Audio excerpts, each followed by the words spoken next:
Chapter 34. Demian. It's almost 2 a.m. and I can't fucking sleep. I thought running a lap on the elliptical would help. Nope. Maybe throwing some weights around until my body burns would do it. Negative. Neither did taking the coldest shower possible and climbing into bed. That turned out to be a monumental mistake, because all I could think about was how Claire's soft curves feel tucked next to me when she's sleeping, how she tastes when I explore her body, how she sounds when she's awake and losing herself to her passions while I'm impaling her on my... I drop the barbell onto the hooks above me and sit up. I can't even fucking bench press without tenting my shorts. Fuck. As much as I hate liars, I also hate being honest with myself, because that requires admitting things, confessing things, and those things usually involve some part of me losing control over the situation, like Clara. I'm supposed to hate her very existence. I'm supposed to have her locked up in some dirty dungeon cell, sobbing and pleading with me for mercy that I have zero plans on giving. I'm supposed to be exacting vengeance on her for what she did to Toya. Her life for his life. What am I not supposed to be doing? Protecting her from abusive scumbags like Martin fucking Patterson, nursing her back to health through a serious fever and possible infection, showing her off like my prized possession, growing attached to her offspring. In other words, literally everything I've been doing. I don't understand it. She's not the first damsel in distress I've ever come across. Bambi's a testament to that. I stumbled upon her when she tried to shop for Johns in my establishment, and I nearly had her arrested. But she was so young and so terrified, I felt more compelled to help her than hurt her. I paid for her apartment, her education, supported her through her bar exam, and then hired her as my jack-of-all-trades. But I never obsessed over her. Not that she isn't a walking sculpture who could have any man or woman she chose. I just never felt the compulsion. I respected her too much, still do. So, why the ever-living fuck is Clara so deeply embedded under my skin? My deep thoughts are interrupted by a water bottle flying at my head. I catch it and glare up at Pavel, who sports a sheepish grin. "Sorry, dude. Thought you were paying attention." I should be, that's for damn sure. But instead of admitting it, I just grunt. Yeah, well. I chug down the icy water and drop the bottle to the floor with a plastic crunch. Pavel sits down on a bench next to me and sighs. "Want the updates?" "Shoot." "We located the guy from the bar. He has officially retracted his complaint filed against you with LVPD and admitted to his own crimes. They're taking him in for arraignment once he's discharged from the hospital." I smirk. What happened to him? Pavel casually shrugs, but the mischievous smile tugs at his mouth. "He tripped and fell through a window." How many times did he fall through that window? Oh, there were a lot of windows. Terrible stroke of luck, or strokes rather, but the police are betting each window has a name attached to one of his victims, if you know what I mean. I raise a brow. Victims? Pavel nods. Serial rapist. We only figured it out because he kept getting the names wrong when we questioned him. Seemed interesting, so I had one of our guys hack in and run those same names through the system. Rapes and assaults, all unsolved. I hope you tied him up with a big red bow for LVPD. He snaps his fingers in exaggerated disappointment. Damn it, I went with blue. We share a chuckle. Pavel makes a perfect second-in-command for me, not only because he gets every job done 3 times over, but also because he's got a wry sense of humor that comes in handy when I'd least expect it. For instance, when I'm about to go and do something stupid, like wake up Clara Everett and carry her into my bed. Fuck, she's back. Damn it. And while our guy was in, I had him dig up dirt on that cop, Patterson. That catches my attention. Anything good?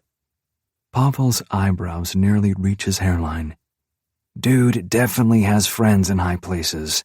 Otherwise, he would have been fired years ago. Every case he's ever caught has a perfect arrest record, but over half of them have formal complaints filed against him. Evidence tampering? That and assault, mostly assault. Victims claiming he beat them into confession, threw them around a bit before slapping the cuffs on, stuff like that. One was a woman who said he forced her to suck him off in exchange for leniency, and then he arrested her anyway, but he didn't take her to the precinct until after he was done with her. Bile creeps up my throat, and he's still on the force. A police detective's word against a strung-out prostitute from the wrong side of the strip? Pavel looks as disgusted as I feel. You know how this goes, man. Who would believe her? Something strikes a solid chord in my chest. It's familiar, and yet I can't quite put my finger on it. Who would believe me? Did Clara say that? Or did I imagine it? Either way, it's something that's been bothering me for a while now. How could anyone mistreat a woman like that, let alone her kid, and get away with it?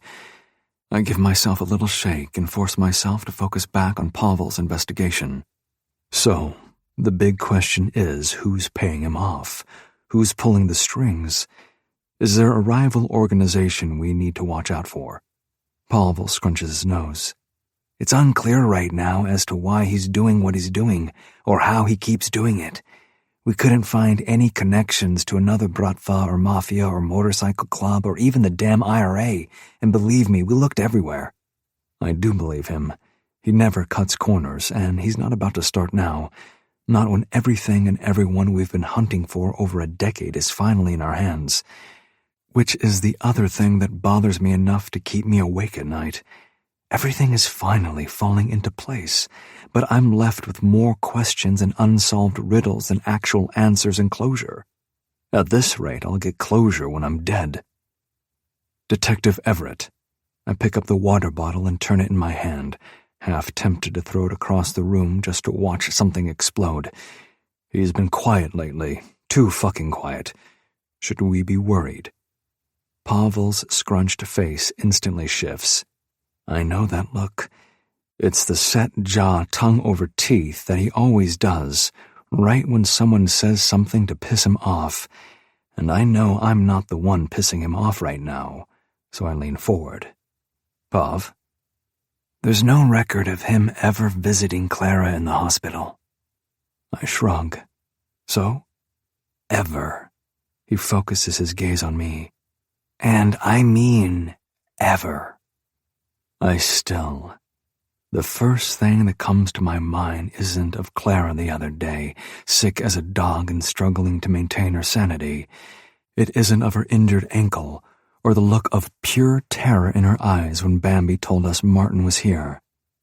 It's the image of a little girl, trembling with fear in the witness stand, quiet, sniffling, covered in cuts and bruises. Everyone automatically assumed those injuries were from my brother when he tried to kidnap her and murder the other cop who came to rescue her. No one could prove any motive for the kidnapping, so those charges were dropped. But it didn't stop people from coming to their own conclusions about Tolia or Clara.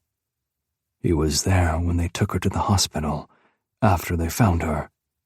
Pavel slowly shakes his head.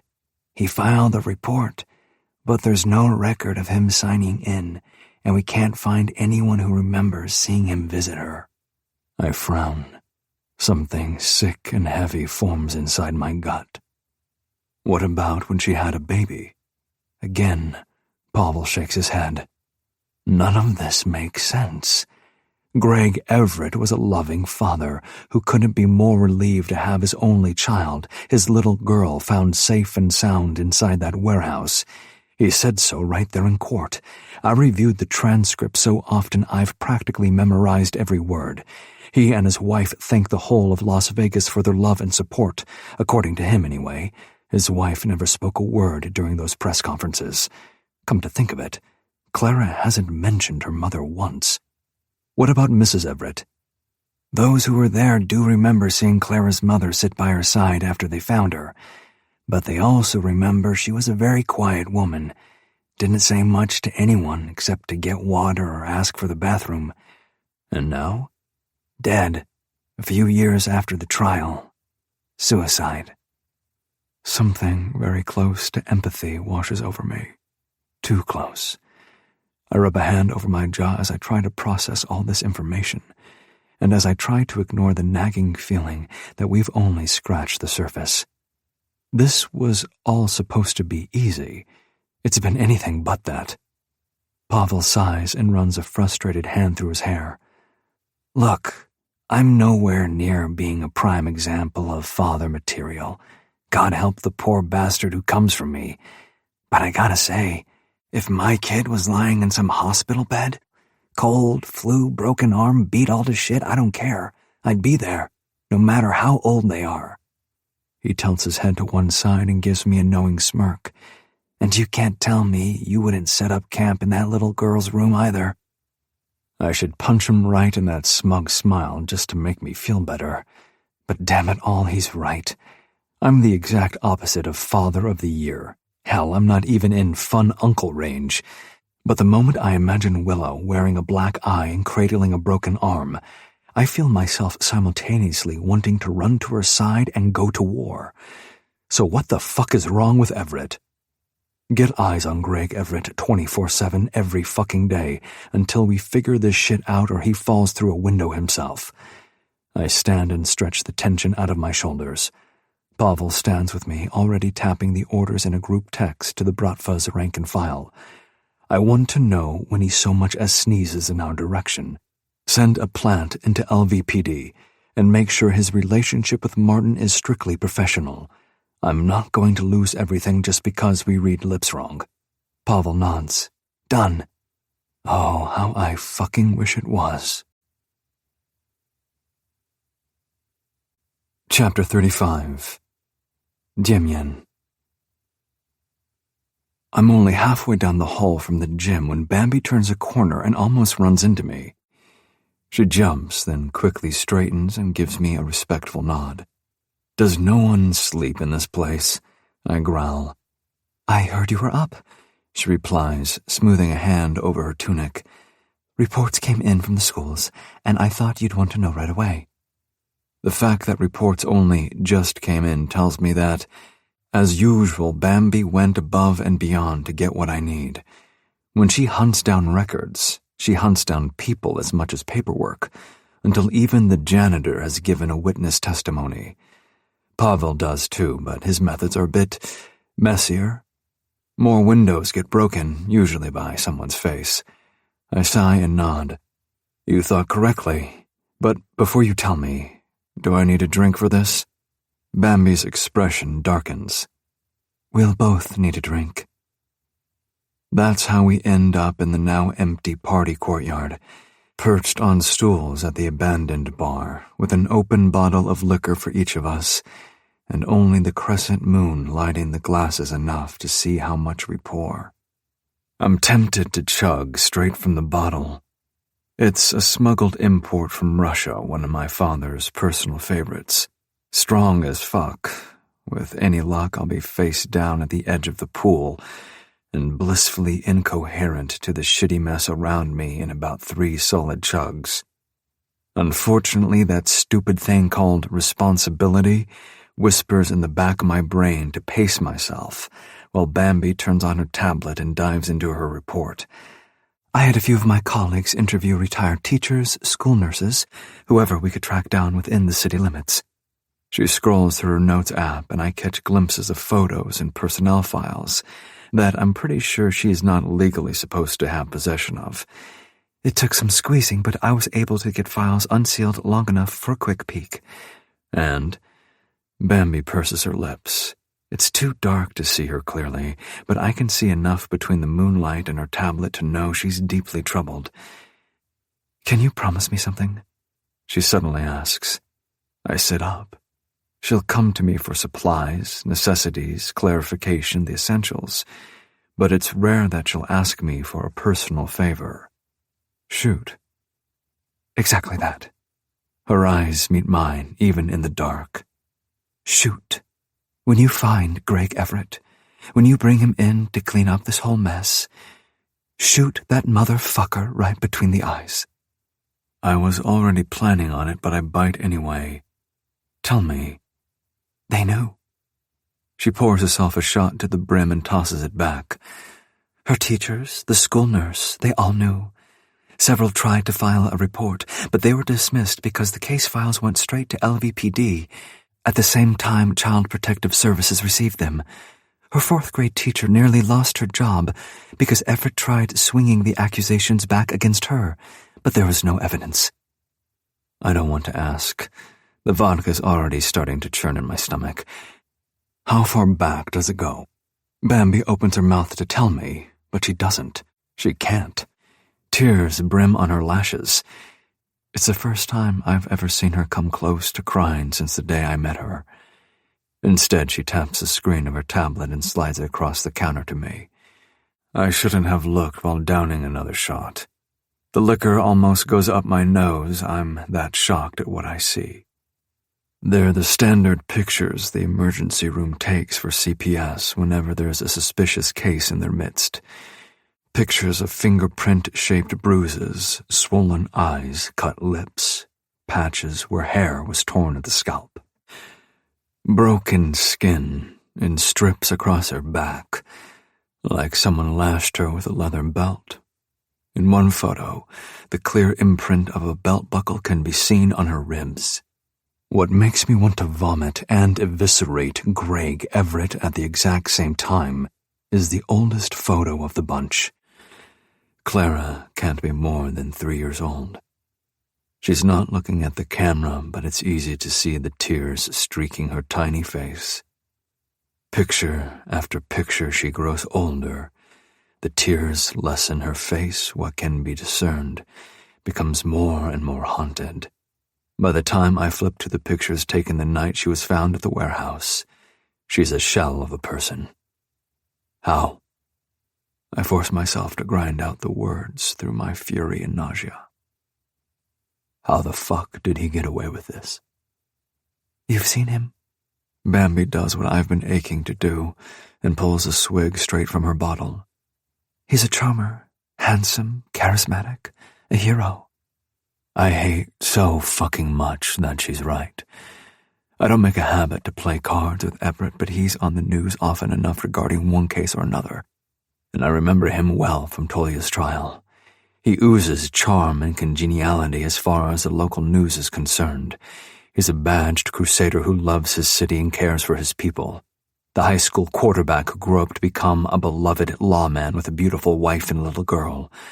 I can just imagine the way he'd act horrified at the news that someone laid their hands on his sweet angel, and then probably even more horrified that anyone would ever consider him to be a suspect. My hunch is right when Bambi takes her tablet back and reviews the rest of the files for me. No one wanted to believe Everett was beating his own daughter, she explains. He responded to so many domestic calls, carried children out of dangerous situations, advocated for protective orders. Did you know he even gave a talk at a national convention for domestic abuse survivors? Telling them how to notice the signs that their partner could be dangerous. Gave out hotlines to call if they're in need. And that's not even including the career days he attended at Clara's schools to teach kids about personal safety. There's a special place in hell for people like Greg Everett. I intend to escort him there myself. I take my own swig from the bottle now. I'm going to need to knock myself out just to sleep through the horrible images now seared in my brain. How the fuck did he get mixed up with Martin Patterson? At this, Bambi shrugs. She turns her tablet off and sets it aside to nurse the tequila. From the way she was gripping that thing, I'd guess she was close to breaking it in half and throwing the pieces into the pool, which would have been fine by me. I'll happily buy her a new one that's devoid of those sickening photos. Just going off the staff reports and intel, Bambi clarifies, holding a finger up. I'm guessing he threw Clara out of the frying pan and into the fire. Made sure she went with someone who would keep her under control once she was out from under his own thumb. Someone like me. I hate that thought even more. To be compared to either of those assholes is a whole new version of disgusting, but control is exactly what I'm doing to Clara, even if my motives are actually valid. This doesn't change anything. The burn in my throat makes my voice gravelly. I actually sound like I mean it because I have to. This can't change anything. Doesn't it, though? I look at Bambi in surprise, and to more of my surprise, she stares right back at me with the kind of fierceness that would usually get her reprimanded. I chalk it up to the alcohol, not the feeling in my gut that I deserve it. No, it doesn't. I set the bottle down hard on the counter. Clara fucking lied on the stand. She stole Toya's life. She has to pay for what she did. Really? Bambi flicks the screen back on and slides the tablet under my nose once more. As if that, she points at the pictures, wasn't payment enough. I shove the tablet away before I'm the one hurling it into the pool. Nothing changes. She did. I look at Bambi again. She leans toward me. She grew up, Demian. She was a little girl on that stand, scared, alone, with no one who would believe her even if she did tell the truth. She was a little girl, and then she grew up. Still, you were a kid too. That stops me. You were a teenager, whatever, but you were still a kid. And you were just as scared as she was. Scared of losing your brother, and scared of losing your last line of defense against a world you never wanted to be a part of in the first place. It's the liquor talking. I tell myself that so her words don't land as hard as they feel. The difference between you and her, she grew up. She left that courtroom and she grew up. Did you? Chapter 36. Demian. I don't know what time it is. I don't even know if the moon is still up. All I know is that the bottle of vodka is empty, and the sound of it shattering against the adobe column makes me feel a little better. Sort of. Bambi left a while ago. I've been nursing my pride with my father's favorite vodka alone in the darkened outdoor bar, debating on whether I should jump in the pool or just throw up in the cacti and call it a night. Instead, I slide off the bar stool and stumble down the pathway toward the main courtyard. It takes some effort, my vision is blurry as fuck, but I manage to navigate my way to my room. Except, it's not my room, I realize when I walk in. I trip over a stuffed hippo in a tutu and almost immediately fall on top of a dresser low enough to damage my chances of ever having my own children, which I narrowly avoid by grabbing for the overhanging net holding even more stuffed animals, all of which promptly fall on top of me. Fucking hell. Why am I wasting capable men guarding this place? The kids got it booby-trapped. By the time I manage to drop into the beanbag chair next to the hammock, I'm sobering up just from the adrenaline of almost dying. I have to check my feet just to make sure those landmines they call building blocks aren't deeply embedded into my soles. I'm not sure if I want to teach Willow how to clean up her room or have her teach my men how to string up tripwire. I settle into the fluffy beanbag chair and watch the way Willow nestles into Clara's arms between soft little snores. Mother and daughter bear such a strong resemblance to each other. I'm struck by how much Willow reminds me of the little girl in the photos on Bambi's tablet. So much that I'm almost terrified the same injuries are on her skin too. What's left of my sober brain reminds me that Willow is safe and sound, uninjured, no bruises, and far away from the monster who dared to threaten her. Thanks to you. I bat that thought away. I'm not the good guy. I'm nowhere remotely close to being anyone's hero.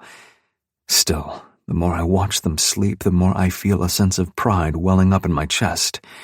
Yes, pride, only pride, nothing else. I'm no one's hero, but I can be their protector. I can keep them safe from the sick bastards who thought they'd get away with beating helpless women and children because no one wanted to admit what was really going on. I try to stand back up, but that's a bigger challenge than I anticipated. So instead, I scoot the beanbag closer to the hammock until Clara's face is inches away from mine.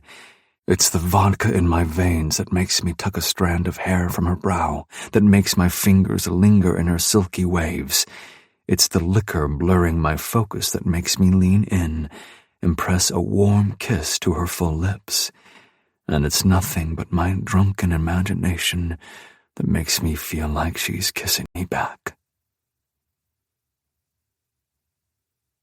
Chapter 37. Clara. I haven't seen Demian for a few days, but that's just as well.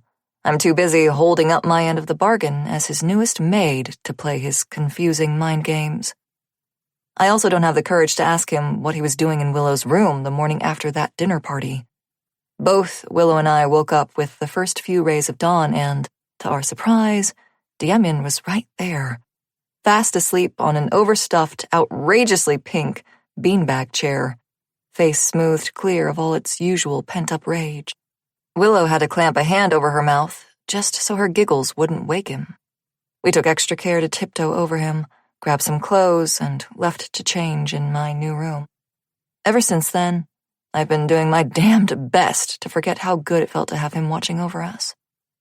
Gloria, the head housekeeper, was the one who found me eating cereal in the kitchen and set a stack of clean, folded uniforms on the table next to my bowl. "The workday starts at 7, was all she said before she quickly turned on her heel and left the room. She's a stern but kind woman, and always ready to help me figure out where everything is. One thing she didn't have to teach me was how to do all the cleaning.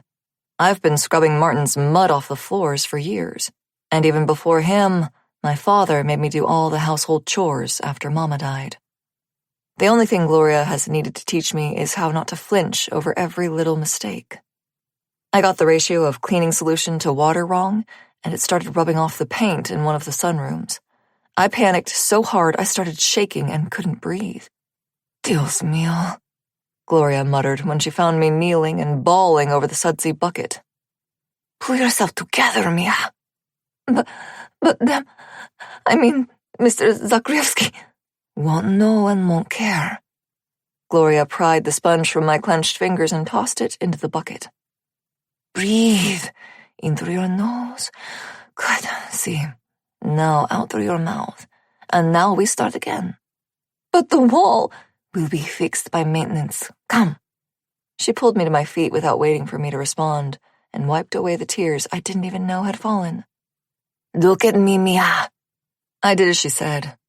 She's older, probably old enough to have grandchildren, and despite her brusque way of going about her business, she exudes a warmth I've been missing since Mama.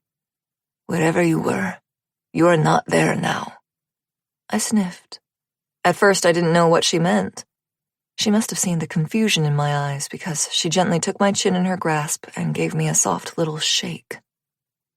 "Mistakes happen, and anyone who can't forgive them doesn't deserve your time or your effort, especially you, Mia. You are far too lovely and far too strong to waste time on men who don't respect you." "Strong?" I snorted. "Hardly." Gloria clicked her tongue at me and shook her head. "Look at where you are, and look at where you've been. No, Mr. Zakrievsky did not tell me anything. He doesn't have to. It's all over your face, in your eyes, in that forced smile of yours. You have seen hell." She grabbed my chin again, gently, just to make sure I was still looking in her eyes. "But you are not there anymore." That was the only time we ever discussed my past. And, if I'm being honest with myself, it was a moment that made me reconsider my situation and zone out through most of my chores for the rest of the day. She was right. I'm not in hell anymore. As much as Demian lords himself over me, it's completely different from Martin. With Martin, the slightest mistake could set him off. I never knew when, either. One day he'd laugh off a glass of spilled milk, but a week later, he'd backhand me for being so clumsy and careless with his food. Gloria forced me to pull out of those shadows and realize I keep waiting for Martin to appear and throw me against the wall. But he's not here. He doesn't live here. He doesn't have access to me or my personal space, and, more importantly, he doesn't have access to Willow. If there's one thing that constantly reminds me of how much better life finally is, it's my sweet little girl. She's flourishing here. I've always loved her smile, but I never realized how much her father dimmed her joy until we started living here. I never knew how brightly she could grin and laugh and squeal with joy over the simplest things, like a butterfly landing on a cactus blossom, or a few extra sprinkles on Bambi's signature ice cream sundae. Finally, last night, I laid in bed and cried. It felt like a finally because some sort of deeply buried pressure was released. Emotions I never allowed myself to feel came to the surface, and I was finally able to let them out. As much as I wondered where Demian was, I needed the time and space apart. I needed the distance from all the men, any men, and I think even Bambi and Gloria understood that. The usual guards were still around, but watching from a broader distance. Groundskeepers and maintenance men only came around after I left the room. For the first time in my life, I'm surrounded only by women, and somehow they know. They know and they understand. I am never pressured, never criticized, never ridiculed. I'm respected as Willow's mother and encouraged as a new employee. Willow is my little shadow, following me around while I try to get work done. It's a challenge to do a thorough job when my curious little one is constantly asking questions or trying to make me watch her try a new trick, usually involving jumping on the bed I just made. But the fact that she's even allowed to be near me is a gift I don't take for granted. She's allowed to play by my side while I work, free to be herself without Martin glaring at her or scolding her for being a nuisance.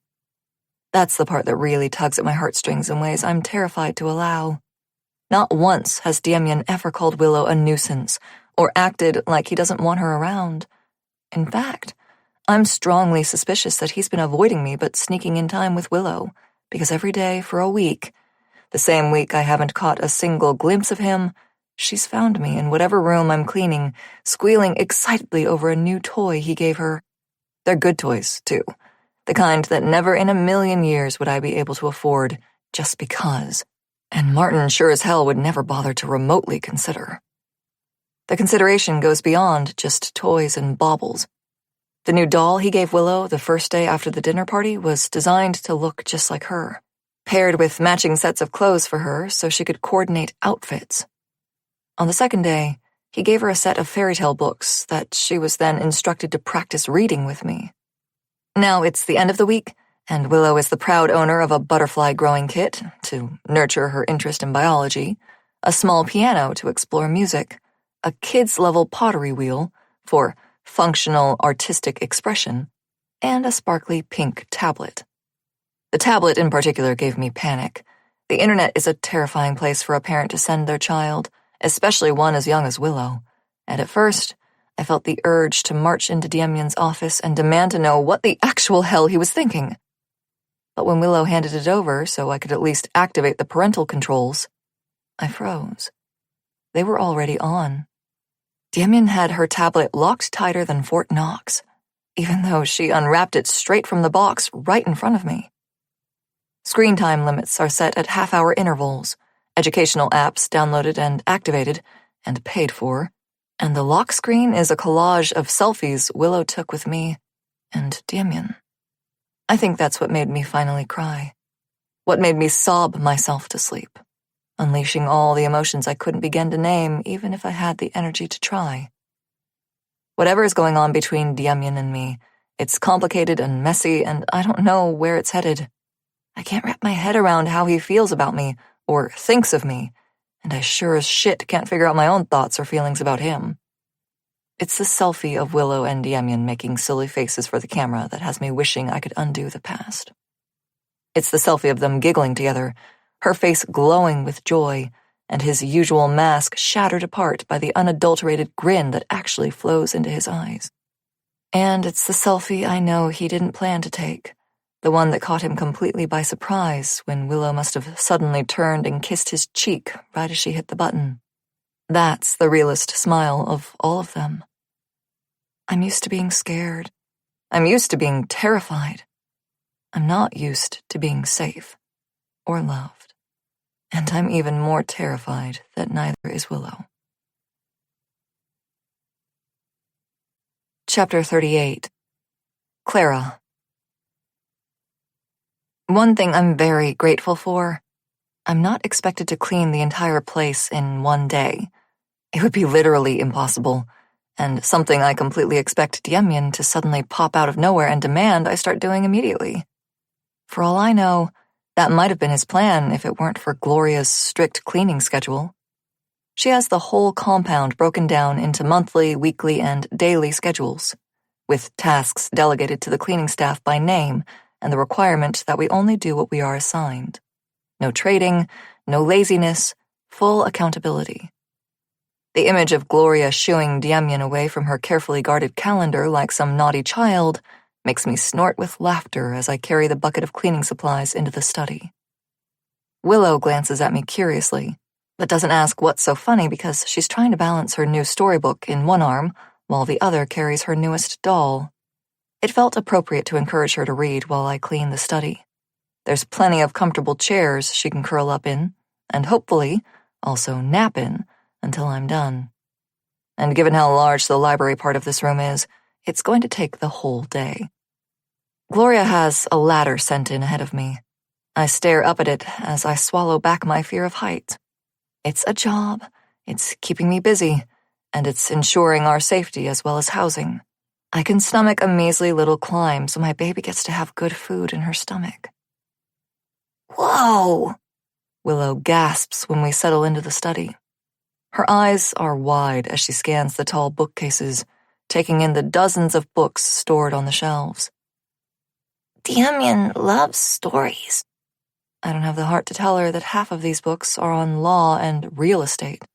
He sure does. Oh, guess what? She carefully nestles her doll, Maple. She decided yesterday, after asking me to list every tree name I could think of, into the corner of an overstuffed reading chair and straightens out the tiny skirt. Demian says if we're really good, he'll take us to Disney World. If we're really good. Right. I know his game. And the protective maternal side in me wants to slap his face for playing it with my little girl. That sounds fun, baby. I sigh as I stare up at the top shelf of the first bookcase. It makes sense to dust first, scrub second, but that means I have to climb all the way to the top of the ladder just to reach with the feather duster. And the part of me that insists on being super thorough in everything I do is whispering the fact that I really should take all the books off the shelf to wipe it down with furniture polish. Damn it. With a sigh, I start the journey upward. The first trip up isn't as bad as I expected. The ladder is new, stable, sturdy, and doesn't creak or groan when I pile books on the top rung so I can spray the polish and do a quick wipe down. My left hand is white-knuckling the ladder, while my right hand sweeps the microfiber cloth around in circles. But I do it as quickly as possible so I can climb down as soon as possible. Mommy, I don't know which story this one is. I literally cannot look to see which one she's talking about, even though I know that's what she wants me to do. It's okay, baby. We're still working on words. What do the pictures look like? Tell me the story from those. I hear her hum in concentration, and I hide the sigh of relief. Whatever keeps her busy. She's pretty, but she looks sad and dirty.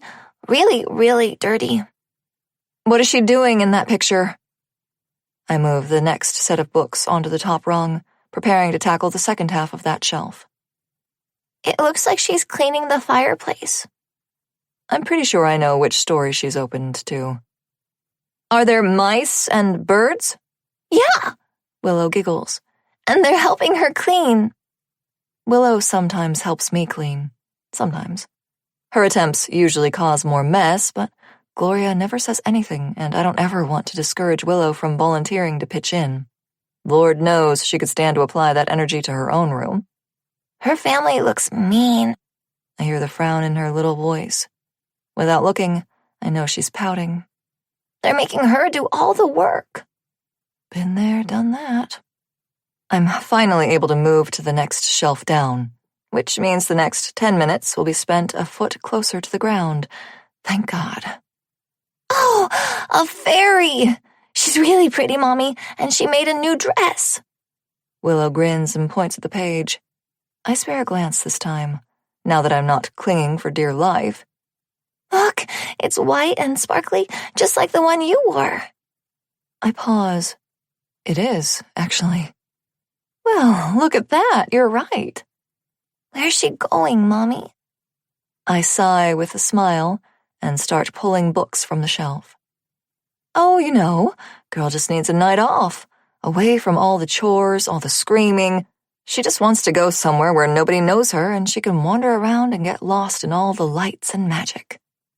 For a moment, I'm not sure if I'm describing Cinderella's experience or my own, because that's exactly what I wanted the night I put on a new sparkly dress and wandered into the Meridian. Willow gasps. If I didn't have 50 pounds of leather-bound legalese balanced in one arm, I'd whip around to see if she's okay. What? She met the prince. Again, I pause. And then I almost laugh at myself for the thought that follows. So did I. Nope, not even going to begin to go there. I didn't meet the prince or any prince or nobility. I met the devil in an expensive suit and promptly spilled champagne all over him. And instead of happily ever after, I got whatever this is. You got your back blown out, your toes curled, and your vagina permanently ruined for any other man. That's what you got. I give myself a little shake to clear my head before the aching heat has time to build deep in my core. I've never been one to actually want sex, and God knows I've never experienced lovemaking, so the fact that I'm physically craving Demian's touch is weird to me. Weird and yet not entirely unpleasant. I just wish it wouldn't pop up at the worst possible times, like right now, when I'm on top of a ladder trying to clean and pay attention to my daughter at the same time. Mommy? Mommy? Huh. I must have zoned out there for a second. Sorry, sweetie, what's up? Do you need any help? Oh, boy. I want to be honest and say that yes, I do, because help really would be great in balancing these heavy books. But just one of these is almost as big as she is, so the correct answer is, thanks, baby, but I'm good. Willow scrunches her little face at me. Are you sure? I flash her a genuine smile. She really is a sweetheart. I'm sure. Thank you, though. I return to pulling the books off the shelf, stacking them on the next rung down as well because they're so thick, they won't all fit on just one. One of the heavy books starts moving in the corner of my eye. When I look to see if it's falling, I realize it's Willow trying to help by nudging it closer and closer to the edge. Willow, no! The book tumbles from the rung, right on top of her head. But instead of striking her, it lands on the floor. Because a man's arm shoots out of nowhere and yanks her out of the way. She trips over her own foot and stumbles into an end table, knocking a vase to the ground instead. The ceramic shatters, water spills, and Willow starts crying.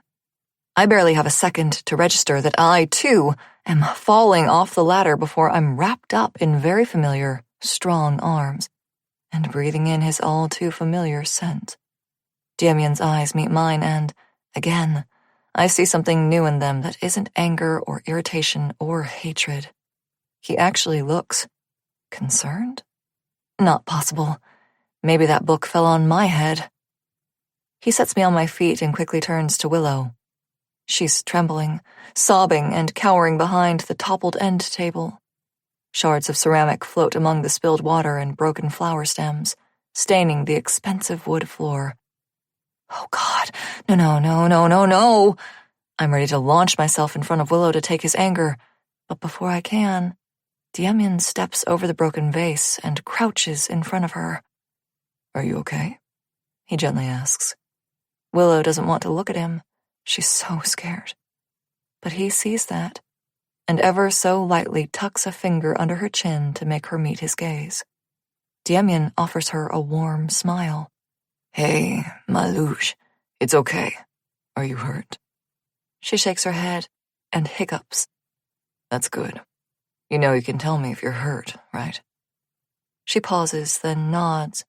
Her teary eyes land on the shards and well up again. I'm sorry. She starts sobbing again, balling her fists in front of her face. But instead of yelling at her, or hitting her, or calling her names and scolding her for being so careless, Demian shocks both of us by gently easing her fists down and pulling her into a hug. Shh, it's okay. He rubs her back until her sobs turn into hiccups and then soft little sighs. When she's calmed, he eases her away just enough to meet her gaze again and cups the side of her face in his hand. Things can be replaced. You can't. Please be careful next time, okay? And listen to your mom. She's only keeping you safe. Willow nods and a small, wobbly smile tugs at her lips. Okay. Demian smiles and gives her a wink. We good? Yeah. He holds his fist up and she meets it with her own. They ease into a secret handshake that apparently they've spent enough time together to create, and Willow's smile widens. When Demian rises to his feet and turns to me, I'm ready. I'm grateful for his kindness and warmth to Willow, and my God, am I floored. But I'm also very aware he has a limited patience. One of us is going to pay for the incident, and now I know for sure it's not her. Thank God. Demian, I'm so sorry. He stops me with an arched brow. For what? He follows my glance to the broken vase, the mess of damaged plants and dirty water, and his slight frown deepens. But then he looks back up at me, and it's not an I'm going to hit you frown. It's more, relax, it's just a vase. His eyes give me a quick once-over, and I suddenly feel very naked and very achy between the legs. But do be more careful. Maybe actually watch your child while you work. And with that, he walks away. Chapter 39. Demian. There's something seriously fucking wrong with me. I should see a therapist, but I won't. I handle my own shit. Some overeducated moron in an expensive office can't even scratch the surface of the bullshit I deal with on a regular basis. At least, that's what I chant to myself as I watch the live camera feed coming from inside Clara's bedroom while she's sleeping. I'm at the casino pretending I have an important text that just came through, so important that it's worth interrupting a game of poker in the High Rollers Lounge I'm intent on winning. I'm just not as interested in reminding these idiots that the house always wins as I am in trying to decipher what Clara's dreaming about. She mutters something. I'm a terrible lip reader, and the sound is muted because, again, this is supposedly a text from one of my men. Texts from the Bratva don't sound like the soft moans and mutters of a beautiful woman asleep in her bed. She should be asleep in my bed. Why did I move her again? The camera feed leading to Willow's room reminds me why. Because I'm not an asshole who keeps an innocent child away from her mother. I'm an asshole, just not that kind of asshole. Shit, Zakrievsky, did they send you a novel or what? Shit, I forgot where I am. I was too focused on making sure the windows to Willow's room were securely shut and the guards actually paying attention outside her doors. Racetrack figures dropped. Got distracted. I forced myself to shove the phone back in my pocket and return to the game. I don't even know if my hand is any good compared to the others, but I'm the master of bluffing. I casually shove my large stack of chips to the center of the table. All in. The other men chuckle, but when they see what cards I'm holding, the laughter stops. Like I said, the house always wins. I get maybe 4 hours of sleep before I'm up for the day. I used to get in a solid 8, but ever since a certain someone moved into my home, 4 of those hours are now spent counting the reasons why I can't just drag her into my bedroom and fuck her brains out until my dick is raw. 1. She sent my brother to prison. 2. She lied to send my brother to prison. 3, I have more self-control than that. 4, I need to prove I have more self-control than that. 5, my dick likes her a little too much. It doesn't care about the pain she's wrought, and that's a problem. 6, she has a kid, don't want to scar the kid. 7, the thought of her carrying my kid should not make me as hard as it does. I count those reasons like normal people count sheep jumping a fence to fall asleep. Except instead of drifting off mid-flock, I find myself believing each one less and less, especially that last one. Fuck. I'm on my 3rd cup of coffee when I realize what time it is, and I don't even have to glance at the clock to know. It's the camera feeds on my laptop, showing Clara and Willow's sudden absence from their usual spots. That informs me it's probably close to lunchtime, noonish, give or take. And I've ticked off literally nothing on my to-do list. Giving them distance was supposed to make this all easier. I pried myself away from Clara after realizing how much my presence might actually be making things worse for her and for her kid. I've said it before and I'll say it again, I'm not a good guy, but I'm not a fucking monster. And I'll be damned if I ever remotely resemble either of the sick bastards haunting Clara's past. But it's impossible to stay away from Willow. The kid's got a magnet embedded somewhere in that toothy grin of hers. Either that or fucking witchcraft.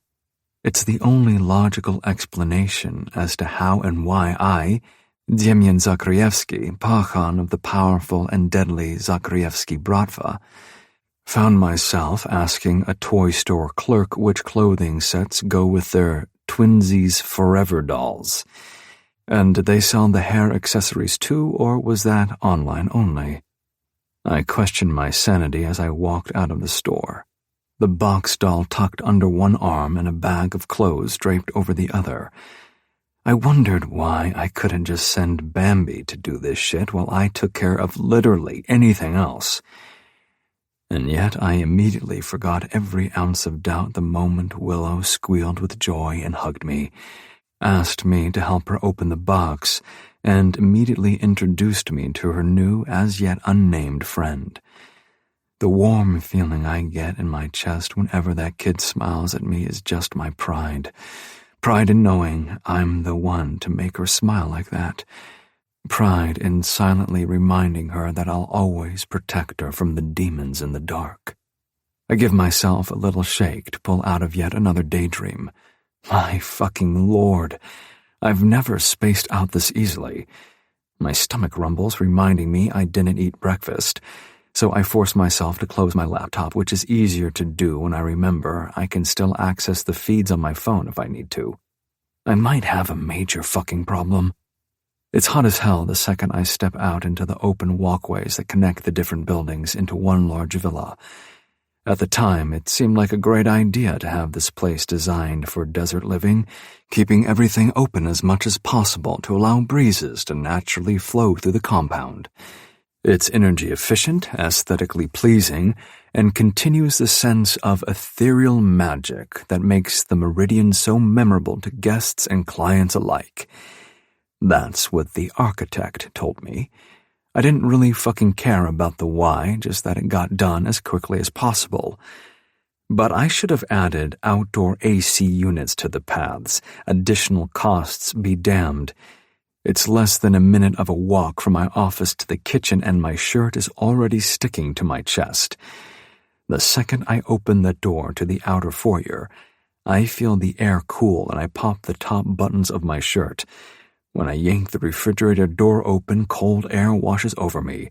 I stand there and sigh gratefully. It's the giggling that pulls my head out of the icebox. Clara is standing over Willow at the kitchen island, her eyes glued to me with surprise while the kid grins and gives me a little wave.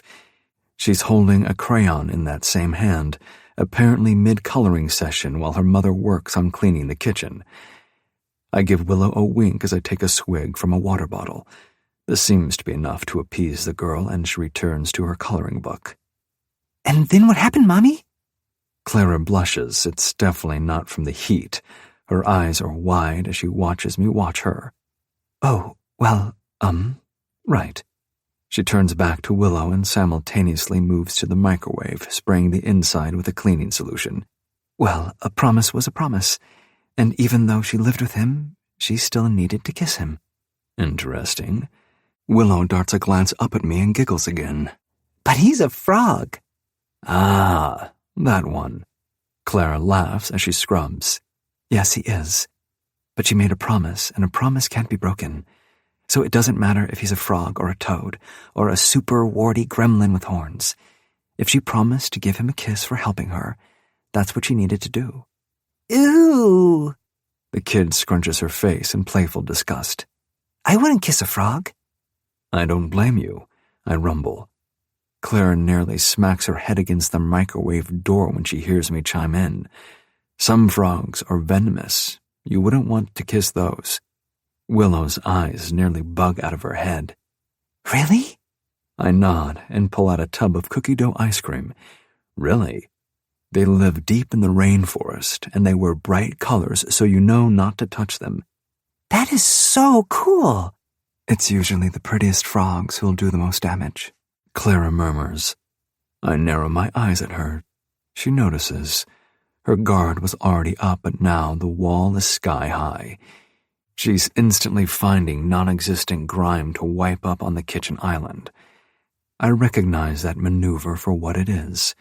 She's planting herself squarely between her daughter and the big, bad, venomous frog, currently digging through the fridge for some goddamn chocolate syrup. I saunter over to the island and set my armful of junk food down. Willow eyes the tub of ice cream, darting her hungry stare between it and her mother. I don't bother looking at Clara. I feel her stiffen at my close proximity to her. And as luck would have it, the bowls and spoons are inside the drawer right in front of where she's standing. So, what happened next? I ask coolly. Yeah, Mommy, tell us. Clara continues wiping at the same spot on the counter while she tries to gather her composure. Well, one day, I stop paying attention to the story and crouch down to get into the cupboard in front of her legs. Her beautiful, smooth, silky legs are bare from ankle to mid-thigh, thanks to the housekeeping uniform she's wearing. If it weren't for the kid, I'd make her wear a French maid's costume instead, underwear not included. But I have to settle for the fact that I'm at least able to wrap my hand around her bare thigh as I dig around for the bowls. I find them almost immediately, but I also find myself unable to pry my fingers from her skin. My hand strokes a slow, languid path from the side of her knee to just below the juncture of her thighs, and right when I'm about to tease my fingertips over that sweet center, Clara snaps her legs shut. My hand is trapped between her thighs and not in the way I'd prefer. I look up at her. She's doing her damned hardest to pretend like nothing's happening. She hides the sudden waver in her voice with a cough, then another clearing of her throat that actually sounds like a warning. I grab the bowls with my other hand and stand back up, but not before pulling my hand from those creamy thighs and trailing my fingers over the sweet curve of her ass, under her skirt. Clara shoots me a look while clearing her throat again. I frown back at her. Need some water? I got it. Willow cheerfully hops off her chair and skips over to the fridge to grab a fresh bottle for her mother. I'm busy myself with scooping ice cream into a bowl, pointedly ignoring the various expressions flickering across Clara's face. She's flustered, she's protective, she's uncertain.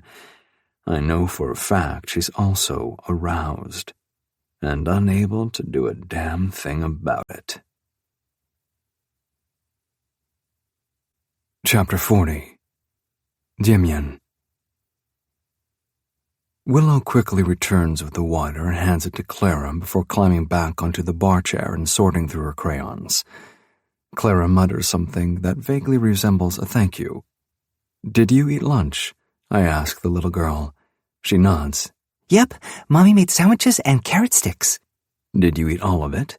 Willow hesitates and glances at Clara. Maybe? Clara takes this opportunity to nod at a crumb-covered plate that's been shoved aside. You still have 2 carrot sticks left. The girl makes a face, but her eyes are glued to the ice cream scoop in my hand. When she glances up at me, I gesture to the carrots with a quick tilt of my head. The deal is struck. Willow chows through her carrots and offers her empty plate to Clara, who takes it to the sink. When she returns, she finds her daughter digging a small spoon into a generous bowl of chocolate syrup-drizzled ice cream. Dem? I cut her off by sliding another bowl in front of her. Clara sighs, a small smile playing at her lips, but she nudges the bowl away. I'm not hungry. Liar. I glance at the little tyrant who's taken over my freedom of speech and back at her infuriating mother. I only see one plate. You didn't eat. I finished early. Never tell a lie, Mommy. Willow quietly slips in. Her tentative smile grows when I wink at her. My little informant in training. Yeah, Mommy. I cage Clara in against the island, one arm wrapping around her waist while the other slides the bowl back in front of her. Never tell a lie. I grab the spoon and dip it in, pick up a bite and hold it to her lips. Take a bite. Clara narrows her eyes at me, but the sound of her daughter's laughter seems to do the trick. She wraps her lips around the spoon, her gaze never leaving mine.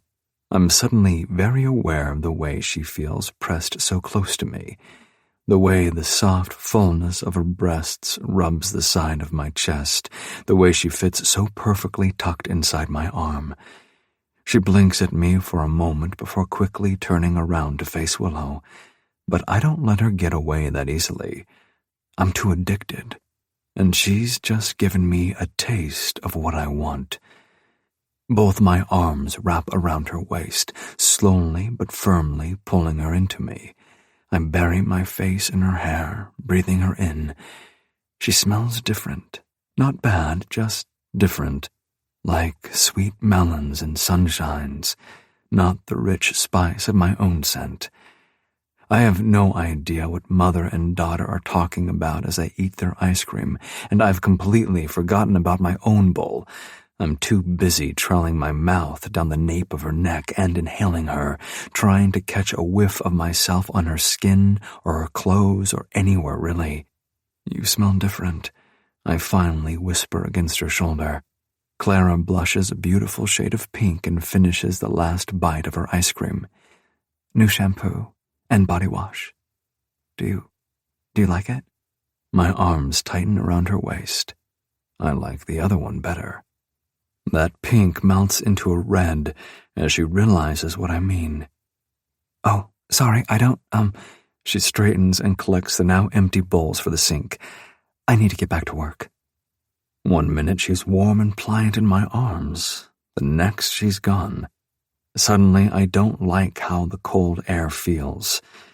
My gaze lands back on Willow, who has been watching raptly this whole time. Fuck, I need to be more careful. I can't afford to go and give the kid any grand ideas. Or break her heart. I swing a bar chair around the counter to sit across from Willow at the island, finally digging into my own half-melted bowl. So, kiddo, I take a bite and wait for her to look up at me. I need to ask you something. Sure. Except now that the door's open, I'm not sure how to walk through. Do you, I wait for her to stuff her face before I just rip the bandage off, keeping my voice low. Do you miss your dad? Willow slows her chewing. She looks at me, then down at the bowl. My stomach twists as I watch her start to pull into herself. Hey, I murmur, reaching for her hand. It's an instinct that comes out of nowhere, my fingers resting on hers, not grabbing or squeezing, simply reminding. It's okay. I just want to make sure you're happy, okay? That's all. I'm not lying. I really do want her to be happy. And as much as I'm chanting to myself that it's all part of the ultimate strategy, that feels like a lie. Willow sighs and pokes at a chocolate chip with her spoon. I feel bad. Shit. Why? Because? She takes what feels like an eternity to finally continue. When she does, she blinks up at me with those long, dark lashes. and I'm starting to understand why my best, most battle-scarred soldiers all turn to mush around her. I don't miss him. And he's not really my dad. I pause. That's not at all what I expected to hear. What do you mean? The kid's only 5, but she starts talking to me more like she's 50. I know he's my father because Mommy told me so, but I don't think he acts like my daddy, not like daddies are supposed to act. He yells too much and he scares me. And he hurts Mommy all the time. That scares me even more. I swallow down the fury that roils inside me along with the ice cream. He hurts Mommy? Willow nods and glances over to her mother, who is diligently washing the windows on the other side of the adjoining dining room. She used to cry a lot, especially after story time when I was supposed to be asleep. I can't ball a fist like I want to. I can't punch a wall like I want to. I need Willow to know she can come to me and tell me anything, everything, without fear of anger, violence, or other repercussions. I need her to know this is a safe space where she can rat on the monsters in her life. But I also really fucking need to hang Martin fucking Patterson on a hook and use him as my new punching bag. That must have been scary. She nods again. It was. I don't like it when Mommy cries, and I hate it when she screams. Now I do freeze. She screams at you. Willow fervently shakes her head. No, never. I mean when she screams because of the way Martin hurts her. Just like that, the kid's on a first-name basis with the man who's supposed to be her dad. And just like that, she and I have a lot more in common. What about now? I play it cool, aloof, like I don't care what her answer will be, no matter how hard my heart starts pumping inside my ribcage. Willow's sad little face suddenly breaks into a bright grin. She even blushes.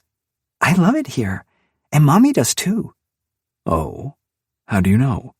I never hear her cry or scream. We're safe here.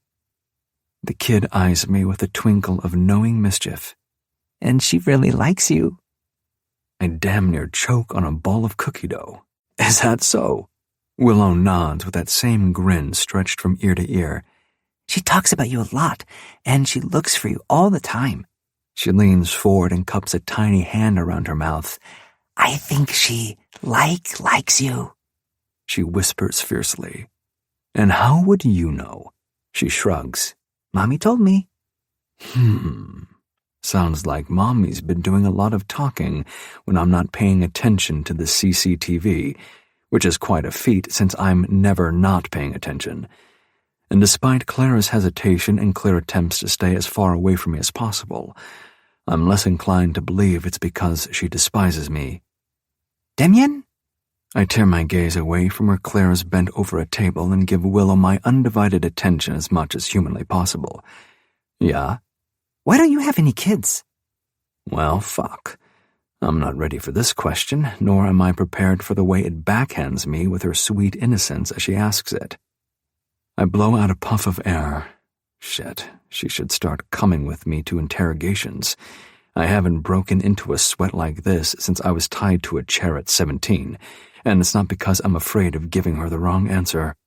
It's because I'm afraid of the answer that comes immediately to mind. I'd be a terrible father. I don't know the first thing about dealing with kids, and I sure shit don't know how to be a good husband. And I don't want to have kids with just anyone, because if I ever did have children, I'd need to know their mother loves them as much as she loves me.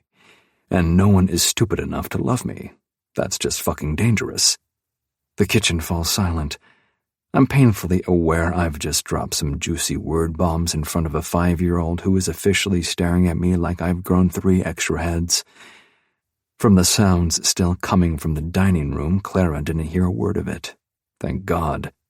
Willow tilts her head to one side and peers at me, but then she smiles. You're silly. I slide the chair back and take the empty bowl to the sink. Thanks.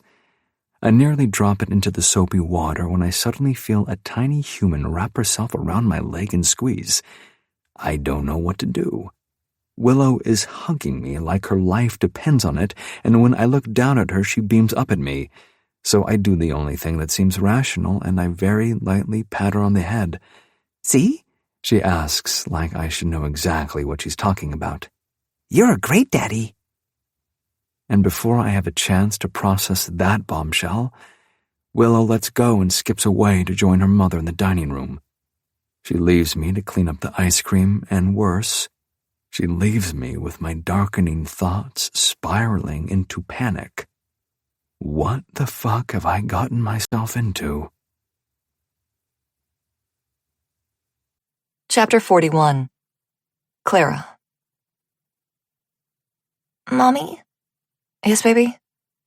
It's a half-attentive response, since I'm more focused on weaving her braids tight so they won't fall out in the middle of the night. Sometimes I have the perfect grip and rhythm, and other times, well, none of those other times ever involved me being distracted by a strong, chiseled, dangerous man who makes me flush with heat every time I think about him. When are we going home? My fingers pause mid-weave. I swallow hard, trying to quickly come up with an answer that won't upset her. I don't know. I also don't think we'll ever actually go back to that place, not if we can help it. Oh. She doesn't stop brushing her doll's hair, so I can't tell if she's bothered by what I said or not. Do you want to go back home? At that, she does hesitate. Then, Not really. okay, we won't go back if you don't want to. Which is my way of breathing a prayer of thanks that we won't have to wrestle over her limited understanding of the situation. Willow tries to braid Maple's hair the same way I'm doing hers. It's going to take her a few tries, but it's still heartwarming to watch her. She's always been a gentle and careful child, compassionate and considerate of her surroundings. I'm just constantly afraid it's because of the hell she was born into, more than it's a natural part of her soul. If you could go anywhere in the world, I ask her with a mischievous smile, where would you go? Anywhere? Anywhere. To see the mermaids. Willow states this so factually that I have to stifle a laugh. So what you're saying is you want to see the ocean? Yeah. We do actually have enough money to fly to Hawaii. Or I could take us in the opposite direction and confuse every possible trail among the Caribbean islands. As I finish the last of her braids, I hum the Beach Boys song to myself and make a mental note of each island listed. Not a half-bad idea. But I want to see the snow too. Alaska is perfect for that. We won't need passports, and I've heard stories about how it's almost too easy to lose people in the Klondike. Just what we'd need. If we're going to truly escape, we need to go somewhere I know for a fact we can easily hide, should someone track us. I know deep down, the one person who would always find us is Demian. If we go, can Demian come with us? I pull back the covers of her bed to distract her from the way my face falls. Baby, I need to talk to you about something. Willow obediently wriggles under the covers and smiles up at me, cradling Maple to her chest. What's up? It's easy to muster a smile hearing Roxy's influence in her tiny voice. I know you really like Demian. He's my friend. Right. I tuck the covers around her and stroke a stray lock of hair back from her forehead. And I am so glad you're happy and making new friends. But we need to be careful. Why? Well, I sigh. There's no parenting manual on how to explain to a small child that their new friend is the deadly leader of an organized crime syndicate. If we get too attached, it will be hard for us to leave. Willow frowns. But I don't want to leave. I like it here. Sweetheart, I know. I do too. In some ways. I can't overlook how the security measures are just as effective at keeping Martin out as it is keeping us in. But Demian, he's a dangerous man, baby. And pretty soon, we're going to have to leave him to stay safe. She furiously shakes her head as tears spring to her eyes. No, I don't want to leave. Damian's my friend. He keeps me safe. He fights the monsters. He is a monster, baby girl. But then his own words echo in my mind, reminding me that even he has limits. He basically accused me of accusing him of being the worst of humanity, and to my surprise, he seemed genuinely insulted. I'm not going to deny it. My first instinct was to think exactly that of him. He's so quick to exact vengeance against me for something I did in my childhood. What's stopping him from taking it out on my daughter, too? I press warm kisses to her sweet face and snuggle her deeper under the covers. Shh, my sweet willow tree. We're not going anywhere right now. You're safe, and I love you. I love you too, Mommy. We stay like that for a few more minutes, until her eyes drift close and her breath evens. I slowly, carefully pry myself from her bedroom and tiptoe the few yards to my own room, closing the door behind me at molasses speed so the clicking sound doesn't wake her up. One day, hopefully, she'll be a heavier sleeper, but that day probably won't come until we're able to stay somewhere long enough for me to hire a therapist for her. Until then, her traumatized little ears pick up on every sound that might mean danger is near. The closing of a door, heavy footsteps on wood floorboards. Even hushed whispers can wake her if they sound aggressive enough. I wonder if Demian knows a good child therapist. I slap that thought away almost literally. Go to Demian for help? For mental health? And for my child? Am I losing my mind?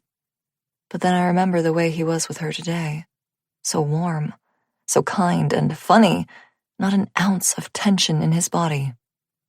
He took time out of his busy day to sit and talk with her, and even though I have no idea what it was about, I could clearly see the way Willow leaned into him, like she felt she could trust him. And not only did he treat her with kindness and respect, he treated me with respect as her mother. None of his overbearing, demanding, overlording assholery made an appearance. He acted like a man teaching a child to respect her mother's wishes by setting the example. He acted like a father. Like the father Willow never had. The father she deserves.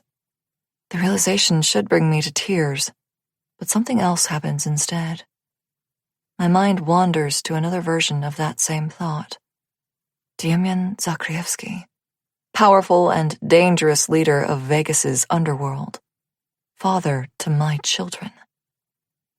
It's a thought that should make me shudder with fear and disgust, but instead, heat blooms deep within my core and flows between my legs.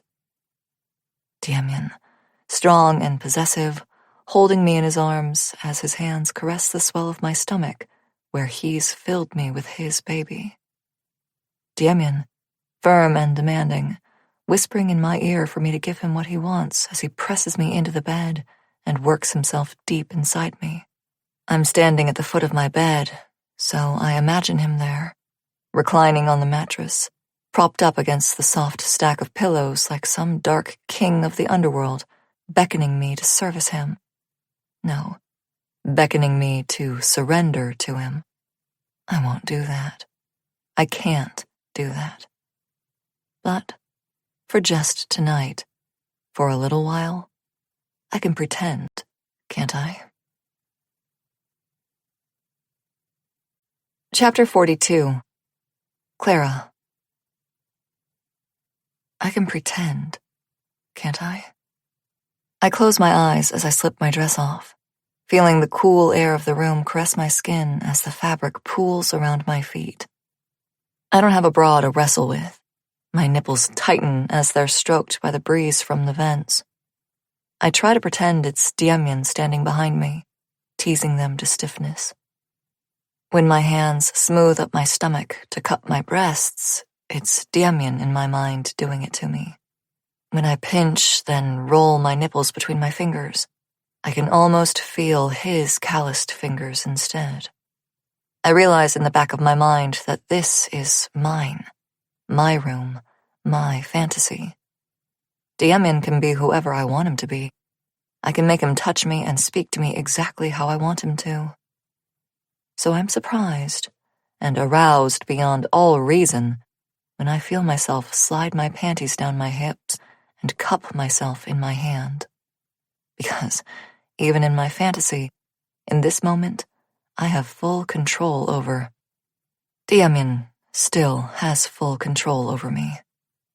We're back at the dinner party, truly back, and not just grinding against each other up against an adobe column under the solar lamplights. Of course, in my fantasy, we weren't interrupted by anyone or anything, and his wicked fingers made me come while he whispered such delicious things in my ear. He pants against my skin. He doesn't want me to know how close he is to losing control, but I can feel it in the way his breath fans over my neck, hot, heavy, labored. When he pulls his fingers from me, I whine. I don't know why I do, other than the aching emptiness at their absence. It makes him chuckle, and he nibbles my earlobe as he uses that same hand to grip my ass under my dress. "Such a needy little thing," he murmurs. "Was that not enough for you?" It should be. I know it should be. And I know I should be grateful that's all he's done to me, especially given how furious he was when he first dragged me here. So why do I feel this ache for more? "Please," I breathe. When he leans back to gaze into my eyes, I feel myself reaching for him like he's really, truly my lover, like he doesn't hold my life over my head. "Dem, I want..." But I don't know how to tell him what I want, what I really want. It's too dark, too extreme. But he already knows what it is.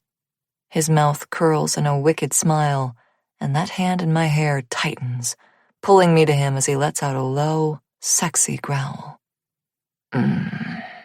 He rumbles against my lips. It's the barest of kisses, but it makes me squirm with need. "Are you sure?" He's asking me for permission, like he always does, despite the fact that he could just take from me no matter what I say. There's something to unpack there, but I'm too fucking horny to care. "Yes." It's a sigh and a plea as much as it's consent. "Please." His eyes harden. Why? It's a fair question, one that I'm probably asking myself, and considering the truth will never leave this moment. Because I want them to see. I want them all to see who I belong to. I trail a finger from his jaw to his chest, slow and languid. I want the whole fucking world to watch you own me, like they never can and never will. Demian growls again. I feel his hands wander over my body, claiming me right here and now, and I half expect him to scrap the idea and just fuck me here. But he pulls back again, this time to take my hand in his and wrap his other arm around my waist. "After you, my queen." And then we're back at his table, surrounded by the leering men and bored women. But this time, everyone is watching with rapt attention. Rouged lips part with aroused gasps as Demian holds me from behind and snaps the thin gold chains on either side of my dress, one by one, until the fabric puddles on the mosaic floor. His hands are everywhere, cupping, kneading, squeezing, caressing. He moves my hair to one shoulder so he can mark a path of love bites from the tip of my shoulder to just below my ear, all the while staring darkly at the men who dare to lay eyes on his woman. His woman. Me. His. A sweep of his arm scatters the cards and chips off the table, and I'm bent over the edge without warning. It feels softer than I expected. The tablecloth runs over my sensitive nipples, and I let out a breathy moan. Demian kicks my feet apart. I go the extra mile and spread even more for him, arching my ass up for good measure. His hands knead my cheeks, with an appreciative rumble in his chest before he lands one, then two slaps. It should hurt, but it doesn't. It only makes me cry out. "Yes, sir, please."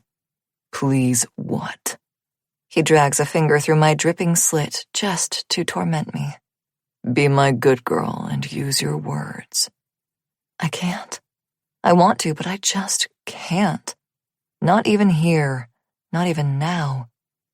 There, right there, please. And again, he knows what I want, what I need, as if he's reading my mind. And when his palm connects with my pussy, the stinging heat spreads from my clit to my ass and makes me throw my head back. I'm gasping, I'm sobbing, I'm babbling for him to give me more. His hand threads in my hair again to hold me up. Demian wants them all to see my face when he shoves himself deep inside me. One thrust, one hard, solid thrust that drives the air from my lungs and makes my eyes roll back in my head. But then, instead of just plowing ahead like I expect him to, he grinds it in just so I can feel him stretch me open in ways no man has ever made me feel before. Is that what you need, baby? His voice is suddenly in my ear. I feel his chest press along my back as he leans over me and continues grinding his huge cock into me. Does this feel better? All I can do is whine and nod and fuck myself on him since he won't do it for me. So fucking eager. So fucking beautiful. He releases my hair and wraps his arm around my chest, returning his fingers to my tangled waves in a half caress, half grip on the side of my head. The way he's holding me feels so fucking possessive and intimate. It makes me ripple and squeeze around his cock, which finally makes him thrust inside me. Open your eyes, baby. Demian presses a firm kiss to my brow, then to the outer corner of my eye as he slowly works his cock in and out, slowly, deeply. Open your eyes. So I do as he says. I open my eyes, and I look straight ahead. Martin is sitting there, right there at the table, bound, gagged, and forced to watch Demian fuck the ever-living shit out of me. Demian holds me up more, just enough for everyone to see the way my breasts bounce and sway with every hard thrust inside my body. I grunt whenever he bottoms out, and that's almost every single time. I can hear the loud clap of his thighs against mine, a steady rhythm of a man fucking his woman for the world to see. No, not fucking. Claiming, marking, breeding. His other hand spans over the soft swell of my empty womb and presses. He needs me there, firm but loving, and makes that sweet spot he keeps hitting inside me radiate pleasure with an intensity that makes my toes curl. Who does this belong to? I stare Martin in the eyes as I answer Demian. You. Demian rocks into me a bit faster. That's fucking right. Tell him. He follows my glare to the excuse of a man now writhing pitifully in his ropes. Tell him who fucks you better than he ever could. You do. I sob with pleasure, feeling that hot pressure quickly build deep inside me. Demian, fuck, you do. I what, baby? You own me. My whole body trembles from head to toe as he holds me in place, not letting me move save for the unavoidable rocking of our bodies together. You fuck me so good. You fuck me better than him, better than anyone. Demian growls his approval and suddenly stills. The world spins for a dizzyingly swift moment, and I'm suddenly sitting on his lap as he sits on his chair.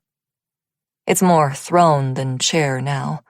Demian is the king of the underworld, and I'm his queen impaled on his cock as he shows me off to everyone who ever dares challenge him. Whoever dares challenge us.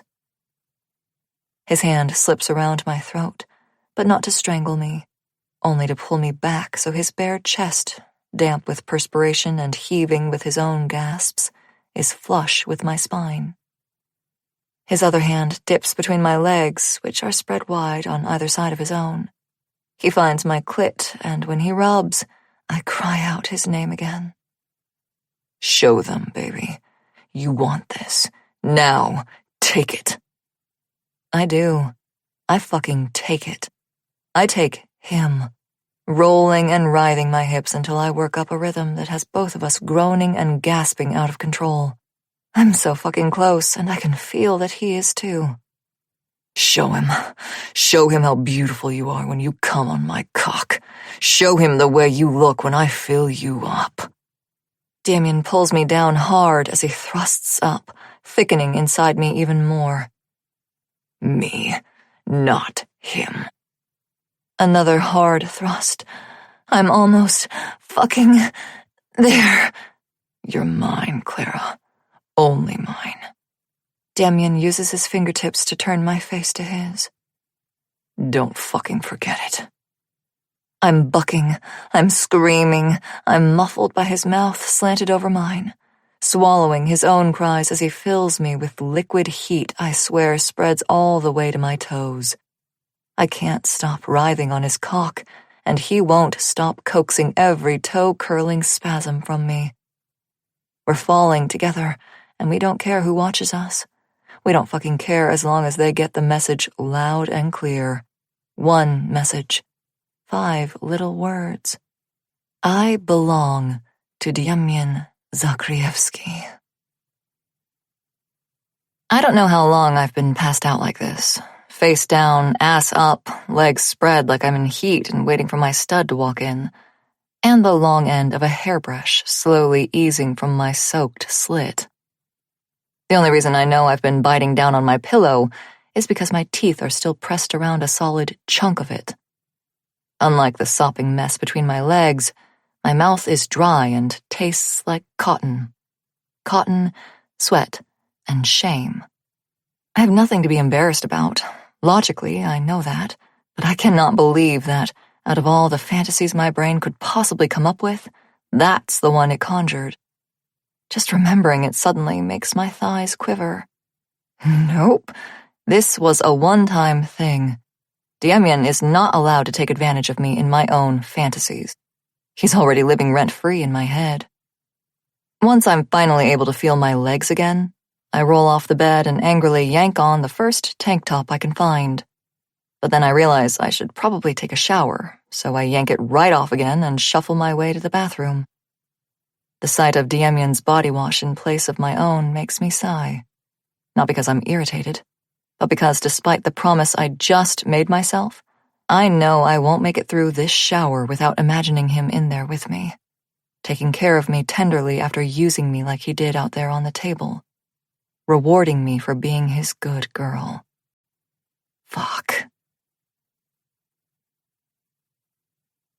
Chapter 43. Clara. I can't sleep. I took a shower, and then I took a cold shower, and I even tried making myself a cup of tea in the little kitchenette part of the suite. But I still can't fucking sleep. Earlier, definitely took the edge off something. What that something is, I don't know, but I feel a distinct lack of tension in my limbs. Imagine how it'd feel if he... Nope, absolutely not. I'm sure that, on a scientific level, reenacting my little fantasy with the real-life Demian would melt every knot in my body for the next 20 years. But he can never know what I did, or what I thought about while doing it. Maybe that's what's keeping me awake. Anxiety over the remote possibility that he'll know. He'll know, somehow, that I worked myself to a toe-curling orgasm while hallucinating a scenario straight out of his own twisted fantasies. I need air. I need cold air and cold water and just whatever works to calm the heat spreading through my veins all over again. When I slip outside of my room, I glance around and tiptoe past the guards who are more interested in catching a few winks than catching me doing a walk of shame they don't even know about. I don't bother grabbing shoes or flip-flops. I'm too antsy to waste any more time and just need to go somewhere, anywhere to clear my head. I break into a light jog when I decide to follow the darkest walkways to the darkest part of the villa I can spot from the main courtyard. It's not even about dodging the curious gazes of Demian's men. It's more about how the darkness of the night feels more comforting and less like I'm constantly being watched. After a few turns down the open walkways, I realized where I'm going. Because I've been here before, both literally and, well, recently.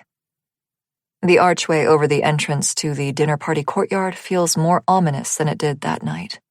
The golden orbs and delicate strings of lights added a kind of ethereal warmth to the architecture that, right now, bathed in shadows and slivers of moonlight, seem cold, looming. All the tables and chairs are probably in storage. The courtyard feels even larger now that it's not filled with makeshift furniture and dozens of people from Las Vegas's elite echelons and corrupt underbelly. The pool in the center glows with the safety lights under the water, but it's not enough to illuminate the space on its own.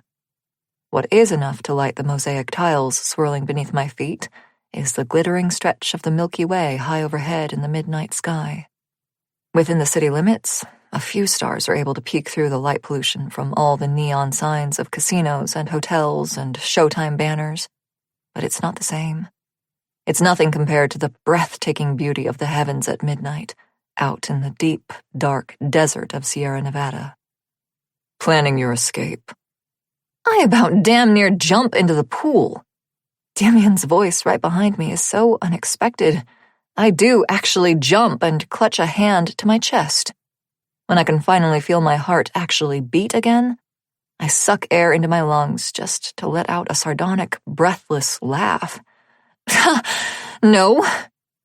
He peers at me like he doesn't believe me, or like he wants to devour me.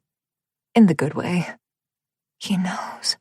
I don't know how he knows, but he fucking knows. In reality, he probably knows absolutely nothing, and it's all in my head.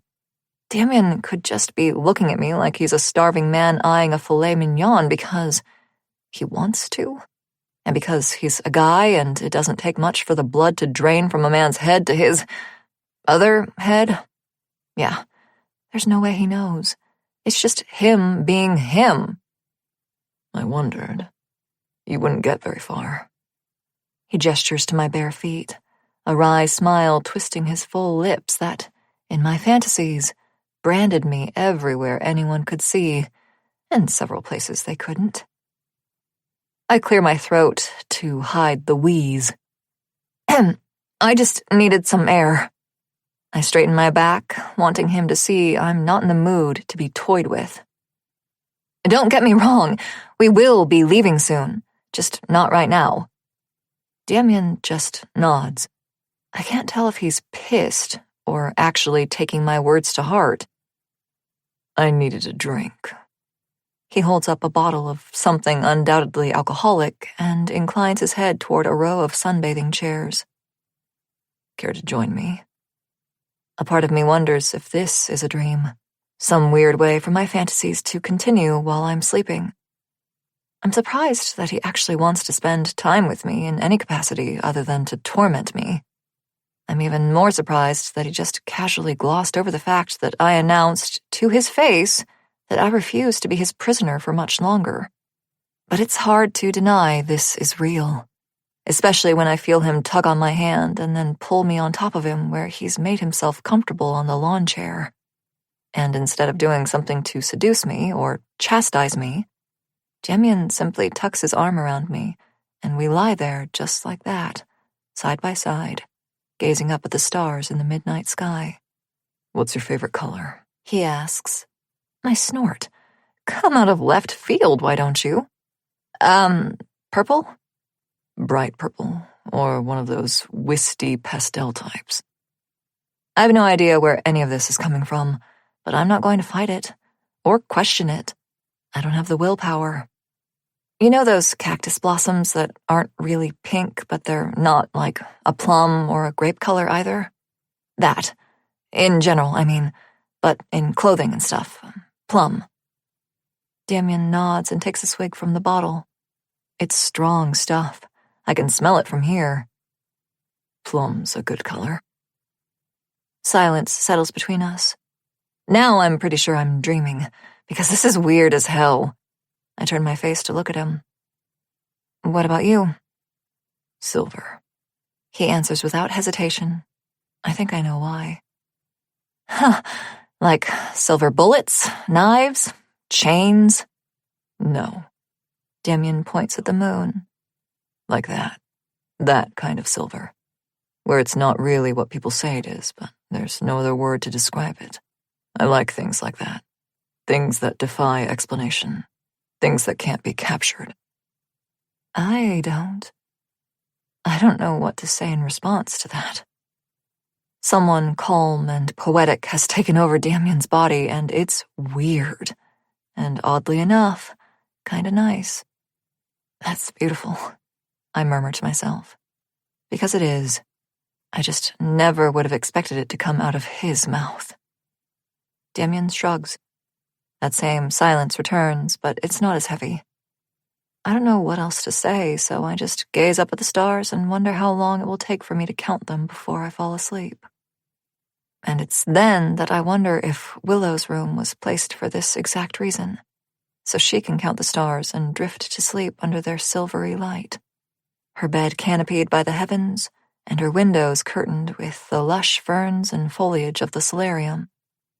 The thought makes my heart squeeze, and then pound with fear. I can't have these thoughts. I can't afford to assume the best of Demian. Thoughts like that are how I end up in serious trouble. So, he sighs and takes another swig. Heard from your dad lately? Nope. The answer flies out too easily. It's an honest answer, but still, I shrug. He's busy. You've been gone for a while. He probably hasn't noticed. Seems odd for a detective to not notice his own kid is missing. I frown. I'm hardly a kid. Doesn't matter to a parent. Not to a good parent, anyway. Well, there you go. You're assuming he's a good parent. And you know what they say about people who assume. I know I'm an ass. I just never thought I'd hear you admit you're one, too. I snort. It's an ugly laugh that comes out of nowhere. And I'd be embarrassed if Demian didn't also just snort his own ugly laugh in response.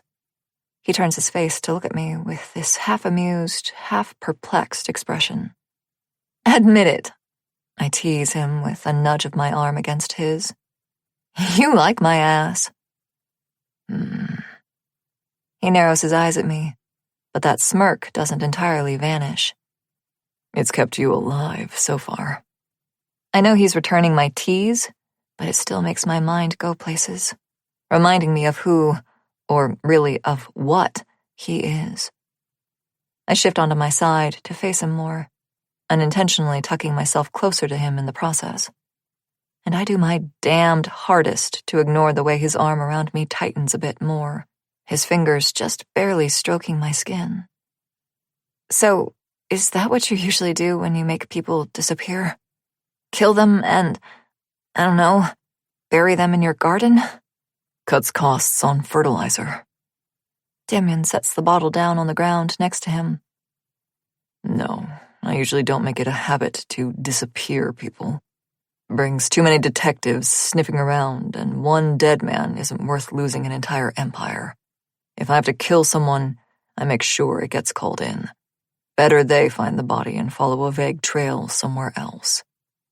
So that's why you're asking about my father? He cocks a brow but doesn't look at me, his gaze returning to the stars. No, I'm asking about your father because he's your father, and a detective, and you're not dead, just disappeared, and he hasn't come sniffing around. Martin did, I point out. Martin. Demian scoffs. I still can't believe you and him were ever a thing. Why does that feel like a punch in the gut? He didn't lob any accusations or insults at me, and yet it feels like he might as well have just called me an idiot. I try not to curl up into myself, not to wallow in the sudden self-pity drowning my nerves. Everyone makes mistakes. He stills, then nods. Sure. So what was that mistake like, living with him? Why? So you can take notes? Demian turns to frown at me.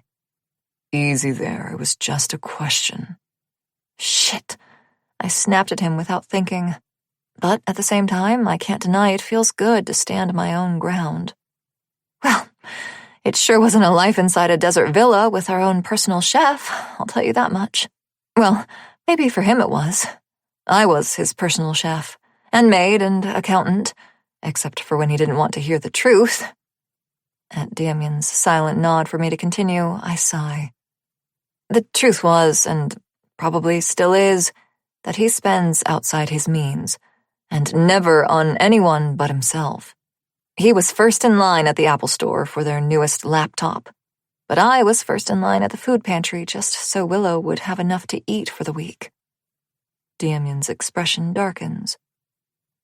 He's a detective. That's not a small income.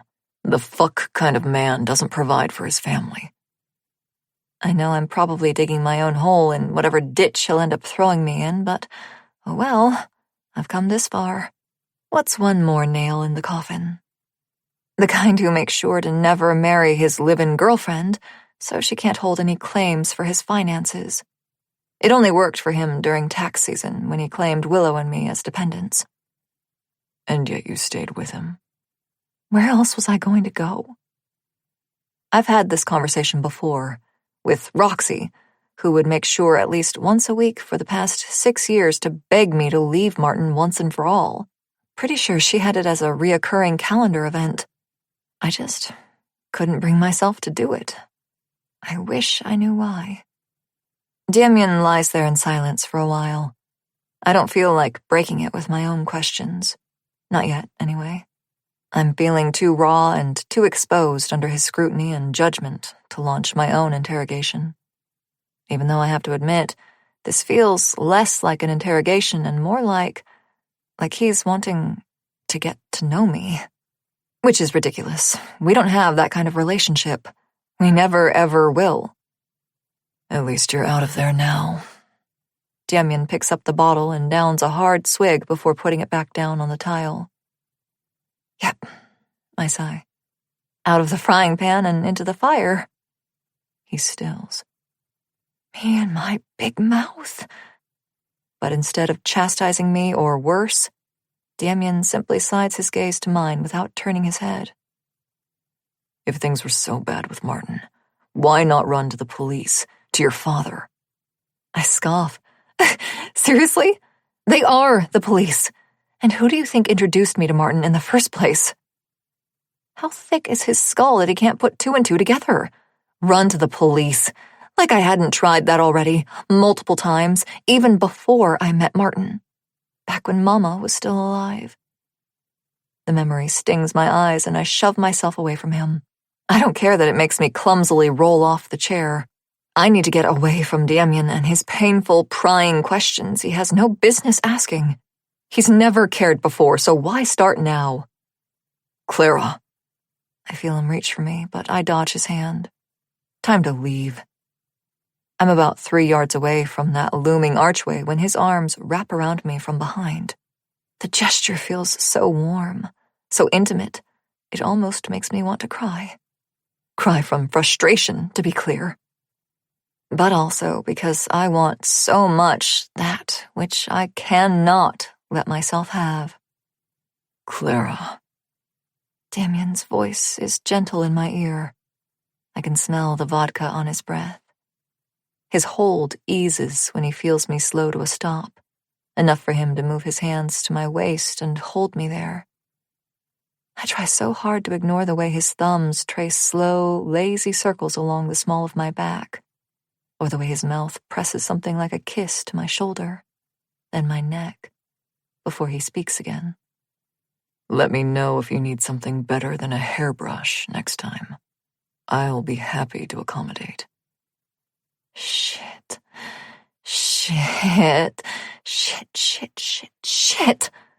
He knows. I knew it. I'm actually amazed that he lets me pull away to run back to the main house. I half expect him to try and seduce me right then and there. I'm more amazed to feel kind of disappointed he didn't. Chapter 44.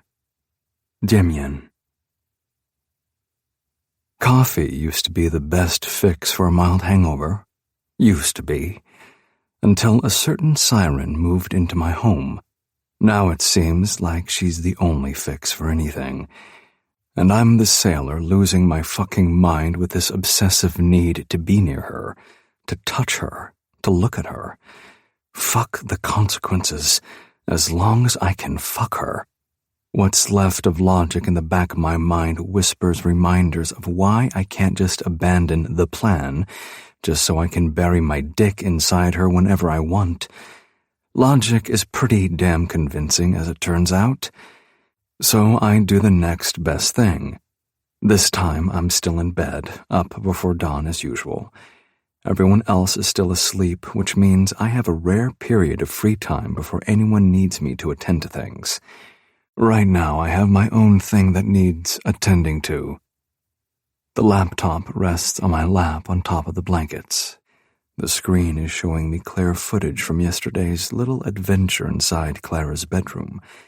I promised myself I was just going to check on the current live feed, but this is ridiculous. It's not like I haven't seen this before. She's standing at the foot of her bed, naked. It's slow, but her movements soon reveal she's touching herself. First her stomach, then her breasts.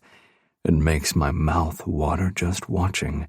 When she lets out a breathy moan, I have no choice but to shift the laptop enough for me to ease my hard cock out from under the blankets.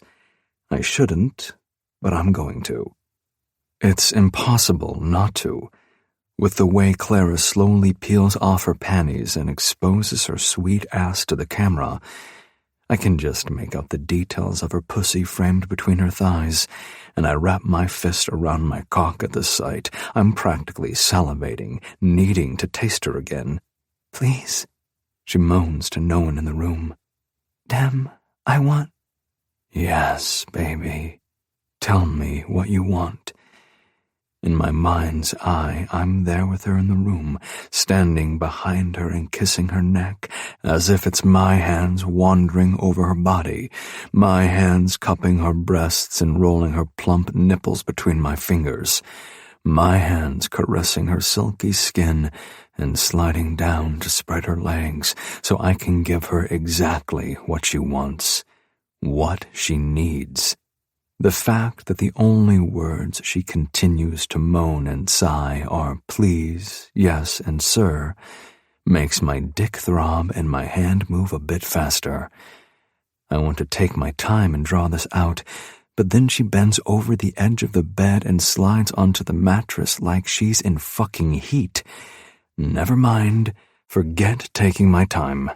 At this angle, I can see her fingers work in circles between her spread thighs. It's a fucking crime that I'm not there, touching her right there, making her moan for me even more by replacing my fingers with the tip of my cock. I'd rub her clit with the head until she begged me for more, and then I'd keep teasing her until she was sobbing with desperation. I wish so damn much I knew what was playing out in her mind right now. Where does she imagine us being? What does she envision me doing to her? What sort of things does she want me to tell her while she rolls her hips and fucks herself on my cock? Whatever it is, it's enough to make her blindly reach for the hairbrush lying next to her on the bed. And just like the dozen other times when I've watched this footage, the sight of her pushing that handle deep inside her dripping pussy nearly makes me come. God damn. Clara fucks herself with the handle and I fuck myself with my hand. I can't tear my eyes away from the sight of her quivering and undulating, working herself with an aggression I definitely did not expect the first time I saw this. I expected her to go easy, gentle, slow, intimate girly shit. What she does and what her moans beg me specifically for is hard, deep, fucking intense. Whatever she imagined me doing to her, I know for a fact I'd happily do it right here and now. All she has to do is ask. The laptop slides off my lap onto the bed, and I don't give a shit. My head leans back against the pillows as my fist works my aching cock harder, slick with the pre-cum that keeps dripping from the tip with every moan and gasp and cry that woman utters. I can't see the screen, but I can hear her, and it's almost better because now I can play out my own fantasy of going to her room and finding her like that on her bed, face down, ass up, legs spread, and pussy swollen and dripping for me, of rubbing her hips and promising her I'll make it all so much better, of grabbing those same hips and plunging my cock inside her, burying myself to the balls with one thrust, just for the pleasure of hearing her gasp, groan, and sputter my name. I'd fuck her so much better than that pathetic wooden hairbrush. I'd fill her better, stretch her better, and make her take my rhythm. Sure, we could go slow and really massage the walls of her tight pussy, but I can tell she needs more this time. She needs to be fucked, and I'm the man to give it to her. I have the presence of mind enough to turn the screen toward me again, right when she starts coming on that stupid fucking hairbrush. In my mind, I'm holding her as she starts to buck and writhe and sob my name over and over. I'm shoving in as far as it will fucking go and holding her there, making her feel every solid, throbbing inch as her pussy ripples and spasms and milks me into her. In my mind, I'm growling in her ear and sucking on that sweet curve of her neck until I grunt out her name, my own release pouring into her. In reality, I've just covered my stomach with my cum and made a mess, and she's not here to lick it up. That thought, that image, Clara on her hands and knees lapping my abs with her soft little tongue, makes my cock twitch again. Fucking hell. I literally just jacked off and came hard to her security footage, and already I'm wanting to go for round 2? No. Hell no. I'm going to take an ice-cold shower, get dressed, and actually get some goddamn work done at the casino. Far, far away from the siren song of Clara Everett. Far, far away from the one sin I cannot commit. Chapter 45. Demian. Did I say I was going to get some work done? I will. Eventually. I scroll through the personnel files of each and every escort on Meridian's payroll, as if I'm simply checking ranks and evaluating employee performance. In reality, I'm desperately trying to find someone, anyone, who looks remotely close to Clara, so I can safely and sanely work off the edge of all this tension between us. It wouldn't be difficult at all to convince any of my escorts to join me inside an executive suite for an hour or two. Bambi has always been an encourager of dipping my pen into company ink, so to speak. But even though I do find 1 or 2 women on the roster who bear a slight resemblance to Clara, it's not the same. I know either one would do their best to make me happy, but I don't want a performance. I want the real fucking thing. I want Clara, not an imposter. Almost on instinct, I pull up the live security feed from the compound to check on her and the kid. It's breakfast time, and the cameras in the kitchen show me a sweet moment between mother and daughter over a bowl of fruit Clara pulls from the fridge. It looks like Willow loves strawberries the most. I'll make sure to order extra on the next grocery run. I keep the feed open a little longer to make sure they're staying put and not making plans to suddenly run for the hills. Not that they would. Clara's not an idiot who would risk her child's safety like that.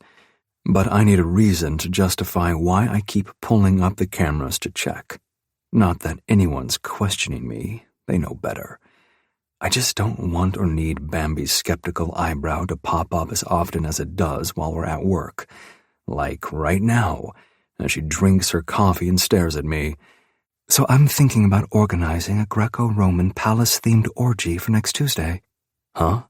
The word orgy pulls me out of my own thoughts and I blink at her. Ah, yes, sounds good. Bambi deadpans her expression as she takes another sip from her mug. "We'll need to order 3 gallons of olive oil for the event." She caught me. I actually have no idea what she's talking about. I close the app on my phone and shove it into my pocket so I am at least marginally paying better attention.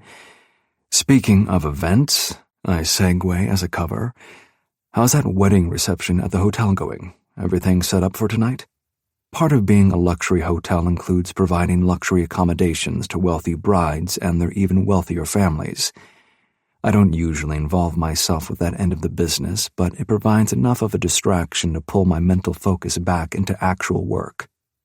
Bambi sighs and checks her notes. Grigori hasn't sent out an SOS yet, but it'll be worth checking in with him and making an appearance near the ballroom. It's the senator's daughter, after all. Fan-fucking-tastic. I make no effort to hide my disdain. I hate politics. I hate politicians. I hate playing their stupid little games most of all. But showing my face as an attentive host bolsters my legitimacy as a businessman, and that always comes in handy when suspicions regarding my Bratva are raised. Have a bottle of champagne sent to the bridal suite compliments of the house. Judge Cartwell is on the guest list. That catches my full attention. Oh. Cartwell has presided over every attempt to re-examine Tolia's case, and he's shot down every single valid argument we've brought to his courtroom. With his wife? Bambi nods. Looks like. Want extra eyes on him? See what we can dig up on him in the meantime. And when the party starts, keep his glass full. Let's see how loose he and his wife get when the wine flows freely. You got it. I already know Cartwell has a few skeletons in his closet he wouldn't want the missus to know about, like his taste in escorts, or the fact that he's high-rolling in the lounge once a week, usually on Thursdays. I'm suspicious that he knows who owns this place, and he's counting on my desperation to help Tolia as a sort of safety buffer for his indulgences. But if that's the case, then he's a bigger idiot than I previously thought. The house always fucking wins. Thoughts of Tolia darken my mood. I excuse myself into my office for a quick break to clear my head. I left my laptop at home on purpose, minimize temptations if possible, so there's not much I can do in there other than spin on my chair a full turn and look around the room.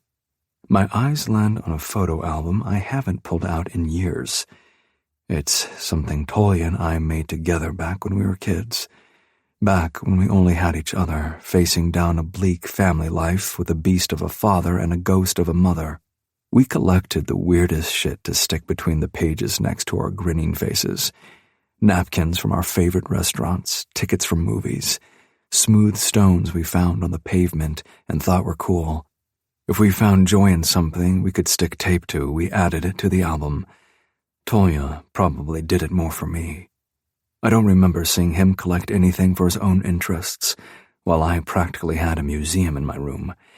He was always like that, always putting people before himself, always putting me before himself. And look where it got him. As I flip through the pages, I feel my resolve build and my focus sharpen. It's been years since Tolia and I have been able to spend time together without the all-seeing eyes of a prison ward. It's time to put his freedom before my own selfish wants and needs. I'm lost in my trip down memory lane when my phone buzzes in my pocket. It's a text from Raizo, telling me he's almost ready for the auction scheduled for the end of next week. He's been soliciting buyers and has found a few promising options for my artifact. I have to think about it for a long moment before I can remember what the hell he's talking about. Artifact. Clara. I literally almost forgot. I'm selling Clara. The thought churns my stomach, but I glance at the scrapbook lying open on my desk and remind myself that this is all for him, for Tolia. The money, the vengeance, it's all meant to make things right for him. I text Raizo back confirming that everything sounds good. We'll be ready. The ballroom is already reserved for his event, and several rooms have been blocked for VIP guests, personal use, Whatever the fuck Raizo typically needs them for when he's peddling flesh to a greedy and anonymous clientele. This is for Tolia. I have to put his freedom, his justice first. I have to focus on him. I have to ignore the voice screaming inside my head that this is all so fucking wrong. Chapter 46. Demian.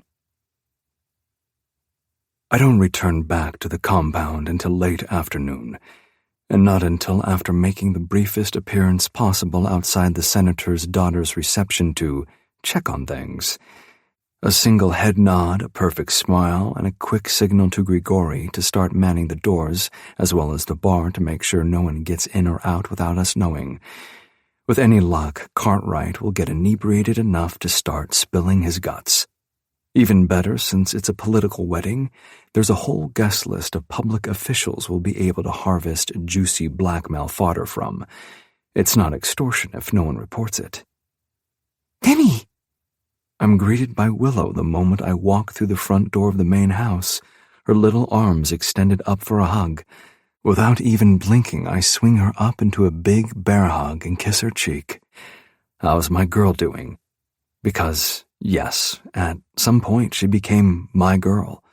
She's living in my home and eating my food, and whether she knows it or not, she's helping me figure out things with her mother. So yes, she's my girl. Good.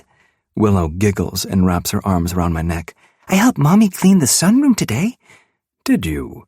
Good job. I feigned shock and admiration, fully knowing what her version of helped probably means.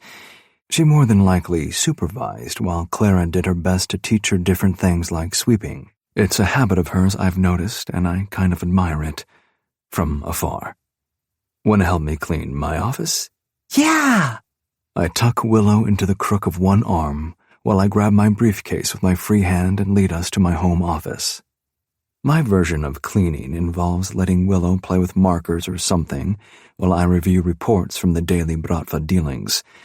A few of my Vors have been handling shipments of smuggled antiquities, actual antiquities, not anything coded about it, and I need to verify the balance sheets match our expectations. She's easy to entertain.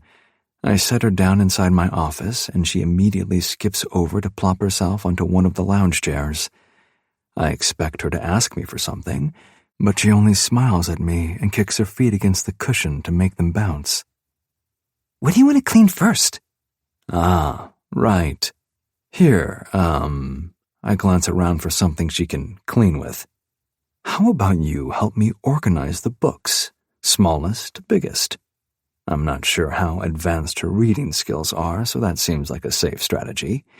Willow grins and hops back off the chair. Okay. When I see she's being careful with sliding the books out of the lowest shelf and even dusting them with her fingers and shirt, I relax and slide into my desk chair. As expected, the accounting sheets are printed and ready for me on the desk. It's a bit old school, I know, but it's safer to burn incriminating evidence than it is to delete it.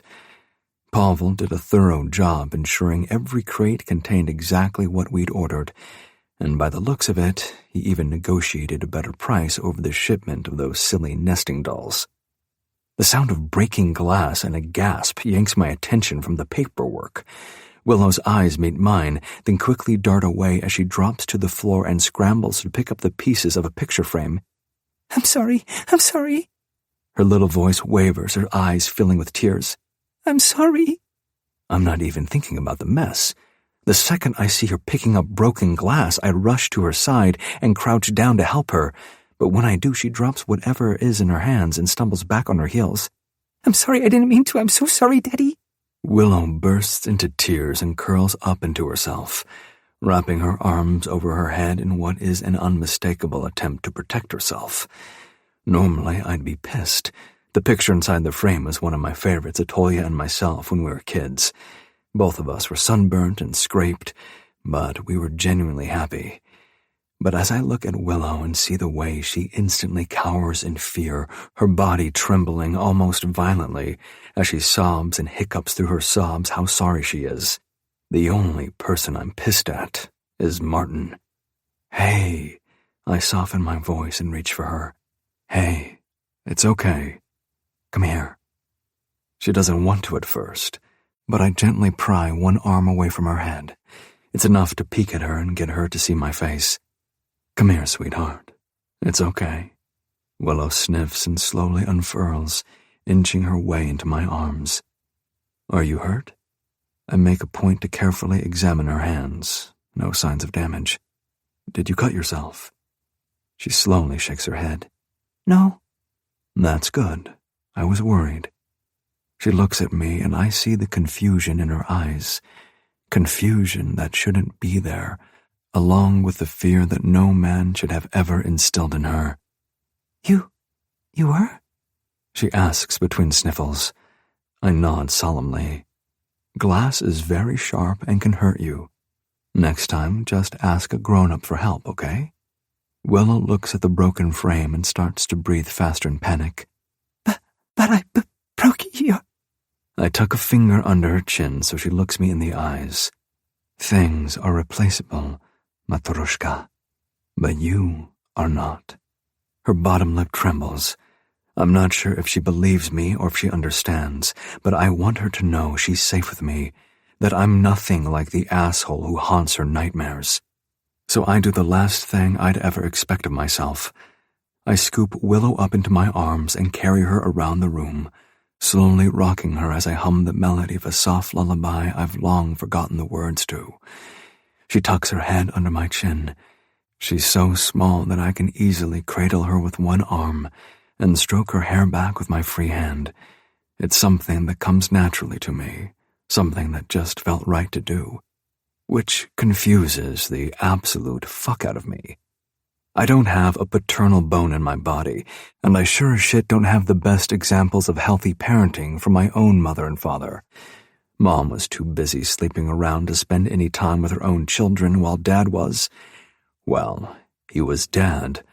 Overbearing, manipulative, strict as hell, and adamant that women were simply things to collect and use. When he was done using them, or if he'd broken them beyond use, he'd sell them to the highest bidder. And when he didn't have his things to play with, he turned his sick boredom onto Tolia and me. It shouldn't have been what bonded us, but it was. Tolia always stepped in front of me to take the worst of it. As we grew older and learned more about who Achetz was, what he was, we secretly plotted our escape out of his world. We didn't want anything to do with his violence, his greed, or his Bratva. But then everything went sideways, and before I was even legally old enough to vote, I realized that the only way to save Tolia was to step into his shoes as the heir. It's several minutes absorbed in my thoughts before I realize that Willow is sound asleep in my arms. I carefully and quietly step over to the overstuffed chair and try to lay her down on the cushion, but her tiny fingers cling to my shirt and she pouts in her sleep, a soft groan of protest purring through her nose. So I grab my phone from the desk and settle into the chair, leaning back into the cushions so she can sleep more comfortably on my chest. I can't afford to get emotionally attached to this kid. I know how dangerous that is for both of us. But I can do for her what my own father never did for me. I can protect her. I can provide for her. I can chase away the things that go bump in the night and give her the best this world has to offer. I scroll through the contacts list on my phone until I find the name I need and press call. It's Demian. Remember that deal we made? No, don't worry about that. Seriously. Yes, I mean it. I have a different way you can pay me back. Chapter 47. Clara. Willow, baby, rise and shine. I opened the door to her room, fully expecting a melodramatic performance of groaning at having to wake up before she's ready. Sleepy Willow is sweet and adorable for now. Give it a few more years, and I know she'll make me want to rip my hair out. She must be out cold. Her bed is empty, so I check the hammock she loves to snuggle up in when the night sky is especially pretty to gaze at. She's not there either. Willow? Don't panic, don't panic. Panic leads to bad decisions. It's breakfast time, so maybe she wandered off to the kitchen and is eating cereal with Gloria. Even though the head housekeeper is technically my boss, she's slid into our lives and our hearts as a maternal figure and dotes on Willow like she's her granddaughter. It wouldn't be a stretch at all to assume Willow woke up before me and joined Gloria for an early bite. But when I get to the dining building, both the kitchen and the dining room are completely empty. Don't panic. Don't panic. Panic leads to bad decisions. My chest grows tight with worry. I rush out of the kitchen to find Gloria or Bambi or hell, even Demian. Someone has to have Willow with them. This place is under so much security, which is the one solace keeping me sane. There's no way she could have wandered off into the desert unnoticed. The thought leads me to the first guard I can find, one of the men who I've seen patrolling the main courtyard and watching over Willow from a distance. He's a gruffly handsome type, and the ring on his finger makes me wonder if he's married with kids of his own. I hope so, because that's sympathy I need to soothe my worry. Hi! I instantly realize I sound way too chipper, and his cocked brow agrees. Sorry to bother you. Have you seen Willow? Not yet. He shakes his head. Just got in. He gives me a quick once-over and must see the panic I'm trying to deny I'm feeling. Try the greenhouse. I overheard the gardener mention a new batch of flowers. She could have wandered off there. This place has a greenhouse? Of course it does. I follow the guard's directional nod and run off down the path. Willow knows better than to go off on her own. I want to scold her for giving me such a scare, and I'm writing a speech in my head as I see the glass panes appear around the corner. But my steps slow as I realize. Maybe she didn't disobey my rule. This isn't some hotel in the city. This is someone's home. The longer we stay here and the more we make friends, this place is becoming our home.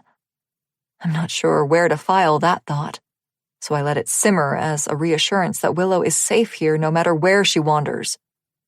When I find the greenhouse empty, I chant the thought like a mantra and run back the way I came.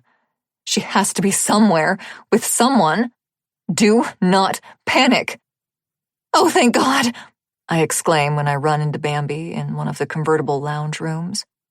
She's sipping on an iced coffee and eyes me warily as I approach. Have you seen Willow? Bambi pauses mid-sip, then, she's fine. Where is she? I plaster on my best smile and try my hardest to not sound panicked or irritated. Demian's assistant, lawyer, whatever she is, fails to hide the eye roll. Clara, relax. She's fine. She's safe and she's happy. Now. She holds her iced coffee up to me. Care to join me? I can have Alejandro make another one of these. Best wake-up call ever. Now my smile definitely feels forced, and I'm sure she sees it. Thanks, but no. I need to find my daughter. You really don't. Who the hell? As her mother, I beg to differ. Bambi doesn't even blink at my chilled tone. And as she who sees all here, I promise you, she's fine. Calm down before you overheat. Seriously, this coffee is incredible. He puts this special hazelnut creamer. I spin on my heels and storm away before she can finish her attempt to distract me from finding Willow. My heart is pounding too loudly in my ears to hear her anyway. There's no way in hell Martin snuck in here and kidnapped her, right? I wouldn't put it past him. He'd definitely try, but the inevitable gunshots would have alerted me. Demian's made it exceptionally clear that no one is to get within 50 feet of my baby girl without our express permission. So it goes without saying that any attempt would result in violent chaos. Plus, I see the way Willow has captured the hearts of our guards. There's no way they'd let Martin get so much as a pinky toe through the front gates. Another several minutes fly by without sight or sound of my daughter. Now I'm not just panicking, I'm pissed.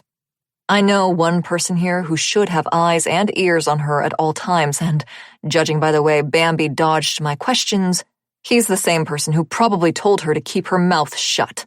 But when I burst into Demian's office, it's just as empty as everywhere else. So is his bedroom, and the gym.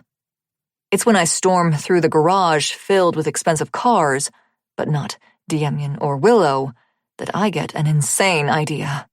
It's insane, but not for a mother searching for her child. I dare anyone to stand between me and my baby.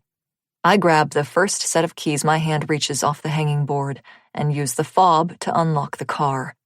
The beep beep and flashing lights lead me to a breathtaking Ford Mustang. It's by no means the most luxurious car in the garage, but the way it revs sends a surge of adrenaline through my veins, and I'm ready to crash through the gates with this beast. Go time. I get maybe 10, 20 yards down the long driveway before a group of guards calmly step in my way. The ferocious maternal instinct within me whispers, "Run them over." The normal human being in me decides murder charges aren't worth it, especially when the guard who was kind enough to help me earlier steps through the line and knocks on my window with a sympathetic smile. I sigh and lower the window. "You know we can't let you leave." He leans an arm on the door, but it's not in a threatening way, more like the good cop who wants to let me off easy. I stifle the snort. There are no such thing as good cops in my experience. "I need to find my daughter." The words grind through my teeth. My grip on the steering wheel tightens, but his quick glance down keeps him relaxed. My feet are off the pedals. For now. "I get it. Really, I do. I've got 3 of my own, and if I couldn't find any of them, I'd have mowed these jokers down in an instant." I hate that he's making me smile just a tiny bit. "But you and I both know the boss would have my head if I let you drive away. In his car, which technically you stole." Damn. I feel myself deflate a little bit. So, in the interest of me not getting a bullet to my head and you not getting arrested for Grand Theft Auto, I'm gonna ask you to put this bad boy in reverse. I shake my head, trying to swallow back the lump in my throat. I can't just sit around without knowing. Hang on. He holds a finger up and taps the plastic headphone embedded in his ear. After a few grunts and a nod, he turns his attention back to me. All right. Can you at least go back around so you're not blocking the driveway? Envoy is pulling in. That's not exactly a no to me driving off the premises, so I nod. He pats my door with appreciation and waves for the other guards to give me room to do a 3-point turn, which I carefully execute, while ignoring the tempting whispers in my brain to just floor it and fucking go. When I pull up to the circular drive right in front of the main house, I follow the other guards' casual waves and park off to the side. Apparently, whoever is coming up behind me is important enough to get preferential parking. Probably one of Demian's underworld buddies. My heart drops into my stomach when the 3 cars park. The back door of the middle one opens, and Demian steps out, with Willow holding his hand. Chapter 48. Clara.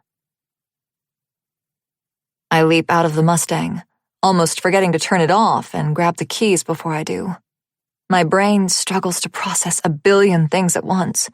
Willow being with Demian taking my daughter off the compound without telling me, and the fact that he's in a suit, she's in a dress, and they look like they've just attended a press conference together and had fun. "Mommy!" Willow squeals with glee and runs over to me, throwing her arms around my legs. The bow in her hair matches her cream-colored sundress, and it's almost as big as her face, which is currently beaming up at me. Demian eyes the car I've just attempted to steal from him with an arched brow. Going somewhere? I pick up Willow to hold her close, and I'm somewhat ashamed to admit, to use her as a sweet little shield between me and Demian's suspicion.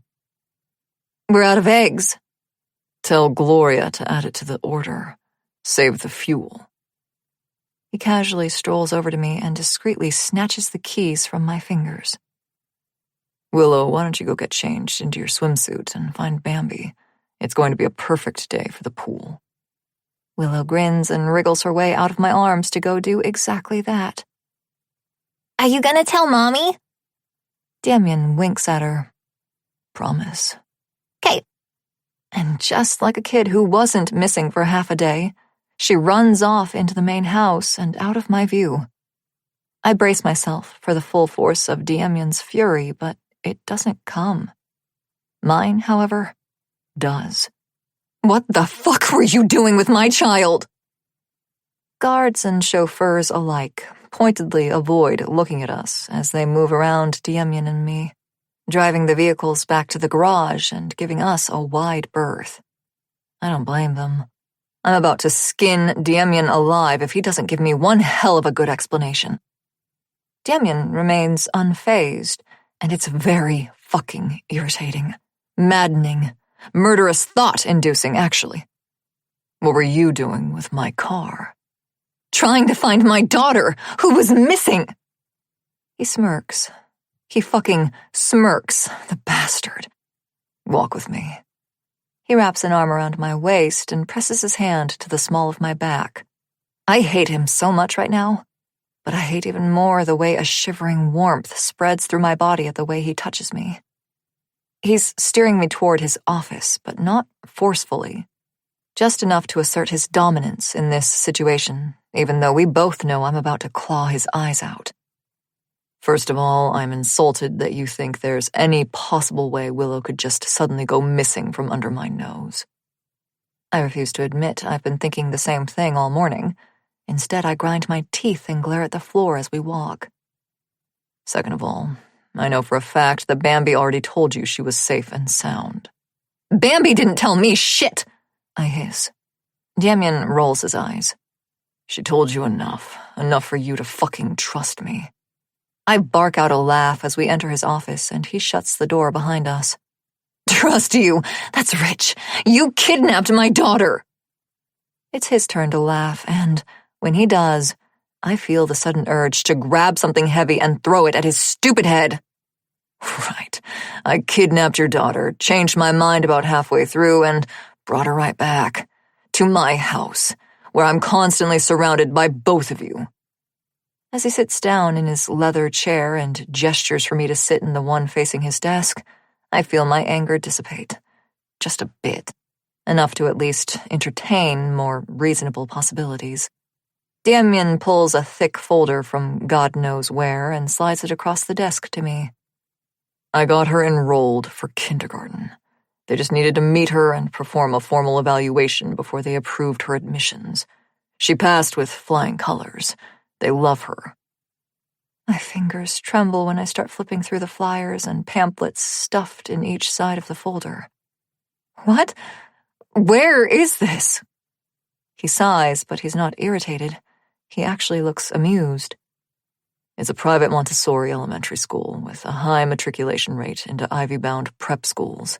They're selective and elitist, but Willow really impressed them." He might as well have been speaking Latin. I've barely processed a single word. I close the folder, set it back on the desk, and stare at it. And then I stare at him. "You didn't consult me about this." Demian leans back in his chair.